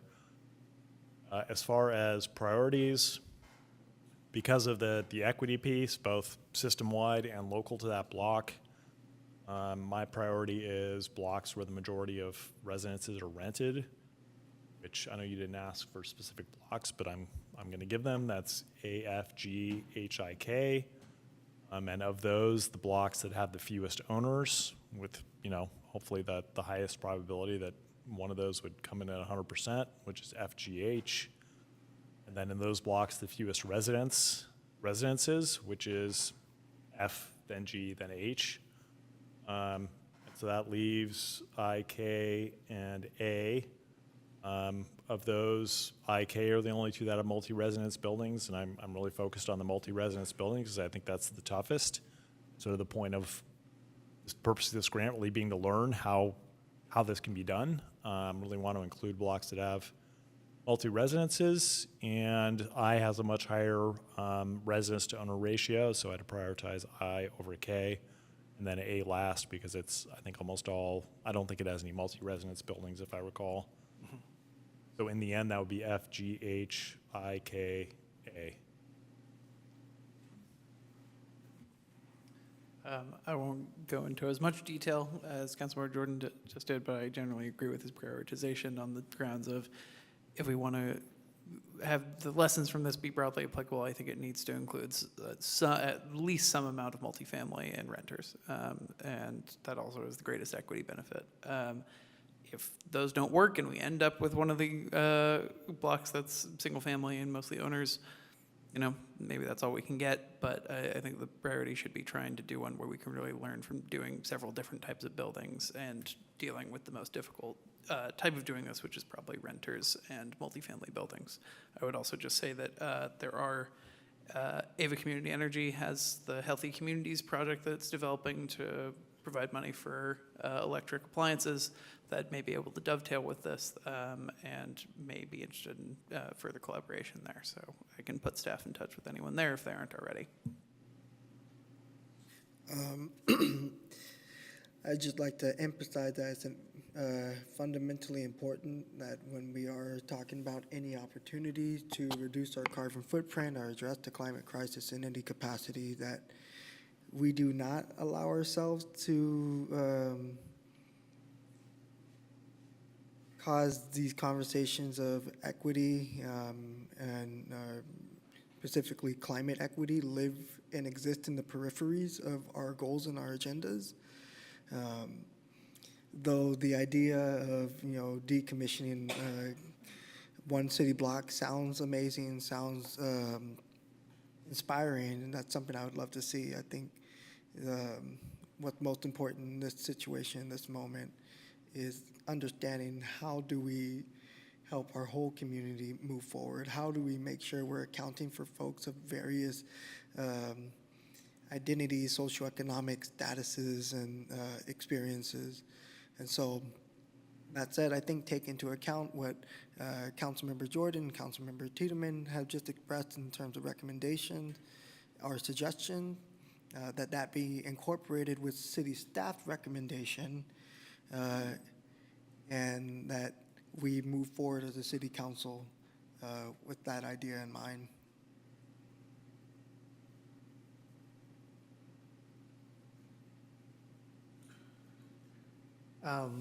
So I started off with this question about what is the end goal, and I think to me it's about learning, and so F, G, and H to me are pretty high priorities because I think there's going to be a lot that we're going to learn there. They're going to be tough. So for any of those to be converted, I am cautious on condo buildings just because now you add even more complexity to a process. And so for me, that makes it harder on I through L because those are the ones that have condos. And so I would be more cautious about I through L. So F, G, and H are kind of my top because I think we can learn a lot.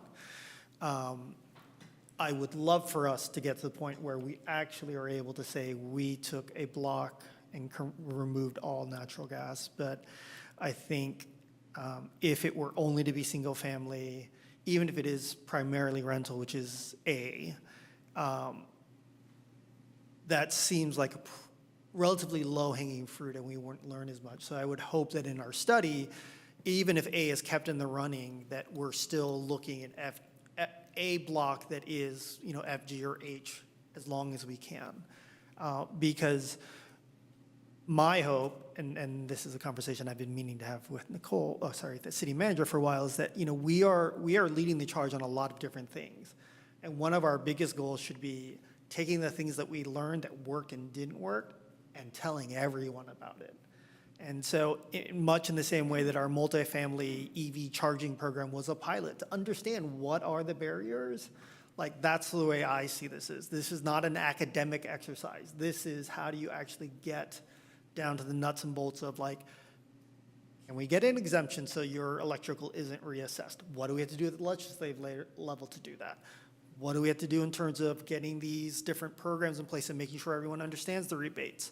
We're all talking about heat pumps. Well, if you're taking an entire block and you're stripping out all the gas lines, I don't think you could do this, but part of the conversation should be, should that heat pump loop be for the entire block? And so individual properties are hooking up to a group system as opposed to individually installing things. That's in the same way that we talk about our sidewalk program. We go around and we do 8 sidewalk repairs at one time because of the cost savings. And I think this program, if we take on some of the slightly more challenging projects and not take on what I consider nearly impossible, we can learn a lot of these things and say, maybe that means in the next round of grants, we get another grant that helps us take this to the next step. But while ideal, we would have a block that's removed for natural gas, I think for me, it's the learning. It's building this knowledge base. Who knows, maybe we'll get some UC Berkeley grad students or PhD candidates even more interested, and they'll help us, right? And so like I'm really excited about the potential of this being a learning opportunity, and probably more of a realist in saying that my end goal is not that we remove a block, but that we learn what it takes to get a block removed. And if we happen to get a block removed, that's great, but we can always go for more funding or get more research or more help to get us across that other finish line. So with that, I will entertain any motions if we want to make this. Well, actually, does the staff need a motion, or is what we've talked about enough guidance? No, we don't need a motion necessarily, unless there's one brewing in the council, that's fine, but it's not necessary. Okay. With that, does any other council member want to add anything? Okay, so we will close discussion on 11.2. We'll move on to 11.3. This is really only to take public comment. We are going to continue this item to a date to be determined. 11.3 is a supplemental business license special tax to fund tenant and community services. Do we have any members of the public that would like to speak in the council chamber? Francisco, did you want to speak today?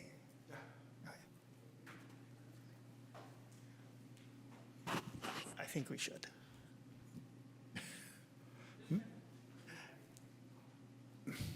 Many of the goals of this task, of this tax, are good, but I'm not sure why only a small, tiny sliver of the population here would be charged this tax that's to benefit the entire community. That's patently unfair and violates all forms of equity, as you keep wanting to let us know about that. And I also find the whole idea of putting it on the ballot in which there'll be almost, I'd like to hear you actually tell me what percentage of the voting population will get a chance to vote on this that would actually be affected by and have to pay the tax. So it's like, well, let's come up with a tax that only 500 people will have to pay, but we're going to let 3,000 people vote on it. And they're going to go, well, sure, let's pass this tax. I'm not going to have to pay it. So it sounds great. Well, it is great. Let everyone pay, show their willingness to contribute and pay their fair share. I'm all for taxes for good things in which we all pay our fair share. Please keep that in mind as you look at this issue. Thank you. Thank you for your comments.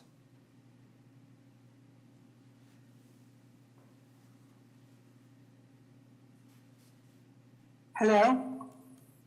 Yes, we can hear you. Am I on? It's hard to tell. Hi, I'm so glad you got to this by now.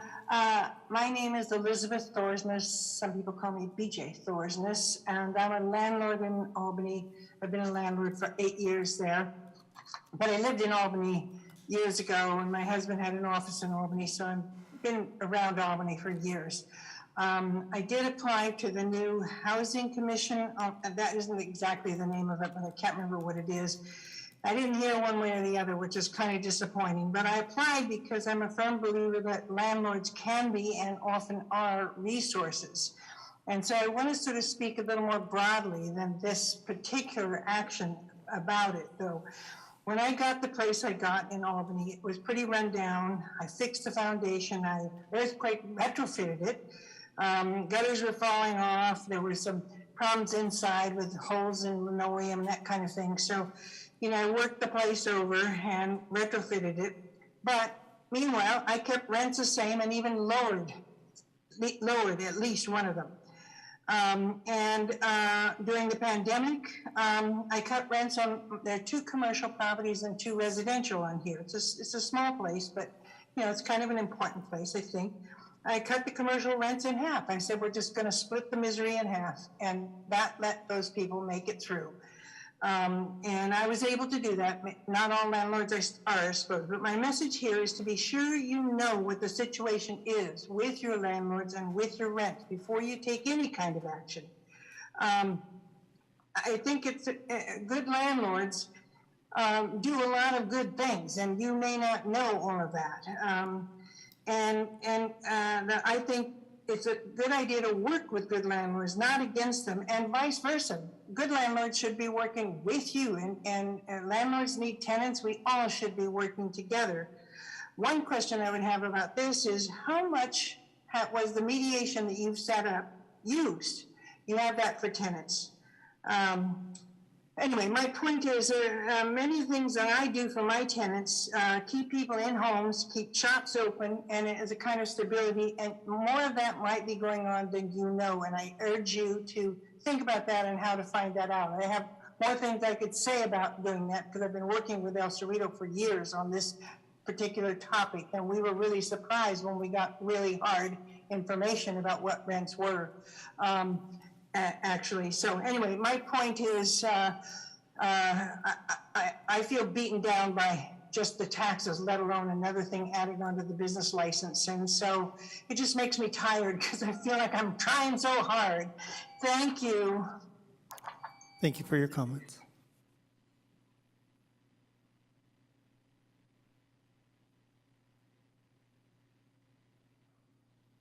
Good evening, City Council. My name is Saya Farriktala. I'm a landlord in the city of Albany. I'm a parent. I'm also a community member and resident. We've spent the past 4 years driving the mindset of inclusivity on all levels, but why are landlords being singled out, discriminated against solely for this tax? And being solely taxed for a fund that would benefit the entire city. I think the measure is well-intentioned but grossly misplaced. It should be the general obligation of the entire community to adopt this proposed tax measure, not hidden away deep in an agenda so late in the evening that no one will be around to hear it. I believe the city has a responsibility to include homeowners, tenants, and businesses to be a part of this discussion regarding this tax measure. Why hasn't the city done this? Why is it just being put on the landlords? I mean, this is not a trendy topic for us. I believe there's 50% of the owners or owners of the properties here are, we rent to 50% of the population and we're expensed out. I mean, we just got done talking about Emergency Climate Act and decommission gas lines. And at the rates that you're giving and the flippant remarks that you're making at $20,000 a heat pump for more than 10 units, if you could either let us help you or you could have it on your own dime, which is going to be economic disaster. Like, I don't know what you think we make, but we certainly don't make that. And actually, nobody can afford life really anymore. I mean, look, we've got inflation, lack of employment, groceries, utilities, gas, home ownership fees, rent, school donations, interest rates, soft story issues, climate emergency, electrification, heat pumps. I mean, it's hit everybody's pocketbooks. And then we're also discussing reassessments. I mean, and the city wants more fees. I mean, it's really become too easy for the city or, the state to bully and plow through our rights as business owners. It's unjustified. It's unconstitutional. It's just unfair to thrust more government upon us. To continue to pursue this blanket narrative that landlords are the sole responsible people for everyone's financial problems. I'm sorry, we're not. We maintain buildings. You rent a space from us. I mean, there's only so much we can withstand. It should be the general obligation of the entire community on this proposed tax measure to contribute to this proposed tax measure. I mean, Waste Management just came to us last week saying, yet again, the city has gone and renegotiated and amended their agreement to increase the rates on waste. Recycling is no longer free. This is blanket wide for all multifamily. This is the 5th time since the crash in 2010. So as a landlord, we have no way of passing this cost through with the limited increases that we're now allowed to do through 1482 or whatever local ordinance is, and my time is up, but look, Albany Cares exists. We already have an emergency fund. Why are you further taxing us? Thank you for your time. Thank you for your comments. Mayor, I'll move that we extend until 12 to finish up public comment on this item and do 11:4. Second.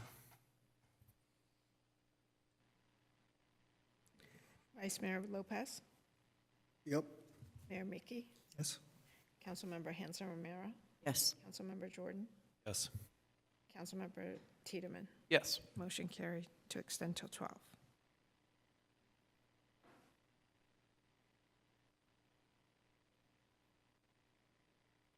Hi, good evening. This is Elaine Stelton. I do want to let you know that many of us, property owners, have received notification that we will no longer have insurance. And those that are able to find insurance it's definitely, the coverage is not going to be what we had before, and it's going to be 2 or 3 times as much as what we're currently paying. We also did get a huge rate increase from Waste Management recently. We all are going to be paying the school board tax that just passed. And I know that the thought when that was put into place was to make it more equitable. But, so now I'll get 6 times what I was being charged before or whatever. I'm going to be charged a great deal more to the school board tax. My water bill increased recently. I did not pass any of this along to my tenants, by the way. I have not increased their rents in 5 years. I want you to know I am an excellent landlord, and I don't feel that it's fair to be, carrying a burden for the entire town of Albany on my shoulders. And I don't think it's fair to just give this tiny segment of our community this responsibility. Contributing to the entire community for the community's good as a whole is something we should all do, and it's something we should all feel very good about. And I hope that you will give the entire community an opportunity to be contributors and not just takers. Thank you so very much for your time. Thank you for your comments.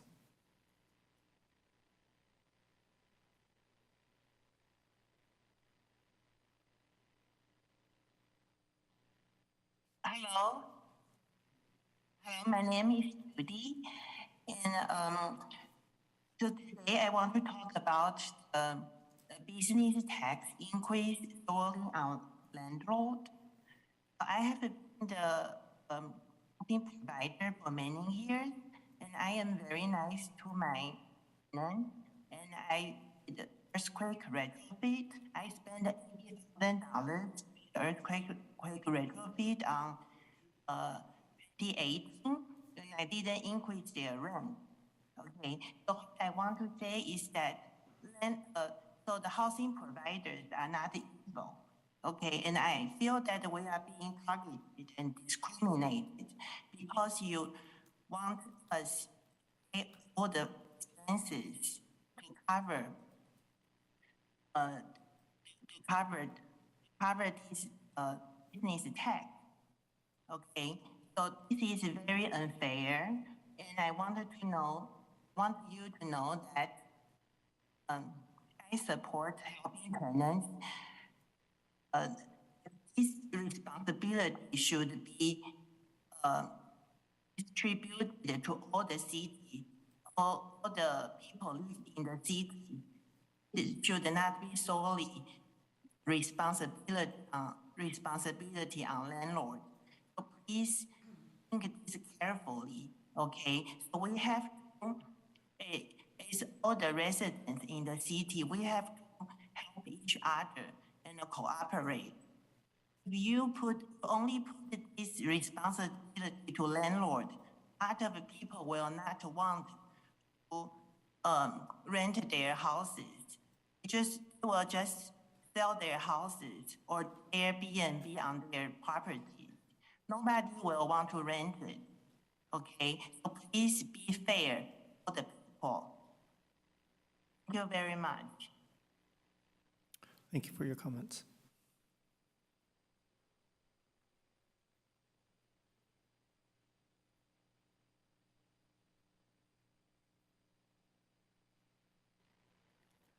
Mike, please. Hello, unmute. this is Mike Sojaji. I am been a resident of Albany for 19 years.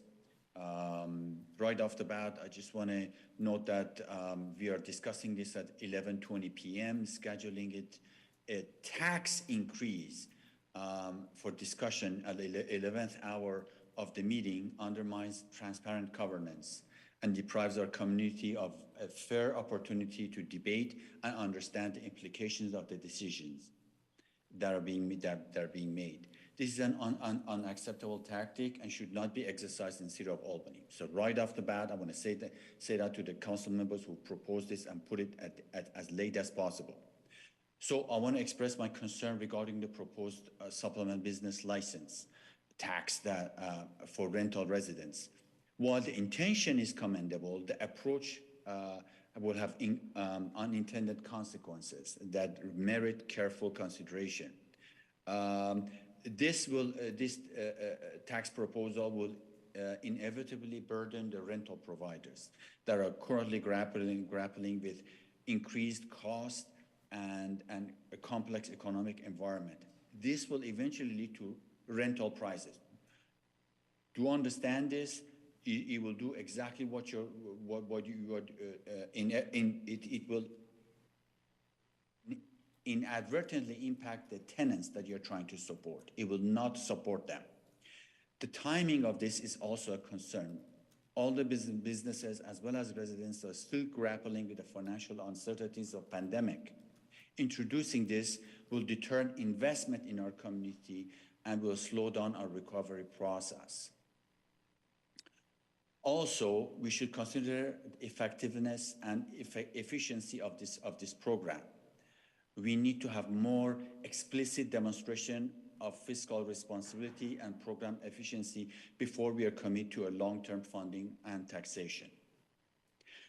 We should explore alternative funding mechanisms that do not place additional responsibilities on just specific number of citizens that are part of this community, like reallocating existing resources or pursuing more aggressive grants.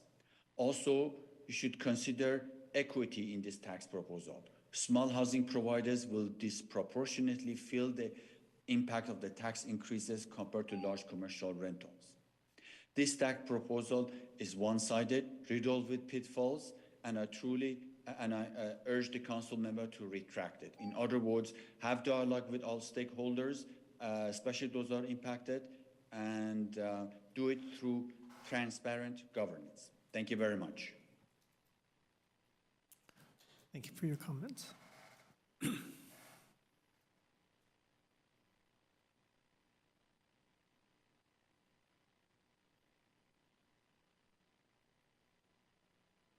Hi there. Can everyone hear me? Yes, we can hear you. Great, thanks. Yeah, my name's Reza Sarafinejad, and my parents own rental property in Albany. They've owned it since the 1970s, actually. And I'm just speaking on their behalf. And really, I don't think I can add anything more than what has already been said here. Just think that obviously, as has been pointed out, especially by the first speaker, that putting up some kind of tax on a ballot where people get to vote for it, if they're not actually going to bear the burden of that tax, just seems inherently unfair. If we put it up there, that's great. I mean, sure, but everybody in the community should contribute to it. I mean, that's just kind of common sense. And, I'm not going to belabor that point. But yeah, I think that's really it. I think you've heard from everyone else, but we've all stayed up really late, and I know all of you have as well, and we really do appreciate you taking the time to hear our concerns. I think it just comes from a place where housing providers, which is what we really prefer to be called rather than landlords, because there's very little bit about being a lord in any of this. We want to have good relationships with our tenants. We want to make sure that, we're taking the very best care of them. And that's the philosophy that my parents have had, throughout all the time that they've owned rental property in Albany. And, it feels like we're being kind of picked on to a degree where, kind of seen as having an unlimited pot of money. And the reality of the situation is, as other speakers have noted, is that we're getting hit with costs left and right, like everyone else. And the end result may, unfortunately, be that we get driven out of the rental market entirely and have to sell the properties and to large, really well-funded organizations. And that, I think, is something that, a town like Albany really wouldn't want, where you just have big corporations stepping in with teams of lawyers and, having a more antagonistic relationship with tenants. And I don't think that's good for the community. Anyway, thank you very much for hearing me out. Really appreciate it. And I hope you all have a good night. Thank you for your comments.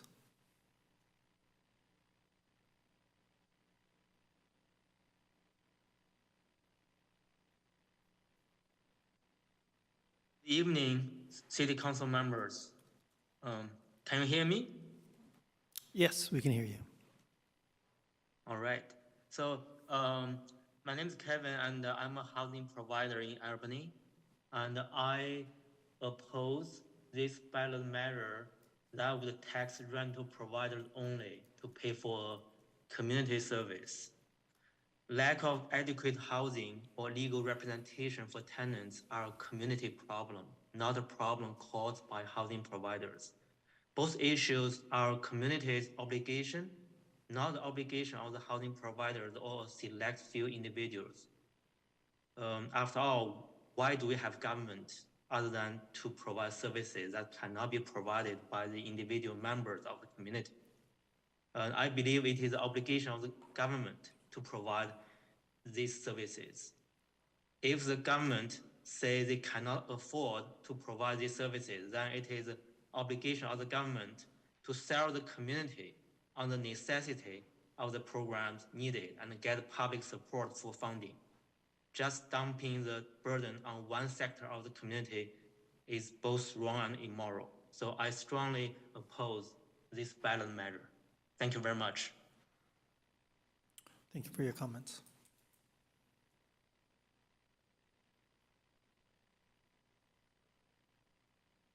Hi, can you hear me? Yes, Hello? we can hear you. Okay. Well, I'd like to speak on behalf of the renters. I would just like to point out that most properties in Albany do not sell for less than $1 million. $1 million, the mortgage on $1 million with fair to good credit is $6,400 a month. And that is provided that you have $200,000 for a down payment. And that does not include property tax. In order to qualify for that mortgage, you'd have to have a gross income of near on $20,000 a month. That is a lot of money.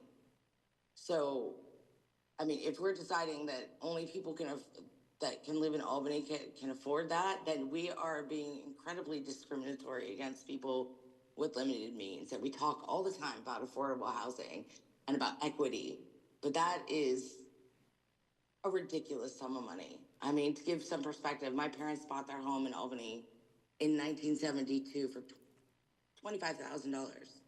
My Honda Accord cost more than that.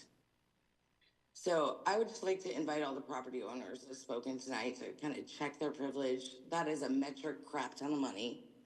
And they also have the option to sell their property for a large profit. And also, the reason why the property in this town is so valuable and so expensive is because of the services and the community that we have here. And I mean, I understand that we need money for various programs and projects, and I don't think it should all go on the property owners, but I think it's time that maybe we perhaps think out of the box and think of another way to raise that income. For instance, all of Solano Avenue and the Albany half, there are no parking meters there.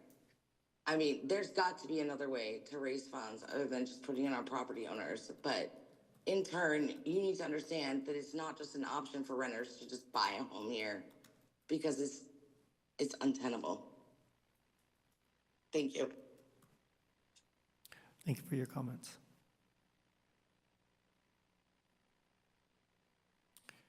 Thank you everyone for providing comments today. This item has been continued to a date to be determined.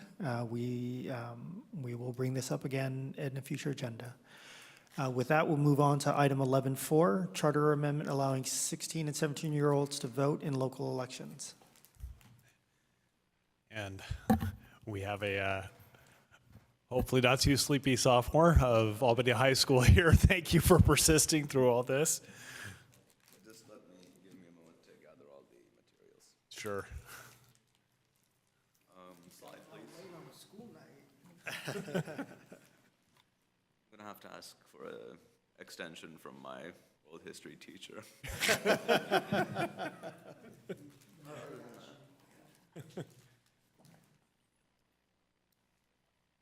Is there any sort of pointer device that is available, or? All right. So before we begin this presentation, I would like to address this council and everyone that's on Zoom and in this room with us right now. So back in the 1970s, there was a similar movement that called for demands basically more or less the same as what I'm standing here to ask. It called for, unabridged right to vote for all 18-year-olds, and it had, the many popular support of many college underclassmen, upperclassmen, and other people as well who were behind them every step of the way. In the 1970s, this thus, led to the lowering of the voting age from 21 to 18. And in that spirit, I come here today to ask this city council to consider a ballot measure, amendment to the charter that would lower the voting age to 16 in Albany. Next slide, please. So my proposal essentially is to lower the voting age to 16-year-olds for Albany elections, such as City Council and the Board of Education, which has already been dealt with in the past session of the Board of Education. So the reasons why I would like this are that 16 and, accordingly 17-year-olds have the cognitive capacity to vote, that they have both the civic and political knowledge alongside the political skill and interest to be able to vote for their desired candidate. The third thing is youth civics in Albany, which is promoted very generously by all the members of this council. Thank you for that. And the propensity to vote and turnout impact, how voting in one election can impact the other election, what this says about giving the vote to 16-year-olds. And finally, the conclusion. Next slide, please. So first, I will talk about the psychological development of adolescence and how it relates to voting.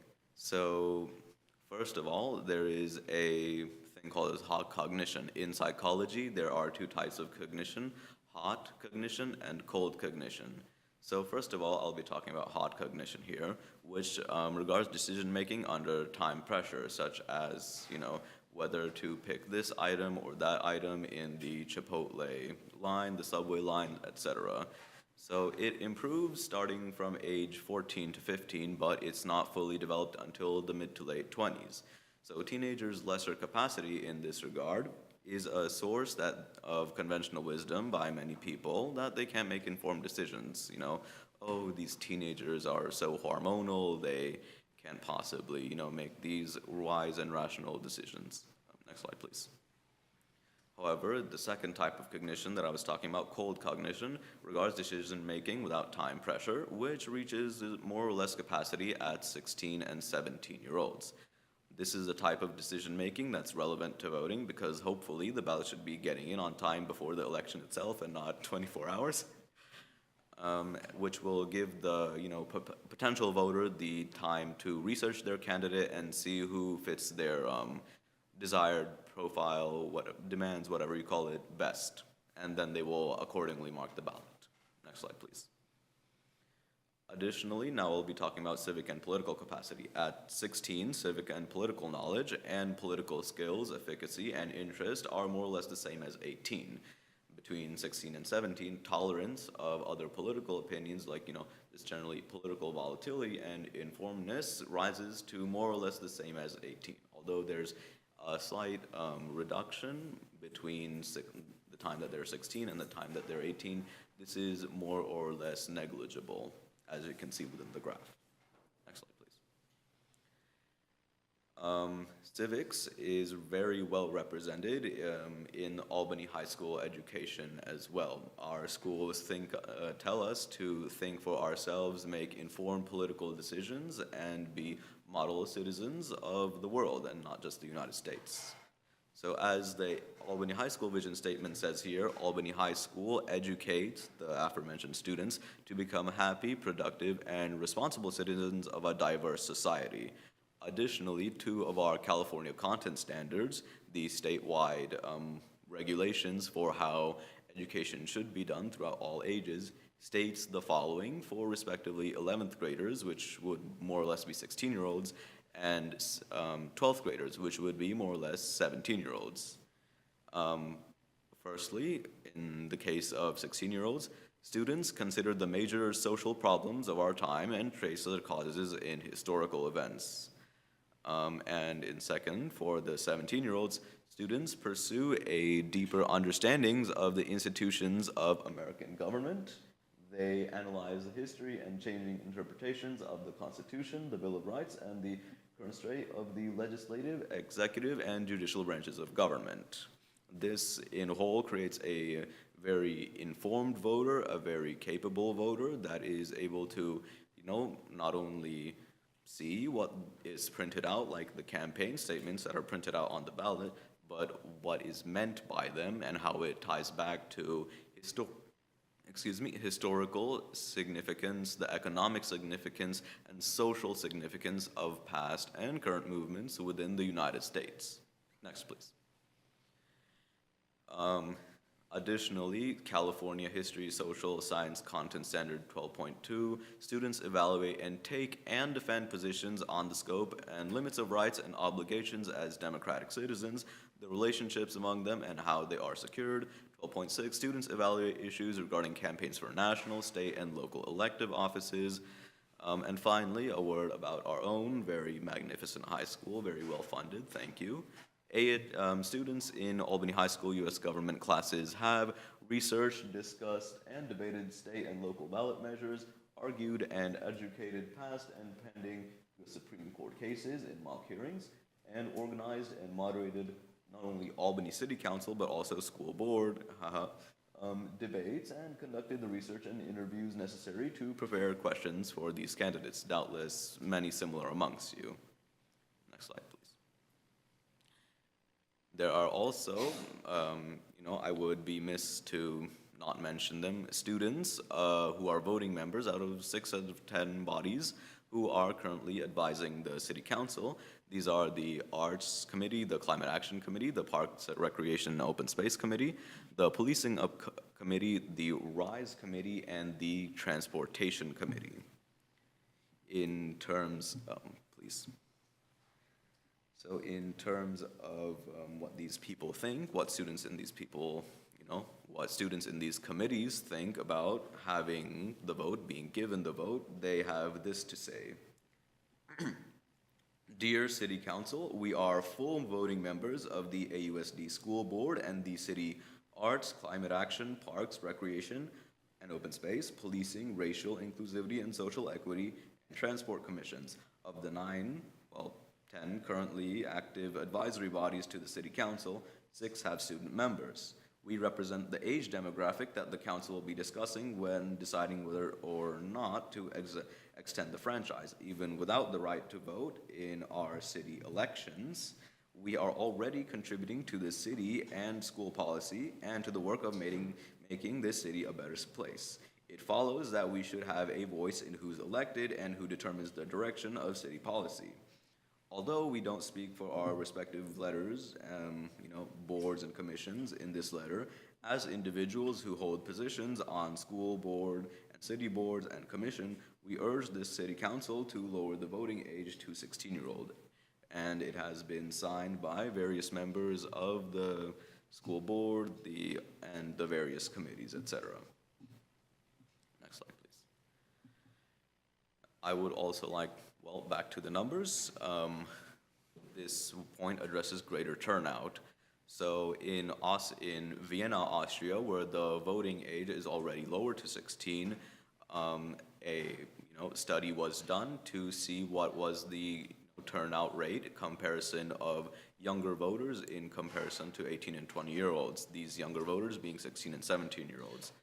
So from here we see that the turnout of 16 to 17-year-olds is hovering approximately around -7.5, -5, and it significantly starts dropping off about age 19, where it goes to approximately -17.3. That is a 10-point difference, which is very valuable in a democracy where all members of society are, encouraged and, perhaps expected to contribute and give their opinion to public policy and economic policy.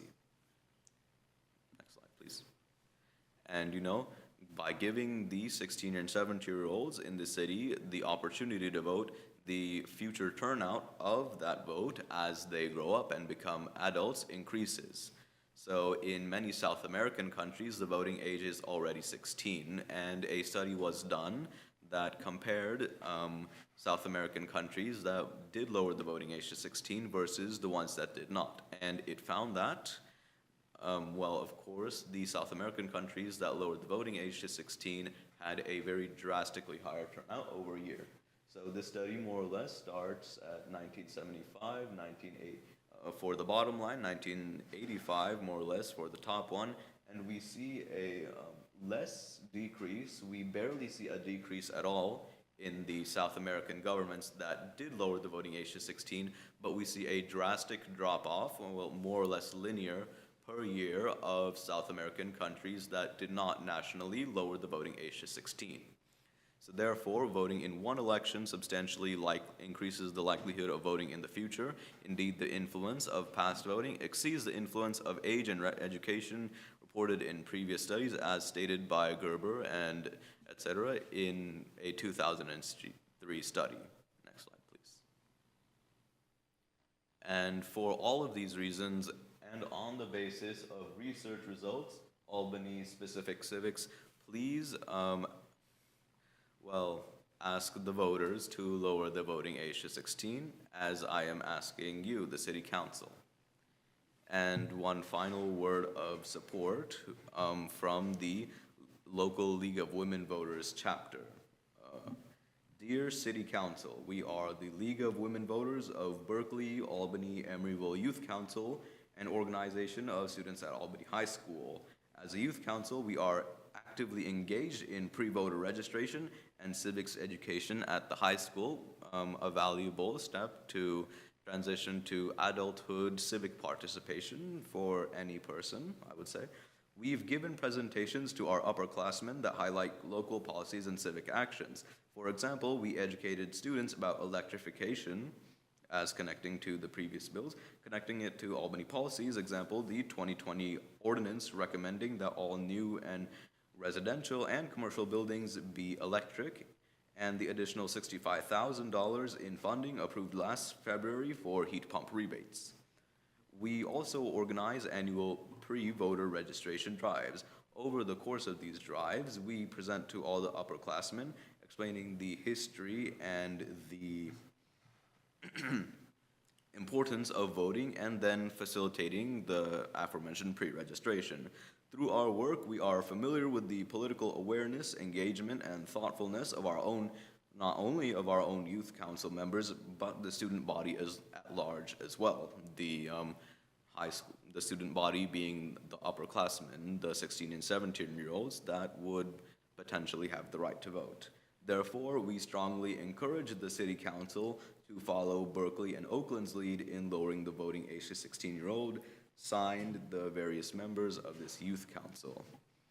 And as a final note, I would also like to mention that the Albany Teachers Association has very graciously supported us in this endeavor at the recent Board of Education meeting where the similar measure was passed. They had consistently shown up and gave their support to us.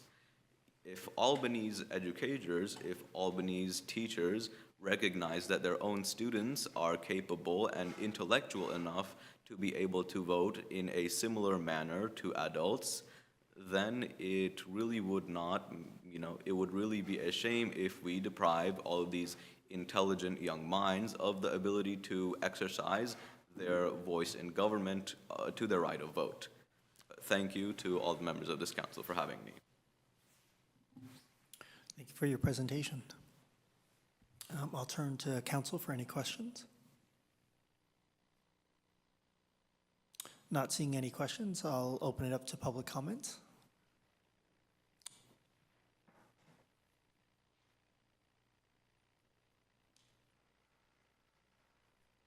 If I wait a minute, I can say good morning. I have several questions and some comments on this agenda item. And one thing is, I know it's late, and I know you want to get through this, but this is a big deal. And I really hope that you give it the consideration that it deserves. I have to say, I was a little disappointed in the school board the 2 times I watched them, and they had no questions. And I find that a little concerning when you're thinking of making a charter change like this. So my questions. Berkeley and Oakland implemented this, and they haven't yet been able to do it. And I'm curious as to why that is and what's the timeline for them to implement it.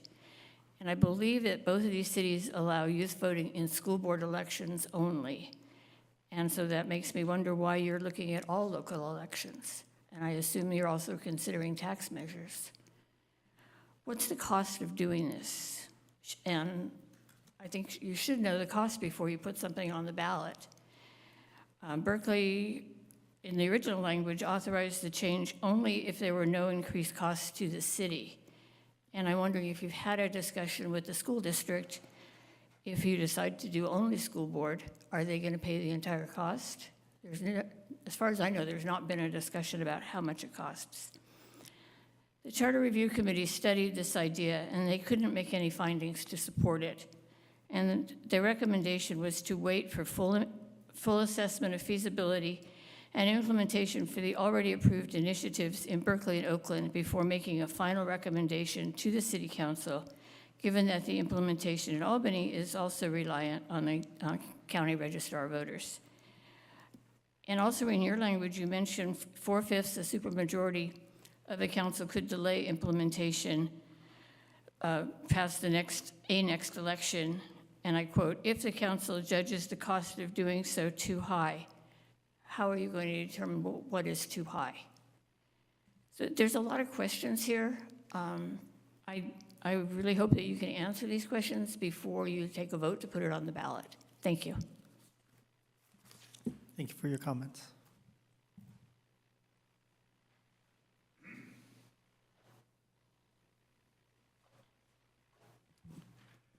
If only all of the high schoolers were as eloquent as this young man, I might even consider giving them the vote.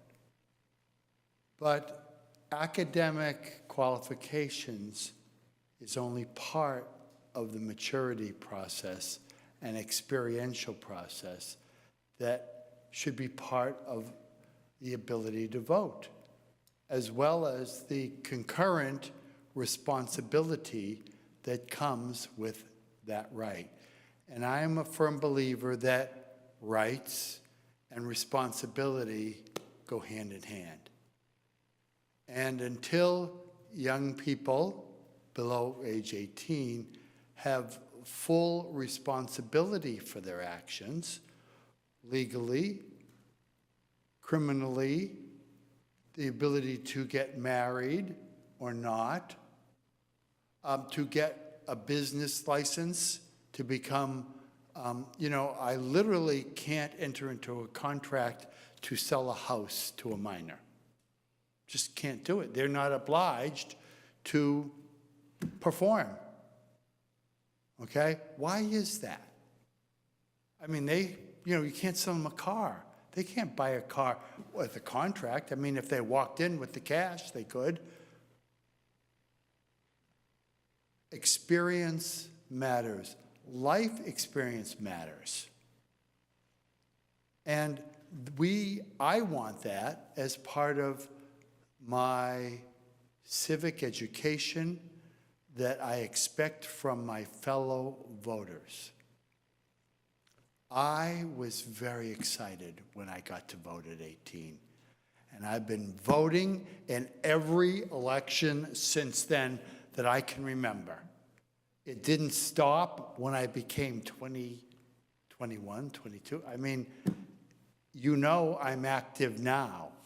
Well, I didn't need the vote at age 16 to be here speaking with you now, okay? Patience is going to be a virtue for young people. Get involved, learn, study, get a job, fail, succeed, fail, get up, succeed. Do all those things. The more that you do, the bigger you have a chance to have a fuller understanding of what will happen when you vote for everything. Thank you. Thank you for your comments.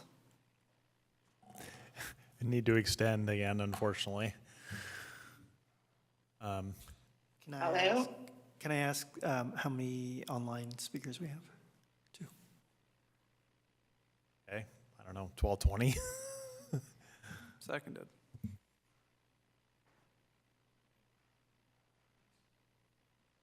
Councilmember Hanson Romero? Yes. Councilmember Jordan? Yes. Councilmember Tiedemann? Yes. Vice Mayor Lopez? Yes. Mayor Mickey? Yes. 1220.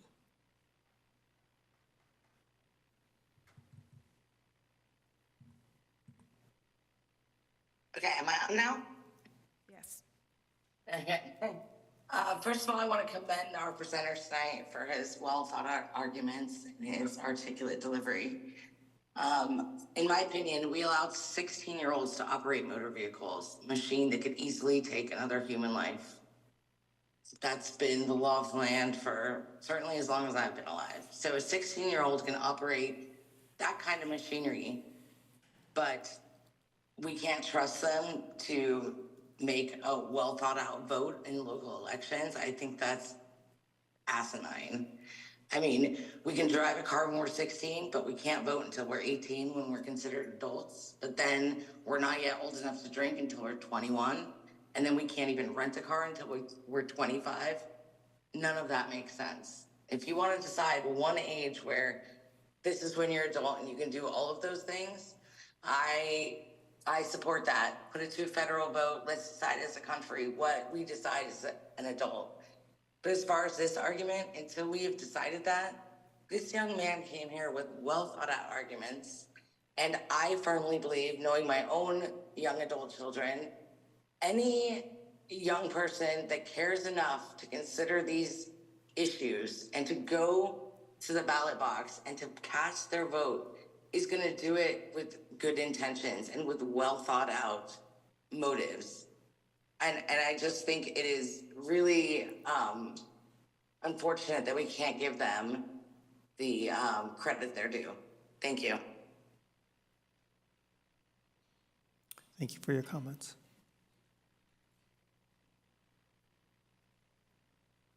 Good morning, everybody who's still up in this meeting. When I saw that you were considering granting 16 and 17-year-olds the right to vote in city elections, I was pretty surprised. I mean, I knew that Berkeley and Oakland passed such a measure, but for school board elections, and seems fairly reasonable, but in all city elections, that surprised me. So when I was a kid back in New York, I canvassed the neighborhoods and staff tables for Ellie Talisman for town council and May Newberger for state senate and assembly and Shirley Chisholm for president, one person you probably have heard of. I marched on Washington protesting the Vietnam War.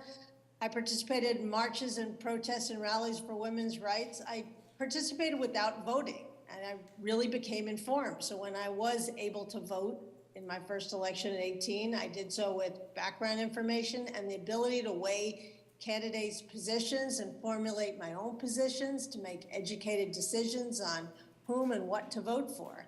That's when my friends and I were ready to vote, to make decisions that affected everybody, not just us. Youths here now can do the same thing. They don't need a vote to be involved. As the speaker mentioned, right now Albany has an excellent program in that students are able to serve on various commissions and committees. So those students who truly want to become involved can do so, and they can really make a difference. If some 16 and 17-year-olds want to become civically involved, they can. They can work for candidates, they can work for measures, they can attend public meetings like yours. I rarely see youth speaking at these public meetings. Today was a rarity, and I honestly don't think that tonight's speaker represents the majority of youths.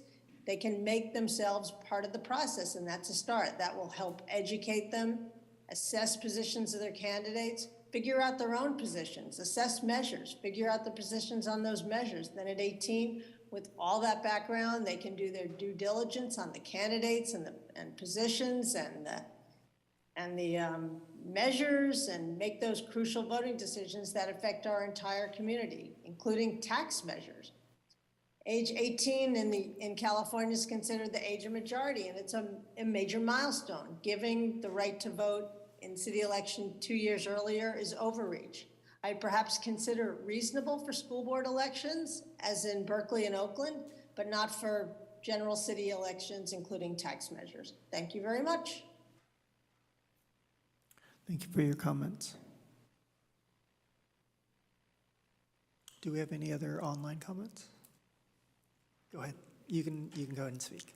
Okay, cool. Sorry, I'm a little out of breath. So I guess it sounds like some of us have different ideas of maturity and the age of maturity. I understand that in many ways the law and society, says that 18 is an age of maturity, but at the same time, we have to understand that in this very community, 16-year-olds pay taxes, we drive, and work without restrictions on our hours. 16 and 17-year-olds in this very city government work on commissions, serve as full commissioners with full voting rights and full abilities to form subcommissions and work on them. So yeah, it just sounds like we have different ideas of the age of maturity. I'm personally on one of those commissions, the policing commission. I'm also voter service director at the League of Women Voters. I started when I was 17 and couldn't yet vote, but I worked on voter registration drives. And 16-year-olds are allowed to pre-register as well. So already 16 is like a definitive date. It's not just like some arbitrary number we came up with. And I don't know if this has been read yet, but there was a letter written into City Council addressed from the student commissioners. Yeah, the presenter read the letter. Okay, it was read. Okay, the letter was read. But that just adds to my point that there are people who are 16 and 17 who are working in government, who are contributing to the community, paying taxes and everything. They're doing everything except for voting. And scientifically, although like societal legal standards may point to 18 as being special, there's nothing scientific about that. The science is clear and definitive on the age of 16 as a time when maturity and at least the type of maturity that we would want for voting and for civic participation is reached. So yeah, that's all I really have to say. Thank you. Thank you for your comments. I can try and quickly answer some of the questions we had as part of that. I'll throw it over to Councilmember Jordan for the cost issues, but the question of why haven't Berkeley and Oakland implemented this, that is a problem with the registrar. And as I understand it, at the last meeting, the Alameda County Board of Supervisors directed the registrar to start implementing this because it has been a source of complaint from those cities that they have not been able to implement their law because of the registrar's actions. So they are taking steps to correct that now. Why look at all elections rather than just the Board of Education? As was covered in the presentation, when we've been formulating this, the basis of this is the science of when people are able to make cognitive choices about these things.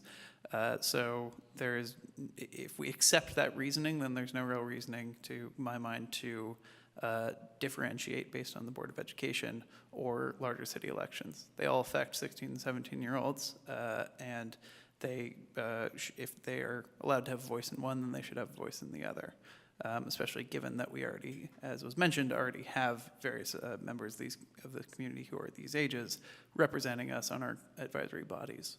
How to determine whether the cost is too high before we go to what's the actual cost? As with everything, that is up to the council making that vote to determine what they consider too high of a cost and what they consider too much to handle, as well with consultation with the school board, who might be asked to bear some part of that cost. I would like to clarify that in discussion with the city attorney, where recommendation would be to change that from delaying implementation to voting to implement. But we can include in our direction the flexibility for the city attorney to amend that language when they put together the charter amendment, if that's our direction. I'm going to throw it over to Councilmember Jordan for the cost. Yeah, so the Board of Supervisors a week ago today, approved a contract with the software vendor, I believe the software that maintains the registration rolls, for $113,000 to extend that software to provide the capability for 16 and 17-year-olds to be registered. And that is prorated between the cities. So the City of Oakland has an $84,000 item coming up on its agenda to pay for its part of that.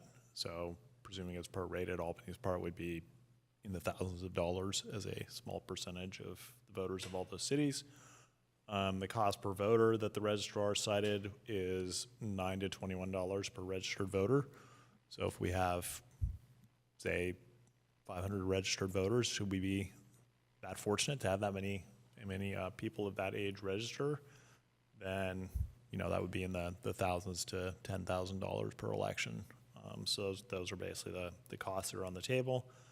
The registrar has been directed to implement voting for 16 and 17-year-olds this election in Berkeley and Albany. I mean, Berkeley and Oakland, so it is happening. For my part, I will just say I've, reviewed the papers, peer-reviewed papers that, were cited in that presentation. I had the opportunity, I've been working with the students who brought this forward, and I frankly don't know how the Charter Review Committee came to the conclusion it came to those years ago. This is not necessarily recent research. It's fairly clear scientifically that if you're going to follow the science, then the age of voting should be 16. Historically, we've had all sorts of reasons not to let people vote. None of them have followed the science, and none of them made sense. And so I'm in support of following the science and extending the franchise.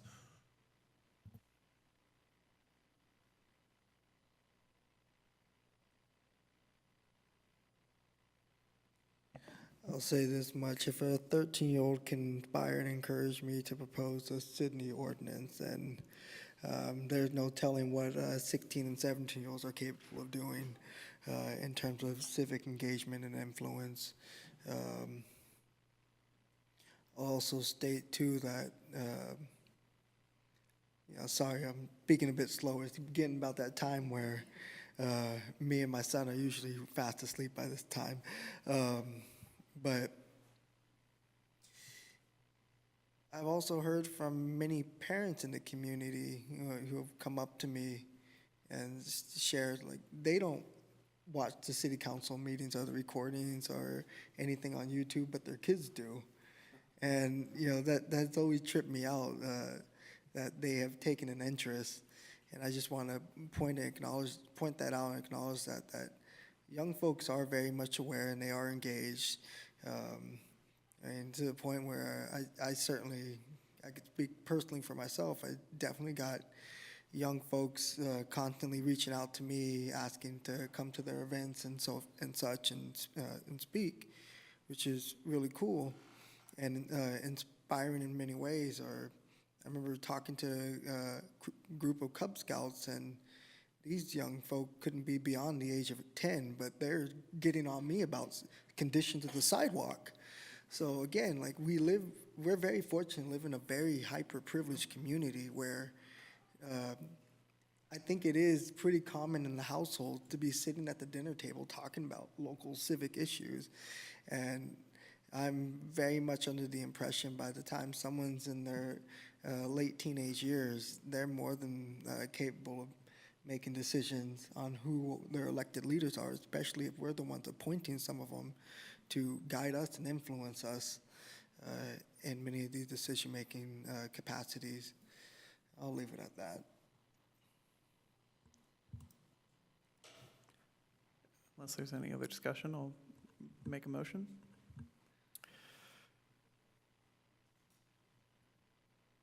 No, you can make a motion. Well, actually, let me stop you there, because I mean, it's very late. I have lots of mixed thoughts on this, and I feel like I'd like to get more input than just passing this along tonight. I'd like to make a motion that we push this to a further meeting so that we can really process this a little bit more and get more feedback from our community as well. So I'd like to make a motion that we push, help me. Continue this discussion. I'd like to continue this discussion on a future agenda item at a future meeting. I'll second that. I will offer that should we pass a motion tonight, it's not to put it on the ballot. It's to direct staff to actually develop the measure. So this would be coming back as a matter of course. I'd still appreciate to move it forward. Question for staff. If we were to push this to the next meeting, which I understand is also a very full meeting, so it may be another late night discussion, how does that work for timing in terms of preparing something for? We still have time. You kind of saw the cycle with the 2 agenda items you had earlier tonight on charter amendments, so there would still be sufficient time in the month of June. Or actually, you're fine. Fine.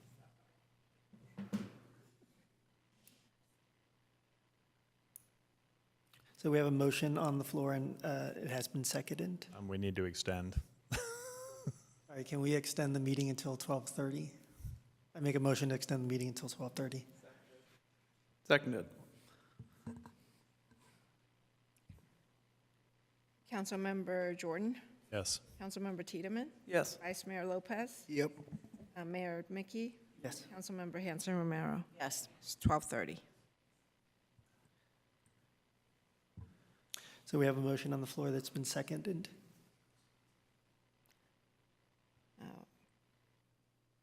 Councilmember Tiedemann? No.